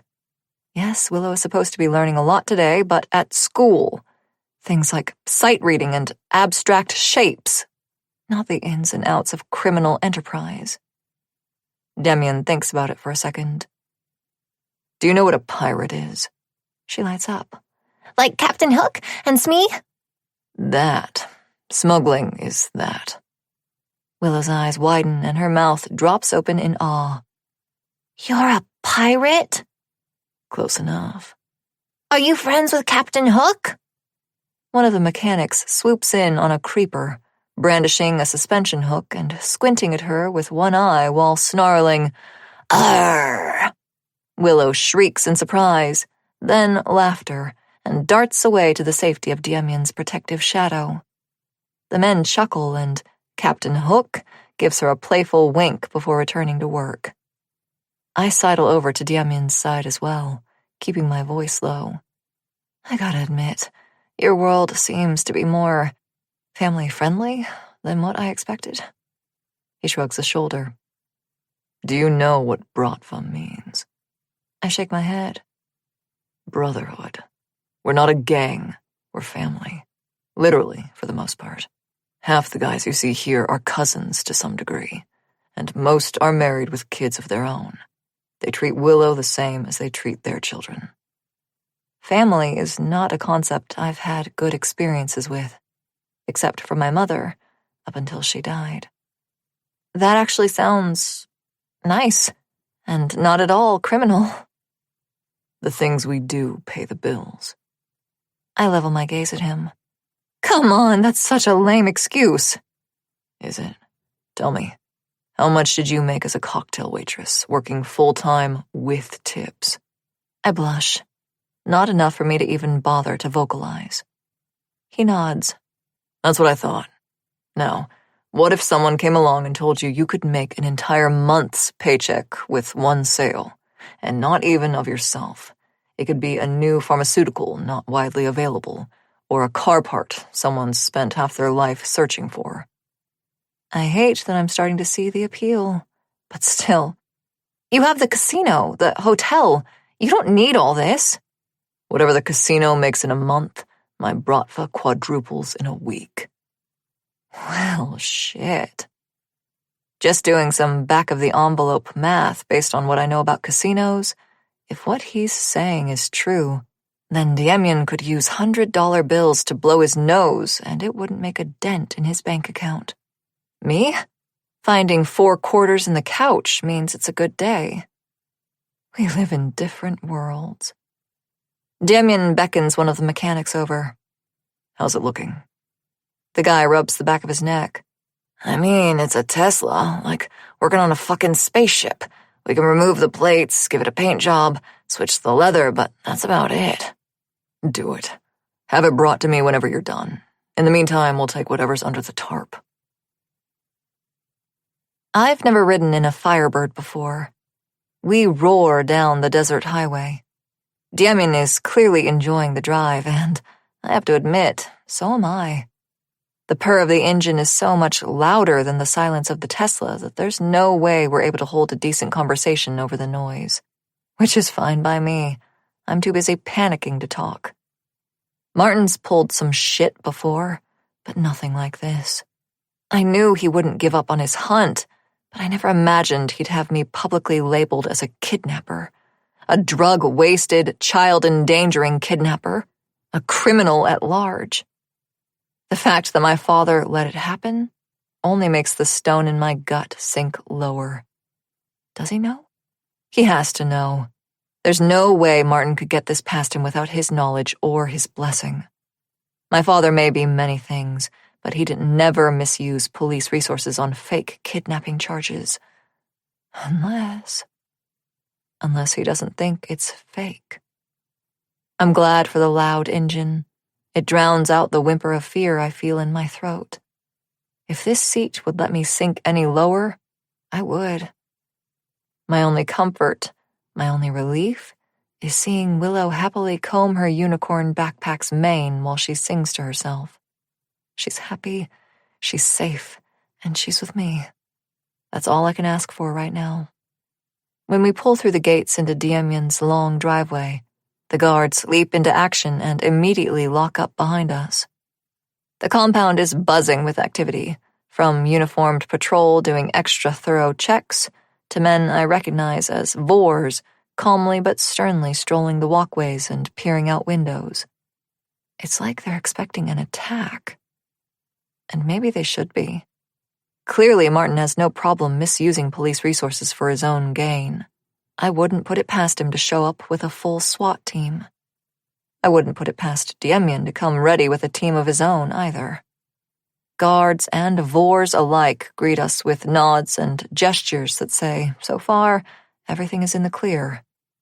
Demian nods his approval and drives us into the garage, pulling into one of the few empty spaces flanked by luxury cars I don't know the names of. He doesn't get out right away, so neither do I. Hey, Wills. He turns in his seat to smile at her. It's tense, but he's doing his best to keep her oblivious to the danger surrounding us. Bambi just texted me. Gloria's gonna put a movie on in the sunroom and make you some popcorn. Sound good? Usually, Willow would scream with excitement at that, but not this time. She pouts and hugs her backpack to her chest. But what about school? I choke on the sob I won't let her see. My heart is breaking for her at the same time the anger is welling up. None of this is fair, least of all for her. She didn't deserve to have her day ruined by the asshole who claims to be her father. I forgot some papers. Demian scrunches his face. Sorry, Wills, that's my fault. Can I make it up to you later? She squints at him, then, I want ice cream. well, For breakfast, tomorrow, before school. okay, I might be laughing just a bit. I know Demian hears my hiccuped laugh because he very quickly side-eyes me before facing down his little negotiator. One scoop, he concedes. Willow narrows her eyes. With sprinkles. He makes it seem like a tough bargain. Fine, you win. Now go find Gloria, you little juicer. I take my time sliding out of the Firebird. Demian helps Willow out of her booster and shoos her to the main house with a pat on the head. The sight should make me happy, but it only twists the knife in my anxiety. She deserves so much better than I've been able to give her. She deserves to have the life Demian's building for her. And I know Martin won't let her have it. Not without a fight, and he fights dirty. My thoughts are interrupted by hands suddenly spinning me around and pressing me against the car. Demian's mouth devours mine before I can blink. I moan, I can't help myself. He tastes like coffee and confidence, two things I really need right now. His hands thread through my hair and his tongue sweeps over mine, coaxing and comforting all at once. When he finally pulls away, it's only enough for us to catch our breaths. I feel a little thrill travel through my veins at seeing the way he's just as breathless as I am. I do that to him? Clara. Demian rumbles my name. I love the way it tastes on his lips. Clara, look at me. I do. It's hard to look him in the eyes when he's all fire and fury mixed with lust and desire, but I manage to meet his gaze without flinching. On the outside. I'm not going to let anything happen to Willow. Or you. His nose touches mine for the briefest of moments. Is he nuzzling me? Understood. Dem, I know he means well, but this is no small arms deal. This is an Amber Alert, a manhunt for me and my child, sanctioned by the police, led by my ex, and supported by my father. We don't stand a chance. No matter what happens, you, me, whatever this is, no matter what happens, Martin will never get his hands on Willow. You have my word. Demian is practically swearing a blood oath to me.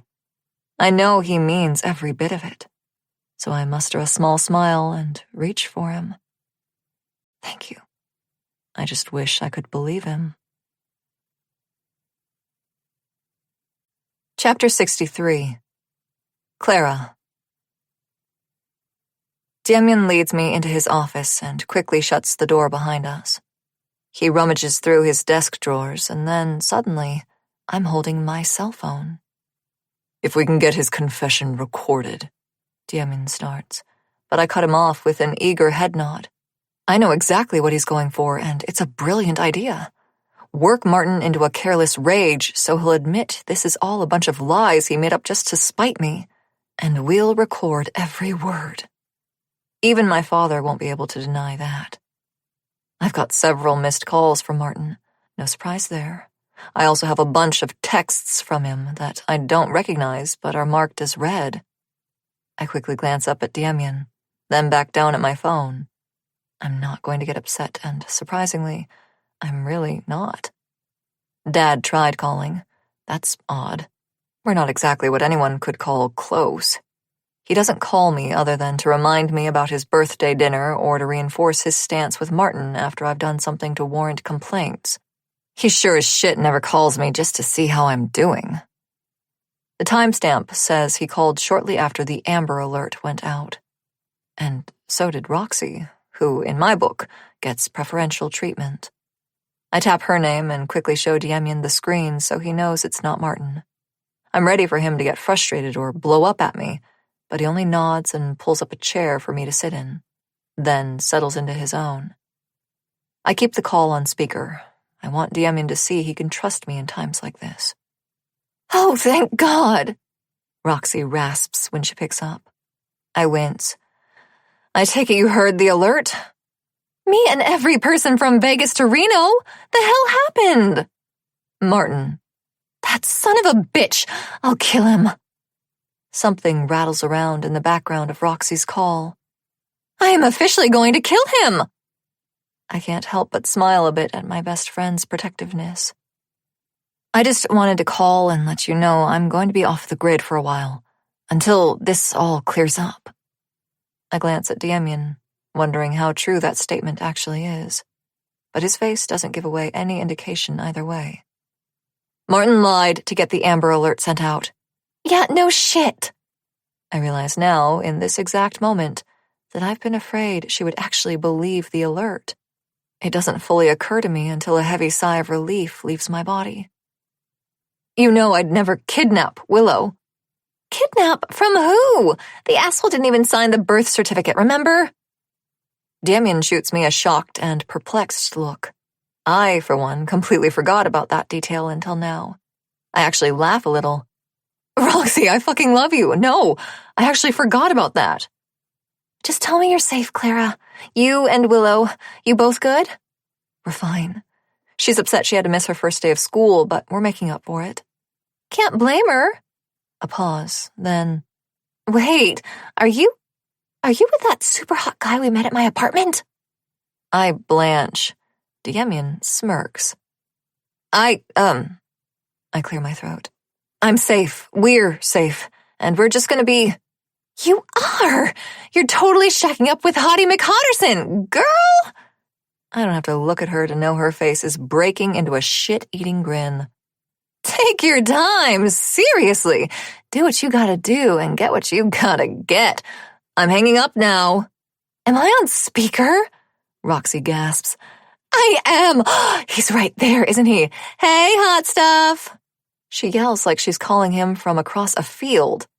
I immediately want to die in this chair and puddle onto the floor. Demian, to his credit, actually seems wholly amused by this. "Yes." "Knew it! You got a gun?" "Oh, what am I talking about? Of course you do." That smirk only widens. "I might have one somewhere." "Uh-huh, I get it. This call may be recorded for quality assurance and all that shit. I know your game. So listen up. You take care of my girls, okay? And if Martin shows up, you put a bullet between his eyes. Got it?" Demian arches a brow. "Killing an officer of the law is a federal crime." "And probably the least illegal thing you've done so far, am I right?" He looks at me, then shrugs. "Hypothetically."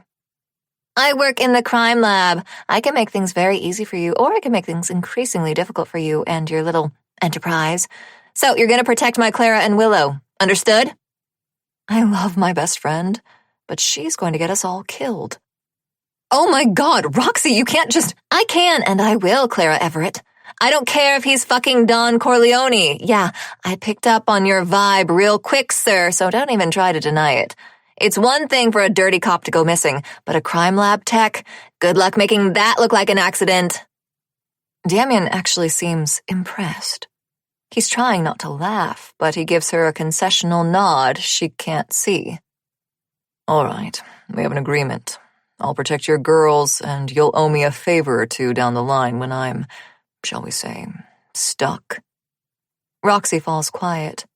I'm about to tell her she doesn't have to make deals with the devil when her voice cuts back in. Done. Roxy, I begin to protest.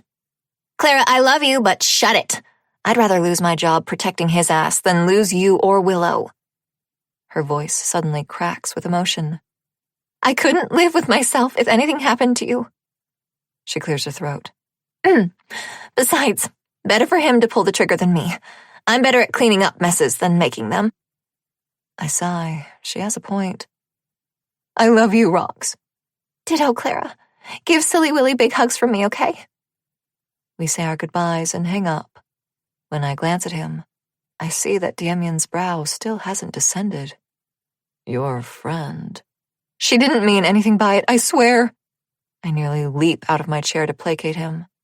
I'll deep-throat his soul through his dick if it'll keep him away from harming Roxy. But he quickly holds a hand up to stop me. I have no beef with her. It's good to know you've got someone out there who cares about you. I was not expecting that. We sit there in silence for a moment.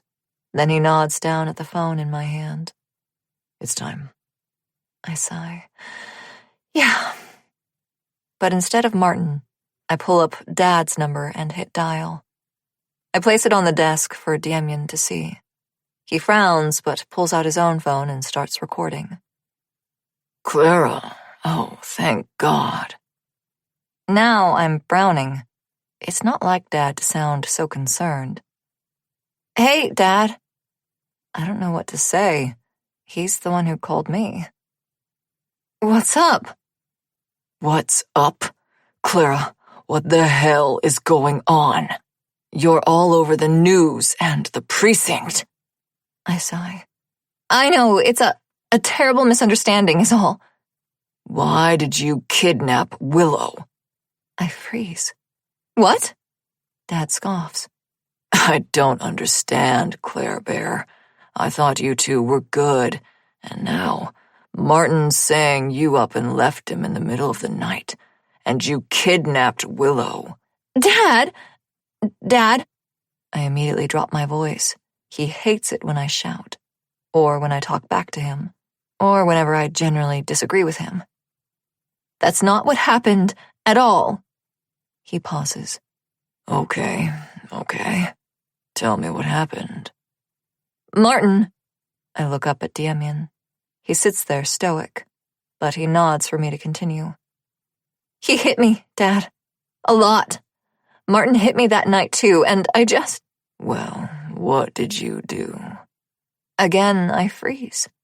I try to swallow back the sudden lump in my throat. I didn't do anything. Well, obviously you did something, Claire Bear.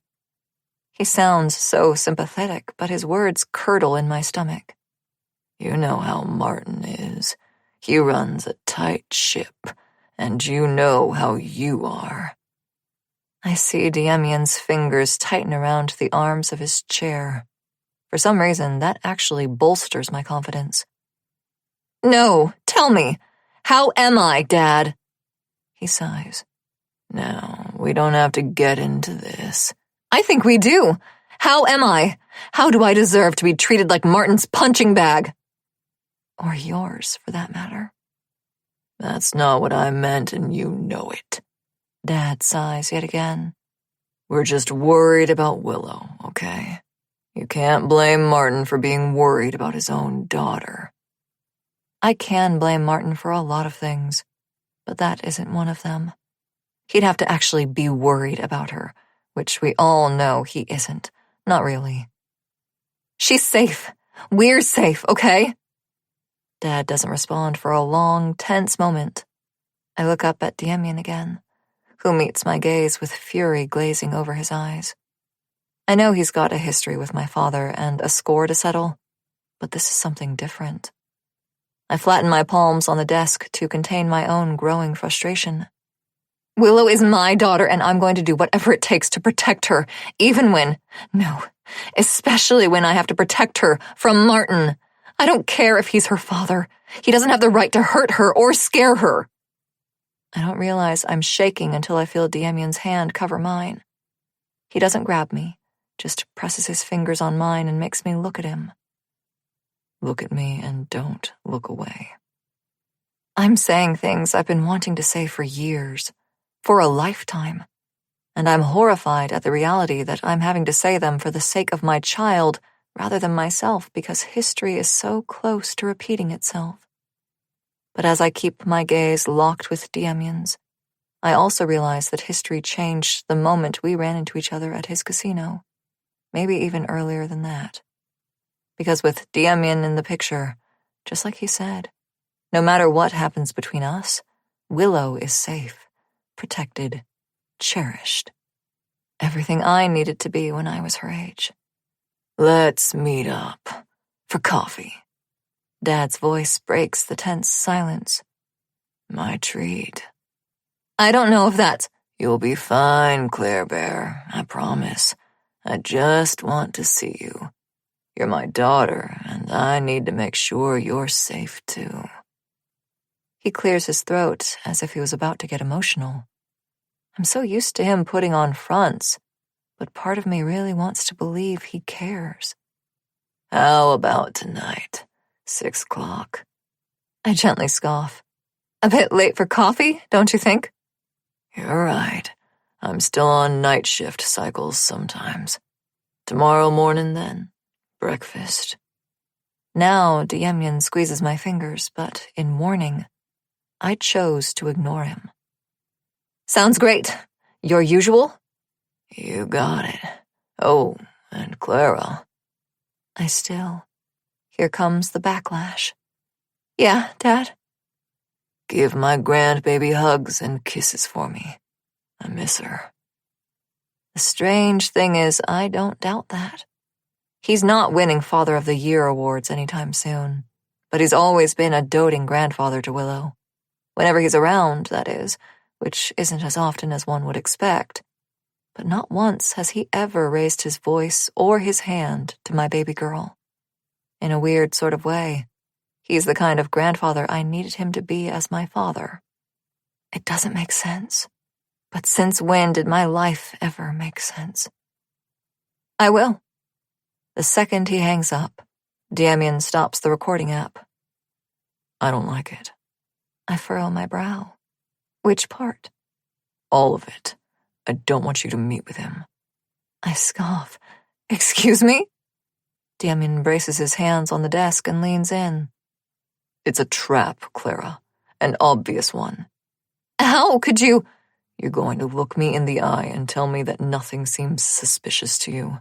That's your father, who can't be bothered to check in on you any other time, suddenly wants to meet up for fucking pancakes. That cuts me deep. But I don't know if it's the fact that Demian's trying to prevent me from seeing my own father, or that he's pointing out facts I don't want to look at.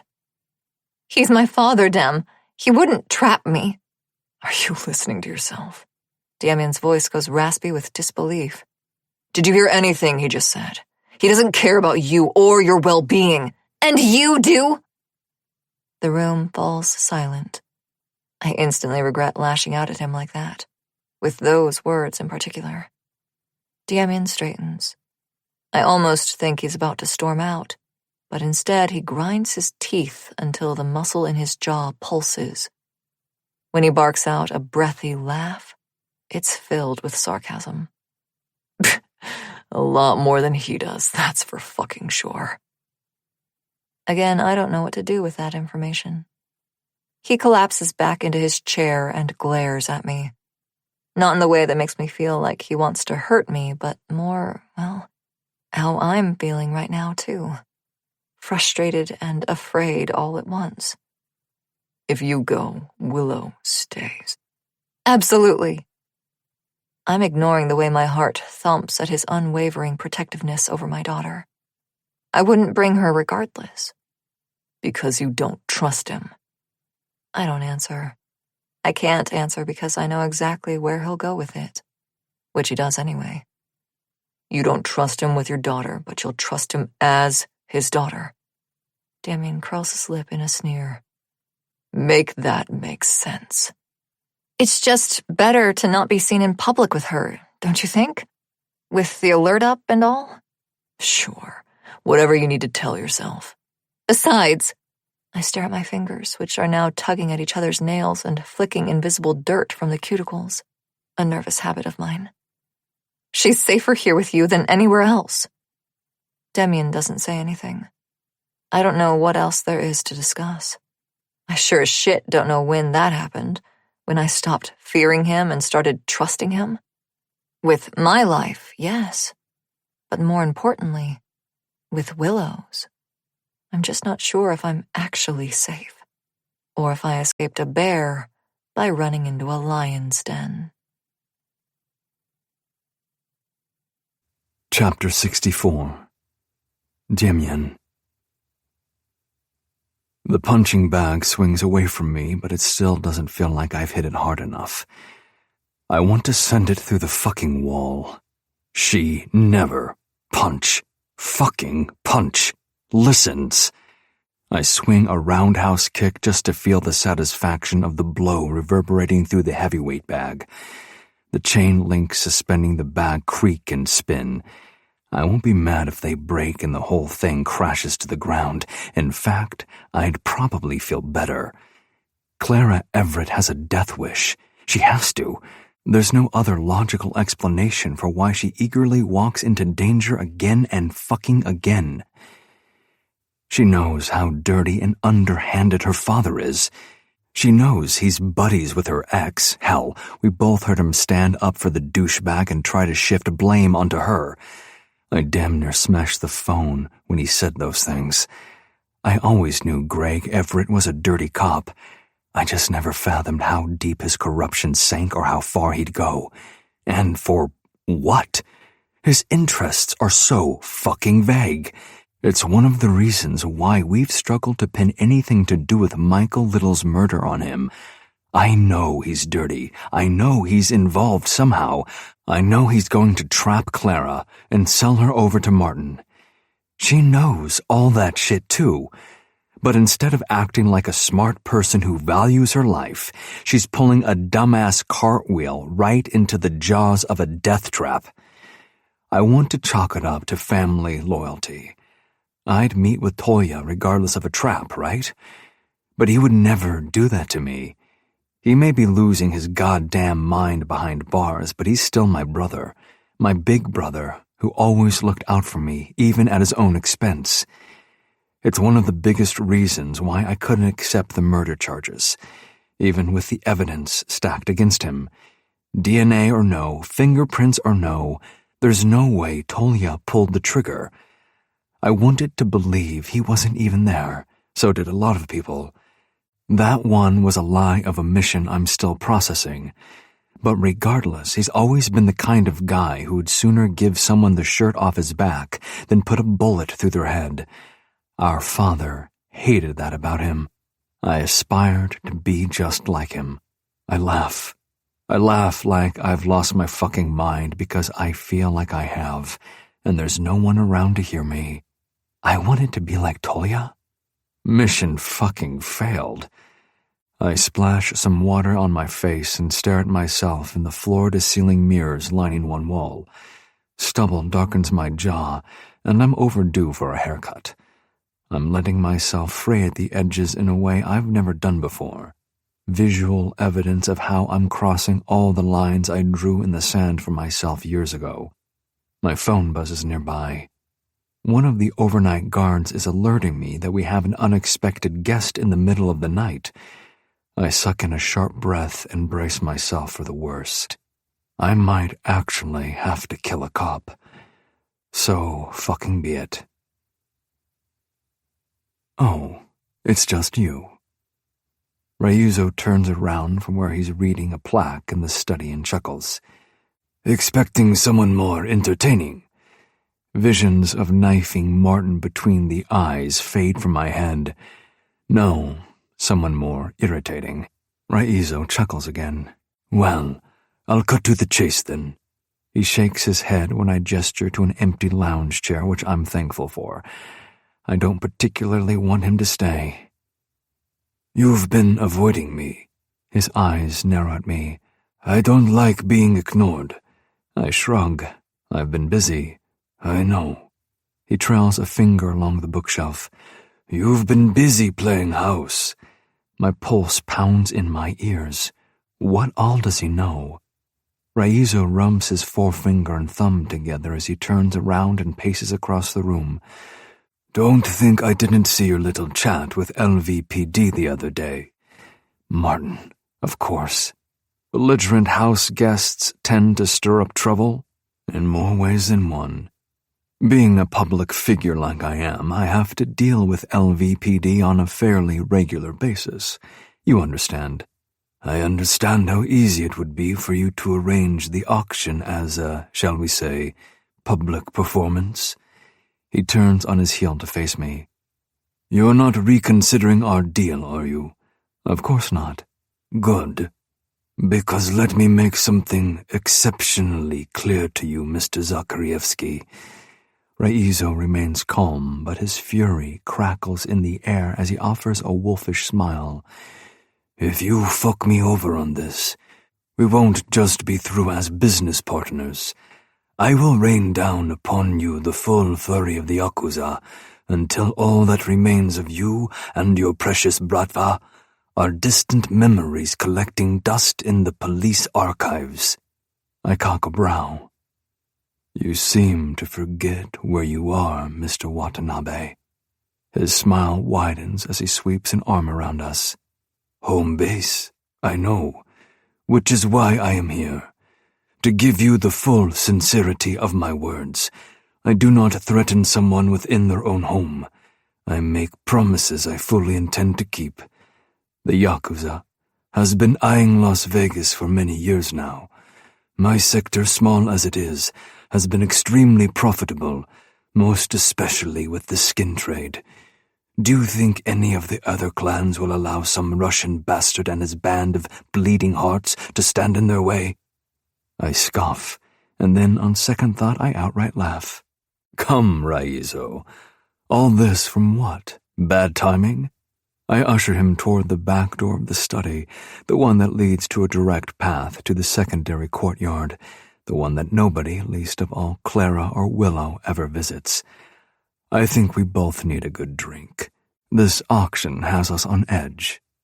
Ryuzo is not as easily misdirected. He peers at me, seems to think something over, then follows me with a terse nod. I send a quick text to the household group chat for a bartender to be ready and waiting by the entertainment pool. I don't care who it is. I just need to get Ryuzo tipsy enough to ease off and fuck off. Let's talk details. I just confirmed this morning that the entire hotel has been reserved for the event. The last thing either of us needs is some honeymooning couple crashing the wrong room, right? I wanted to grind my teeth to powder when Bambi ran the numbers for the hotel accommodations for Ryuzo's auction. Hundreds of rooms that ought to be going for thousands per night means millions of dollars that won't end up in my pocket. And that's just the hotel fees. I don't even want to think about the ballroom rental, catering, waitstaff, decor. What's your average selling rate per artifact? I casually ask Ryuzo as we settle into the outdoor bar. He chuckles as he gestures to the bartender to bring him an imported beer. Don't worry, my friend. I'll make sure you're more than compensated for your efforts. Call me curious. I nod to Gary, the bartender on duty, to just bring me the whole bottle of bourbon and a glass of ice. I'm going to need it. Ryuzo snorts. You should. Average sale per woman is anywhere from 1.5 to 7 million. Figures like that should have me excited, curious for a taste even. I don't know why the liquor suddenly turns to ash in my stomach. Times how many per auction. Depends on the reaping and culling.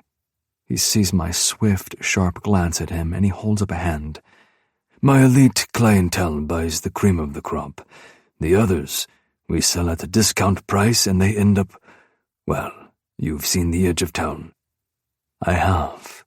I prefer to avoid those areas, the outer rim, the backside of the strip, the red light district. It's not a place you go for a repeat trip. Raizo studies my face. If you're concerned about your particular contribution to the auction, don't be. I'm not. I tell myself I'm not every time his texts pop up on my phone, so I repeat the mantra out loud for both our benefits. Why would I be concerned? You're doing me a favor. Am I? I take a long, deep swig of bourbon. If you think I'm going to blow up our treaty over some whiny, petulant woman I can't wait to get rid of, well, my friend, you're out of your damn mind. Raizo doesn't join my laughter, nor does he stop peering at me over his bottle. She didn't tell you, did she? I pause. Something sinks inside me, but I don't let him see how his words get to me. You're going to have to be more specific. He thinks about it, then sighs with a nod. Fair enough. I don't imagine anyone would want to brag about their ties to the Yakuza. The only reason why I don't choke on my next sip is sheer willpower. Raizo stares at me before he breaks into a genuine laugh. Oh my God, Zakarievsky, you should see your face. Clara Everett is Detective Greg Everett's daughter. Everyone knows that. I know that. I've dealt with her father many times before over the past few decades. He leans in closer. Which is how I know. Whiny and petulant are things she is not. I should be taking this in stride. I should be grateful to be so close to avenging Tolia. I should be laughing at his jokes and playing the good host for the sake of our treaty. But I'm just not feeling it. If you know her so well, how is it easy to just throw her to the wolves? Raizo shrugs. Money. Is there anything more seductive? I can think of a few things. All of them are attached to Clara. Must be a pretty high price. 20 million. Excuse me? He sets the bottle on the counter with a decisive thunk. $20 million starting bid. And as I've said before, the selective bidders all agreed to bring cash on site. I don't have a fucking clue how he managed to manipulate the market around Clara, and I'm quickly realizing I don't want to know. I hope we're sticking to our agreement, I say instead. Of course, you get half of her proceeds and 20% of the rest. I freeze. The original agreement was for 30. Raizu clicks his tongue at me. Now, don't get greedy on me. You stand to make a baseline of 10 million from one sale alone. What's a minor adjustment going to do for your books, I set my glass down and discreetly signal for the bartender to leave. After a quick wipe down of the counter, he does, and I slide off the bar stool with all the collective calm I can muster. It's one thing for you to arrive unannounced to my home. I force a smile that he does not mistake as being genuine or happy. Unarmed and unguarded, except for your driver. Don't worry, we've been making sure he stays comfortable. Raizo stands and opens his mouth to retort, but I hold a hand up to stop him. It's an entirely different level of disrespect to threaten me in my own house, then turn around and try to cheat me out of 10%. Give me one very good reason why I shouldn't have you gunned down on your way out. He doesn't seem fazed, but everyone has their tell. His is in the way he quickly wets his lips. They get dry when he's nervous. Then he pulls out his cell phone and holds it up to me. I saw the alert. Seemed as good a time as any to have a chat and clarify a few details. You can't afford to have the cops sniffing around here, especially when you're harboring Miss Everett and her brat. Ice shoots through my veins. Excuse me? Raizo pockets his phone and nods. I saw the toys on my way in, the children's books in the study. You mean Gloria's grandkids? I laugh and shake my head. Really, Raizo? Do I look like the babysitting type? I clap a hand on his shoulder and steer him back down the side pathway we took here. Half my staff lives on site. Of course we're going to have kids visit now and then, especially for my head housekeeper. She's got more grandchildren than you have skeletons in your closet. I usher him out the front door to his waiting car. I'll settle on 25% or the deal's off, including the event. Raizu turns to me, his voice low. Throw in the kid, and you can have 70. I pretend to not know what the hell he's talking about. I shove my hands into my pockets so he doesn't see my fists clench. Think about it, Demian, he suggests when I don't answer. If you think Clara's bringing in a good price, you should see how much the other side pays. Raizo glances over my shoulder at the compound, his eyes calculating. But then he gives me one final nod and slides into his car. The only reason why I don't give the order to gun him and his vintage Rolls-Royce down is because he's right. Now is the worst time to draw attention from the police. What has me on edge is the sudden realization that I don't know Raizo as well as I thought I did, and I sure as hell never fathomed how far his greed would go. There are many things I've done and will probably do in my life, terrible things, unforgivable things. But my God, there are limits even for men like me, and the fact that Raizo doesn't have them makes him far more dangerous than any of us can afford to fuck with. Chapter 65. Demian. Double up security, pull in guards from each location and set a rotation for every half hour. Bambi scrambles to keep up with me both physically and on her tablet. She met me at the door after Raizo left, and now she's tripping over her sandals to match my furious pace. I take it that it went well. He's a sick fuck. I'm doing my best to not vomit the bourbon every time his final words echo in my head. And he's unpredictable. Those two things are a deadly combination. The first place I beeline for is Willow's room. She's sound asleep in her bed, curled around her doll with a storybook spread face down on the floor. Clara isn't in there, which means bedtime went well, and Willow must have snuck in one last book before falling asleep. I can't help but smile, and then instantly feel sick to my stomach when Raizo's offer bubbles up in my head again.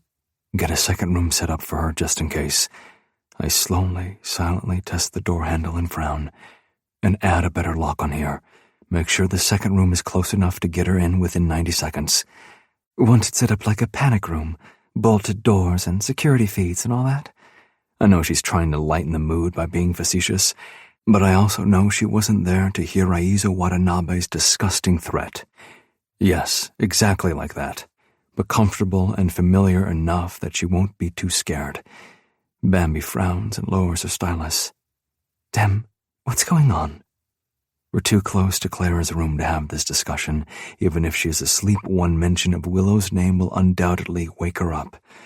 So I gesture for Bambi to continue walking with me until we're out of earshot. Raizo threatened Willow. Bambi sucks in a sharp breath. He doesn't think she's here, does he? It's that fucking Amber Alert. And he saw the toys, the books. I want to rip my hair out. I passed it off as Gloria's grandkids visiting, but he knows. I'm going to murder Martin slowly, painfully. If anything happens to that little girl, I'm going to make him wish for death long before I give it to him. So he offered to sell her. Even in the sliver of moonlight, I can see the blood drain from Bambi's face. No, he wouldn't. Every word tastes like bile on my tongue. He would, and he will if he gets an opportunity to grab her. Apparently, there's no market off limits to him. She thinks on this for a long, tense moment. By the way her own fury and disgust twists her face with each passing second, I'm getting the impression all I need to do is hand her a gun. Raiza won't stand a chance. So what about Clara? I hesitate. That's something I'm not wanting to delve into. What about her? Bambi focuses her glare on her tablet screen as she makes notes of the new panic room specifications. They're going to let her go to that meeting, even with all these threats? I clench my fist. She wants to go. So stop her. I roll my eyes. You think I didn't try? She won't listen. So tie her up and throw her into your bedroom until she does. Bambi throws her hands into the air, exasperated.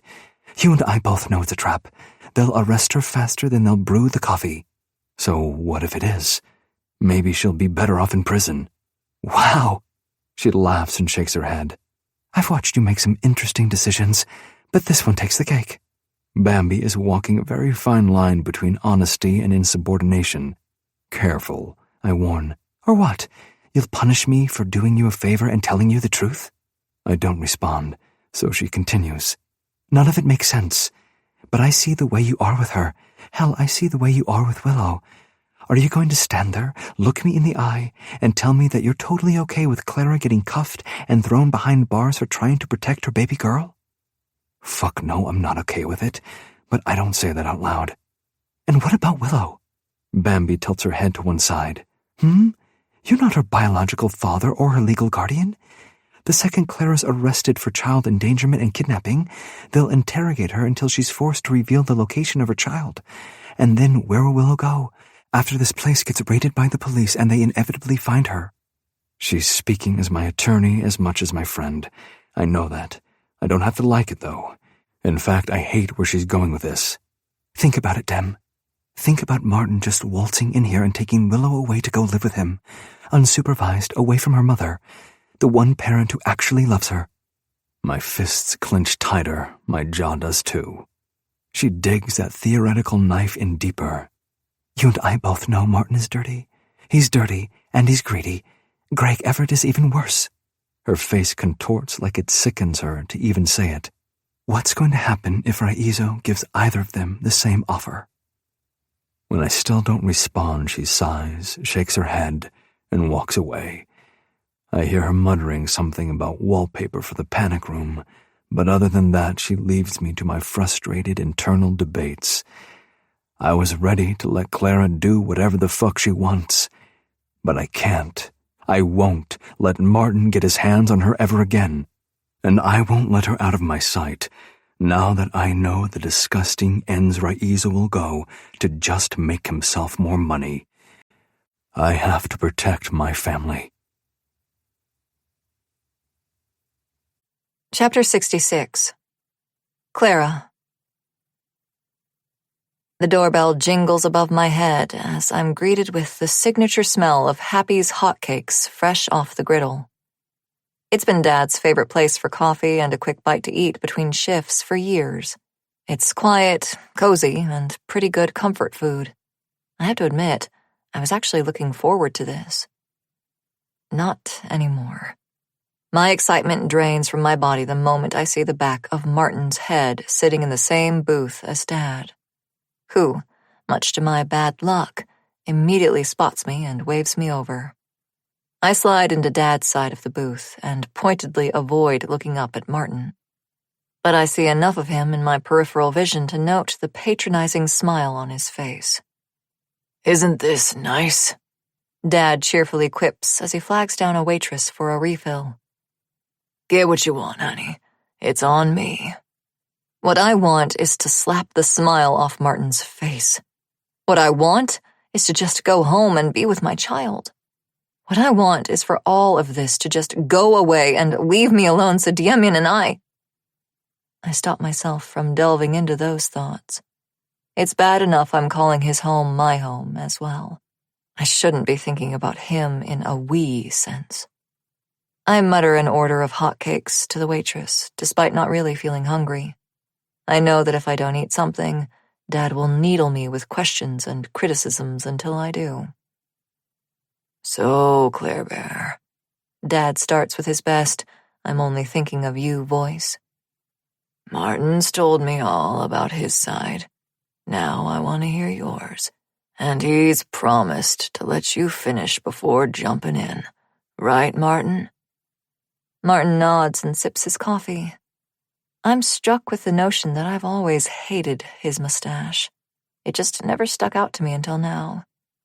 Now, while I watch the cream-filled coffee soak his facial hair, Ew, I kissed that? Well, let's see. I stir the lemon wedge in my ice water, gathering my thoughts as much as my courage. I was tired of being Martin's punching bag, and I feared for my daughter's safety, so I left. Dad slowly rolls his wrist, waving for me to continue, to elaborate. I look at him confused. What more is there to say?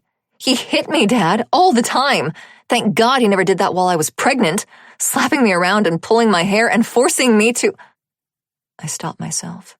We're in a public place, after all. "Forcing you to what?" Dad gently asks. Suddenly, those hotcakes sound like a terrible idea. I might end up puking them right back onto the table. Honestly, that shouldn't matter. It should be enough for you that he hit me. Martin hit your child. Dad scoffs. "You're hardly a child, Clara. Don't be so dramatic." But right when I'm ready to climb back out of the booth and leave this fucking diner, he surprises me. "Still, those are pretty serious accusations I know you wouldn't make lightly." Hope blooms in my chest. Does Dad actually believe me? He levels his hard stare at Martin. "Well, is this true? Did you abuse my daughter?" The way he says it makes that hope burst wide open. He sounds angry. He sounds like he's ready to arrest Martin for domestic assault and child endangerment. He sounds like the protective father I need him to be. Martin balks. "What kind of question is that? Really, Greg, I thought you knew me better." Dad sips his own coffee and doesn't look away once. "I thought I did too, but now my Claire Bear is telling me some very disturbing things about you and how you treat her. What am I supposed to think?" Finally. He's finally on my side. "What are you—" Martin scoffs and leans back in his seat. When he looks at me, it's all fake sympathy as he slowly shakes his head. "God, Clara, I'm so sorry. I should have been there for you more. I should have been more careful." I have no idea what he's talking about, and neither does Dad, who squints at him. Martin holds a hand out to me. "I know it's been stressful being home alone with our daughter, and I haven't always been there for you.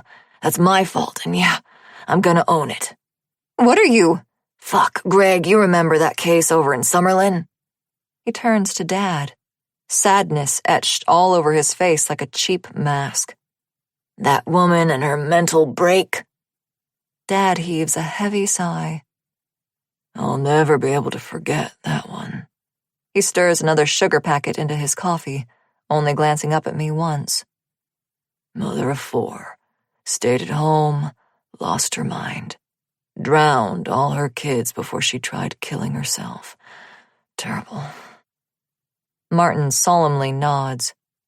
"Absolutely terrible, and I'm gonna say it right now. I should have learned from that and spent more time with Clara and the baby." The baby? She has a fucking name, asshole. "Is that what's going on, honey?" Dad rests his hand on my shoulder. "We can get you help." I don't need help. I bite the words so I don't burst into tears. What I need is for Martin to get the fuck out of my life and away from my daughter. Martin simply looks at me, fake empathy in his eyes as he slowly shakes his head. "I didn't know it had gotten this bad. When I saw the drug cabinet go empty, honestly, I don't know what I thought. Clearly, I should have paid more attention to you, and I'm so sorry."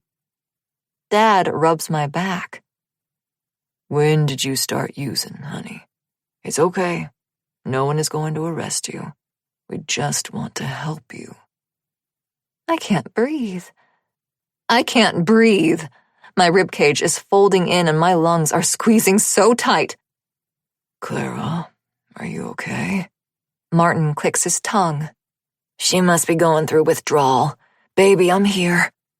I almost stab his hand with a fork when he reaches for me. Almost as in, it's definitely in my hand, and I definitely slammed down on top of his outstretched hand. I just had the stupid, merciful thought to cover the prongs before taking the plunge. Don't touch me! I don't know where this is coming from. I've never let my rage simmer over and burst out of me in their faces. I've always been too scared of their retaliation. Now, I don't fucking care what they do. And it feels phenomenal. Martin pulls his hand back, eyes wide with surprise. He swallows hard. Dad tries to grab my hand. Clara! You too! I turn on him, literally as well as figuratively.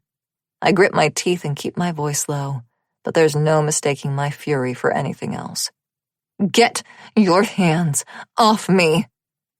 For a moment, I don't think he actually will. But then I see him glance around us, and I'm suddenly aware of the eyes flicking our way as the scene unfolds. A man sits in one corner, casually reading a newspaper. A tired nurse, still in her scrubs, pokes at a stack of pancakes at the counter. The waitress freshens up the coffee maker, but keeps glancing our way. Neither Dad nor Martin are in uniform. For all anyone knows, they're a couple of guys seriously stressing out a lone woman. So, Dad removes his hand from my shoulder and sarcastically lifts both of his in mock surrender. All right, Clara, you're calling the shots. I'd feel like I've finally accomplished something, if it weren't for the fact that I know that exact jargon from his years in the force. He's not conceding. He's starting hostage negotiations. Demian was right. This was a trap. No one wants to hear me out or actually help me. They just want me to play good girl and do exactly what they want, whenever they want. Fuck me, right? As long as Martin gets his dick wet and can lord his claim over my daughter. And as long as Dad gets to feel like he's actually doing something good for a change. Fuck if he actually does. I needed him now more than ever, and he dangled that carrot in front of me without blinking. I slap my palms on the table and start to slide out of the booth. Well, this has been hell. I'm out. You can't just leave. I can and I will. I stare Martin dead in the eyes. I did it before, didn't I? At least now you'll be able to watch me leave. Clara. Dad lifts a hand again, as if I'm about to bite his head off again. We just want to know you and Willow are safe. She is. We are. Where is she? With a friend. A friend with a whole fucking army. The thought makes my lips tug up in a tiny smile. My dad narrows his eyes. Ooh, I already checked with Roxy. Martin's whole countenance shifts. I feel it before I see it. It happened so often back when I was dumb and naive enough to stick around for his twisted games. The air around him grows colder. His posture stiffens. He glares at me. He knows exactly where Willow is, who she's with, and it pisses him off. So he stares daggers at me. And then he slides out of the booth and grabs my arm. Clara Everett, you are under arrest for kidnapping and child endangerment. I'm suddenly bent over the table with both arms forcefully twisted behind my back. What? No, get off me! I hear the clicking of his cuffs as he pulls them from his pocket. You have the right to remain silent. Anything you say or do. Gunshots. Screams. Oh, God. But it's not inside the diner. It's outside, only a block away. People are screaming and running into the streets, ducking for cover and frantically trying to dial their loved ones. Dad springs into action. He may be off duty, but he's still a cop. Forget it, Martin. We need to go. But no! My father is already out the door. Martin growls with frustration, then pockets his cuffs and pulls out a zip tie instead. This is some timing, don't you think? He snarls in my ear as he tightens the plastic around my wrists. I don't know what to think. I just don't want to get shot by a stray bullet through the window. Martin yanks me to my feet and shoves me to the door, one hand braced against my back while the other holds the tie. He curses under his breath the whole way and even louder once we're outside. I know this has something to do with your new boyfriend, he continues to snarl. He yanks open the back door of his squad car and shoves me onto the hard seat. So is it just him you're fucking, or do you let the whole goddamn gang get a taste? More gunshots, then a small explosion. Now Martin seems to be taking the attack seriously, because he flinches and ducks behind the door for a moment. Stay here, he barks at me. Then he slams the door shut, hitting my shins with the sidebar, like I'm going anywhere. I can't. I can't breathe. I can't move. I can't stop shaking. I don't want to die. I don't want to go to jail either. I want to just be able to get up and walk away from here. But I can't because I can't breathe, and I can't move, and I can't think. Spots blur my vision. I hear more than feel my lungs wheeze for every gasping breath. I'm having a full-blown panic attack. Tears roll down my face as I struggle to breathe, or even move beyond the violent shaking in my limbs. I'm so fucking scared, and the worst part is, I'm not sure which outcome terrifies me more.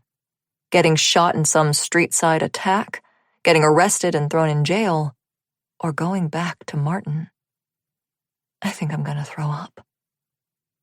Someone yanks the back door open, and the panic swallows me whole.